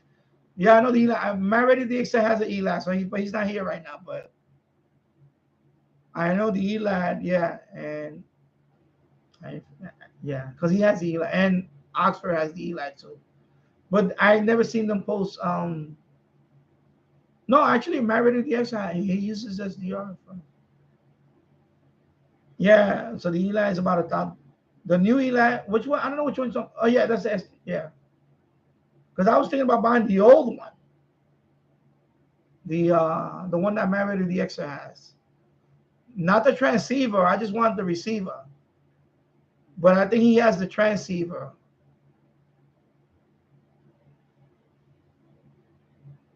RSP Duo. Okay, RSP Duo. All right, so I stand corrected on the RSPD. But anyway, it is. But you're right. It is a bigger file. That I know. Because I tried it. Keith, 1 hour of 1 hour of the full FM band on the with the ELAD is 1 terabyte. It's about 1. Yeah, exactly. It's big. Yeah, and that sounds all right for the yeah. So yeah, I don't have the ELAD. I want an ELAD. But I bought my well, actually, not me. My wife. I had to make a choice. I wanted the G90. I needed the G90, but if I didn't have my license, then I would have got the ELAD. I want the ELAD. I still want a Perseus. I want an old one, but I'm not paying. Even for that old Perseus, I'm not paying $700. I'm sorry, I'm not paying $700 for over 10 years old. No. So they lost me on that one. $700 for the old one, because I know they have a new Perseus. But yeah, Jersey Mike's. Oh, that was the ad you had, Jersey Mike's. Okay. And he got an ad saying they used to cover for everybody. That's okay.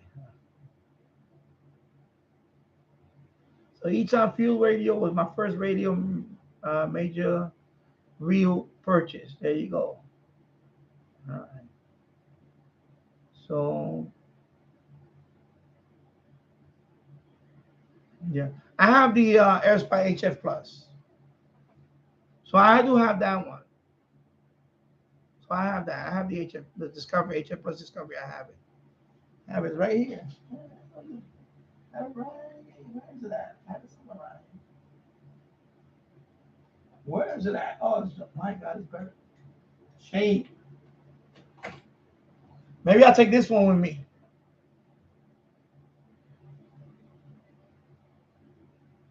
Maybe I'll take this one with me instead of that one on my vacation.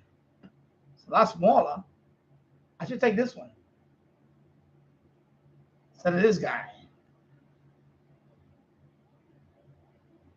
Oh, okay.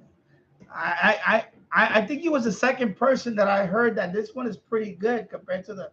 I think DX Central mentioned that too. Yes, that is you, DX Central. Keith. Oh, okay. Oh, okay. Yeah. No, that's right. Yeah.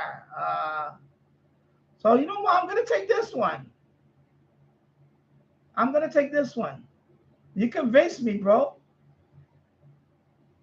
Yeah, I know. I thought it was you. I thought it was you for a second. I'm like, but he wanted to, because he was the one that mentioned it, that this is just as good as the Perseus. I was like, really? Wow. So you see, folks, you learn something new. I just learned something new. And this is not $2,000. This was $130. I think I have this guy. It was on sale when I bought this. It was a little over $100. It was about $139. It was on sale. $140 maybe. Man, you convinced me. I'm taking this one. I'm gonna take it with me now. You're the man, bro. You're the man. You're the man, Keith. So yeah, you see, folks, you learned something new. I'm 4 hours and 22 minutes, and yeah, bang for that. I know, but I didn't. I think I FM it was like, wow, man, because he was the one that mentioned it, that it's better. It is better than the Perseus. I'm like, what, really? Wow. Thank you, bro. Thank you, bro. You see, you got to stay tuned, people. You stay here long enough, you pick up these little nuggets of information. See, Mike, Miggy, $149, I believe. I bought it on sale. It was like $139, $149. Okay, I'm gonna check the price. Anyway, you can check the price. I'm not gonna check it now, but you can check the price. Is compared to of course this is has more but yeah, it's $149. So I'm gonna take this one with me. Take this one with me. Very small. Yeah, this is much affordable. And you run SDR Sharp. SDR Sharp, SDR Console, right? SDR Console. I know SDR Sharp. It has a lot of plugins too. SDR Sharp has a lot of plugins. So SDR Sharp. The U loop. You need a yeah. I'll catch up, but I'm gonna rewrite you, bro. The SDR Sharp software for the AirSpy has a feature called FM Canceler, AM2, that basically can cancel out a regional or lower power signal, so you can DX under it. Yeah, it's like having an FM phaser without a second antenna. Bingo. I believe that's what he said too. She was doing a demo on it.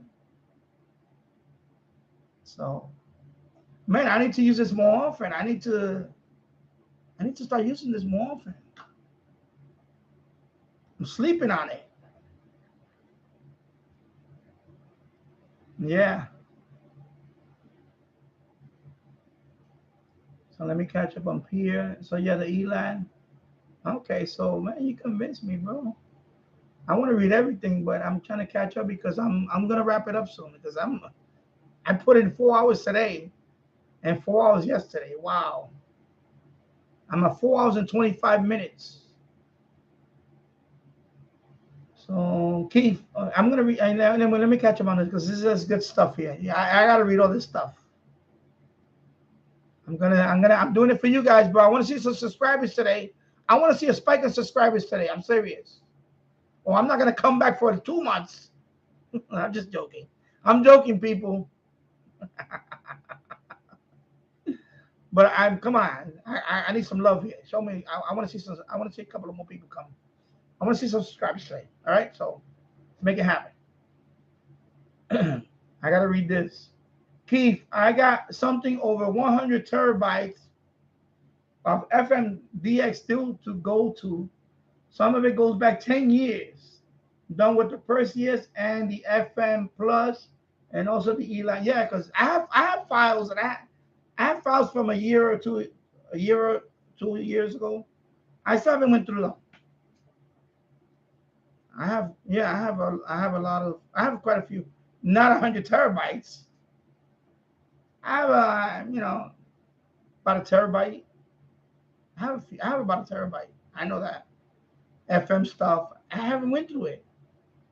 It's amazing, right? What the SDR can do. It's amazing what SDR can do. It's amazing. Yeah, so I believe 100 terabytes, yeah. Especially FMDX, yeah. That thing, yeah, I think fills up a drive like nothing. So the ELAN can do a full FM band, and others can do up to 8 to 10 megahertz. Yeah. Yeah. Okay.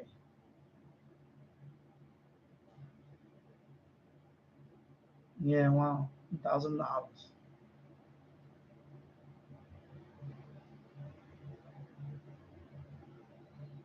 Yeah. So let me skip down a little bit because there's a lot here.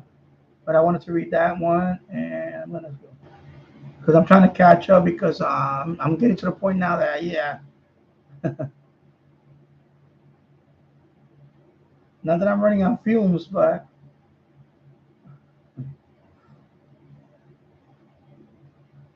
so Keith, you need to come back on here, man. Drop some of that. It's cool, bro. I like that. See, this is what I'm talking about. When I tell people, when you watch his live stream, he's not an uncovering topic. It's whatever you guys talk about because you guys is the one that make this. I would have ended this live stream an hour ago, but now that Keith is here talking, and you're learning. Yeah, it's all about learning the hobbies, bro. So cool. Yeah.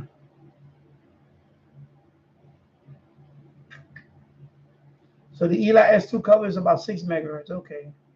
I think that was the one I was looking at, the S2. Oh yeah, the S2, but I know it was a receiver. I think it was just the receiver. It was not the duo. Right? The duo is a transceiver also. So it's not the duo. It was just a receiver. The S3 was it duo or something? I forgot what it's called. Keep the RSP duo and the RSPdx are good in between. Both can cover about 8. I didn't know it was 8. Wow. I have to. Yeah. Okay. That's not bad.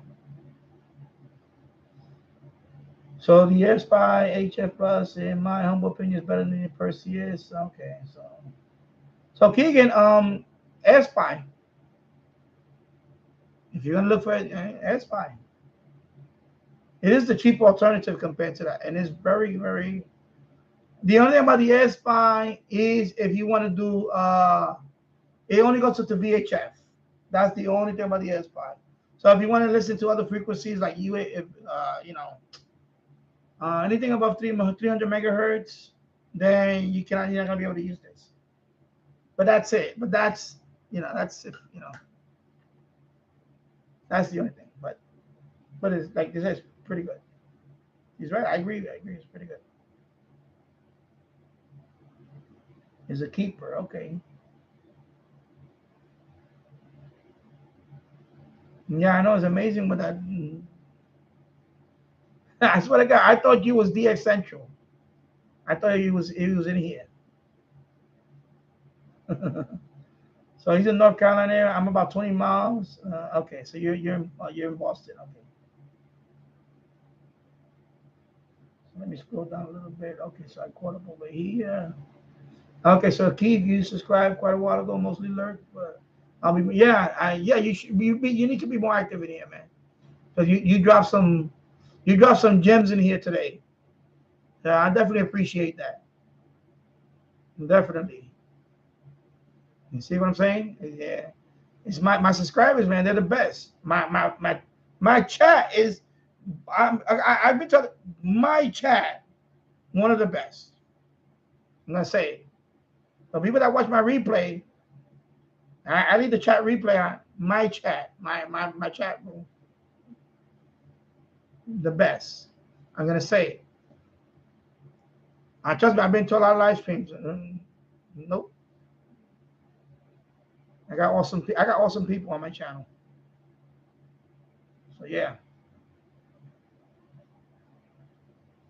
I'm trying to catch up here. So I'm gonna skip the frequency stuff, okay? So cool. I'm glad you subscribed too. Amazing is the word. I also have a lot of long wave and medium wave stuff too. Yeah, I know because even on long VLF with the U loop VLF, I picked up the WWVB 60 kilohertz. Beautiful. I'm telling you. VLF with this SDR is amazing. VLF and Cutler Bane 24 kilohertz. This guy right here. All right. This guy right here. And hello, Dave. And good evening for Sarasota, what is it? K04ACN. And welcome. Amazing. I'm telling you. So even VLF. I used the U loop, not the S-Fi one either. It was the clone, the Chinese clone one. And quiet. I have video on it. It's on my channel. VLF with the SDR sharp. Because I'm gonna get the U loop for the AirSpy one. I'm gonna get that one. I'm gonna do it again. Because I made the mistake of putting it near the fence, and the ivy destroyed my U loop. But that was a clone. That wasn't the. That is not the S5 version of the U loop. I'm gonna get that one next, and I'm gonna do it again. VLF.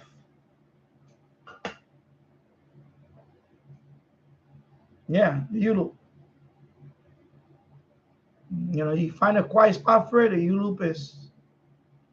I was amazed. I was like, wow, WWVB signal was strong, very loud, awesome. The only thing I wish I could get is transatlantic medium wave, like BBC 198. But I'm not gonna be able to do it with the U loop. I could maybe do it with the U loop, but I'm gonna have to mess around with it. And I don't have a Wellbrook, so I wish I had a Wellbrook. So I'm gonna try to make a CAS loop. It's not like a mini CAS. I don't have a lot of space back there, but I want to build a CAS loop. I'm gonna try that. So I'm not right on the coast. I'm in Yonkers, New York. So I'm a little inland, right outside New York City.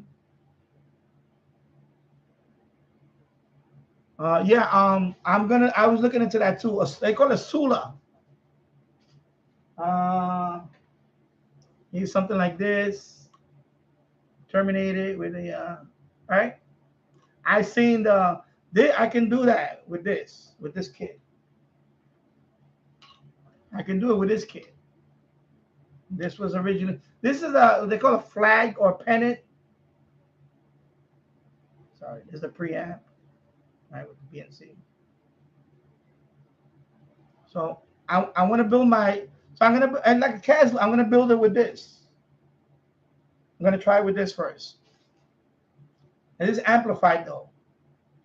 So I may do it not amplified first. I've seen videos on there, they call it a Sula. Small unidirectional loop antenna. That's what it stands for. So they use a resistor. So basically you're pointing at, I want to go west over the Atlantic. I want to go west from here. So you're going to terminate the back end. That's what I call it, the back end. I know what you're talking about. And yeah, so I'm thinking about doing that. So I want it, but the problem is over here. So I'm gonna try that way with the amp. I bought that, So that's the one I bought for the Russian guy. What's his name? Anton. Is it Anton? Yeah. I had that for years. I had it. It was pretty good. I had it recently here. It was a few years ago. I tried it, but now I want to make a permanent.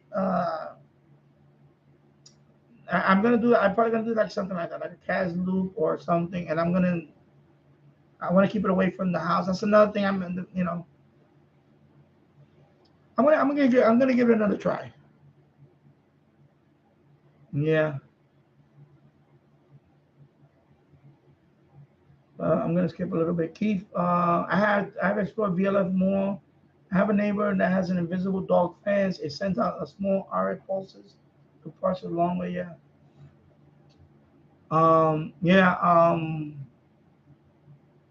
Yeah, like with the U loop, you're gonna have to really know all that. But you know what I'm talking about.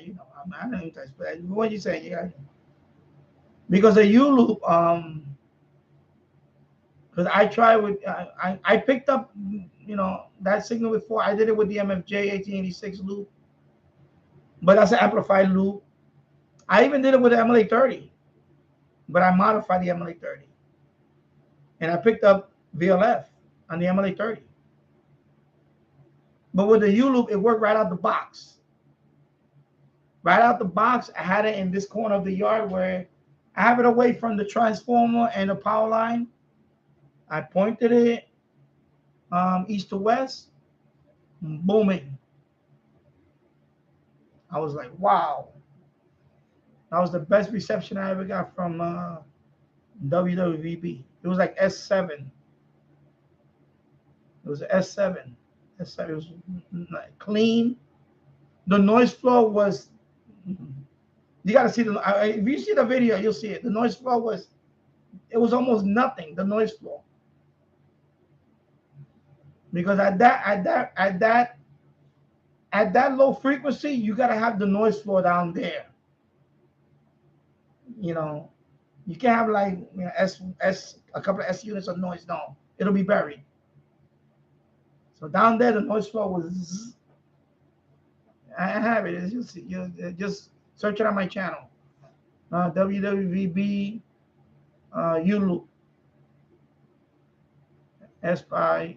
Yeah, I did it with the S5. I did two videos. I did one with the S5, then I did one with the this guy, RSPdx. The S5 one was awesome. It was awesome. In the U loop, and that wasn't even the S5 U loop. Like I said, that was the clone. The ones you pick up on eBay, Chinese clone, and it worked. All right. So let me go down here. All right. So yeah, the CAS antenna does need an amp sometimes. The super loop that I mentioned doesn't need an amp. I think you're talking about the Sula. Is yeah.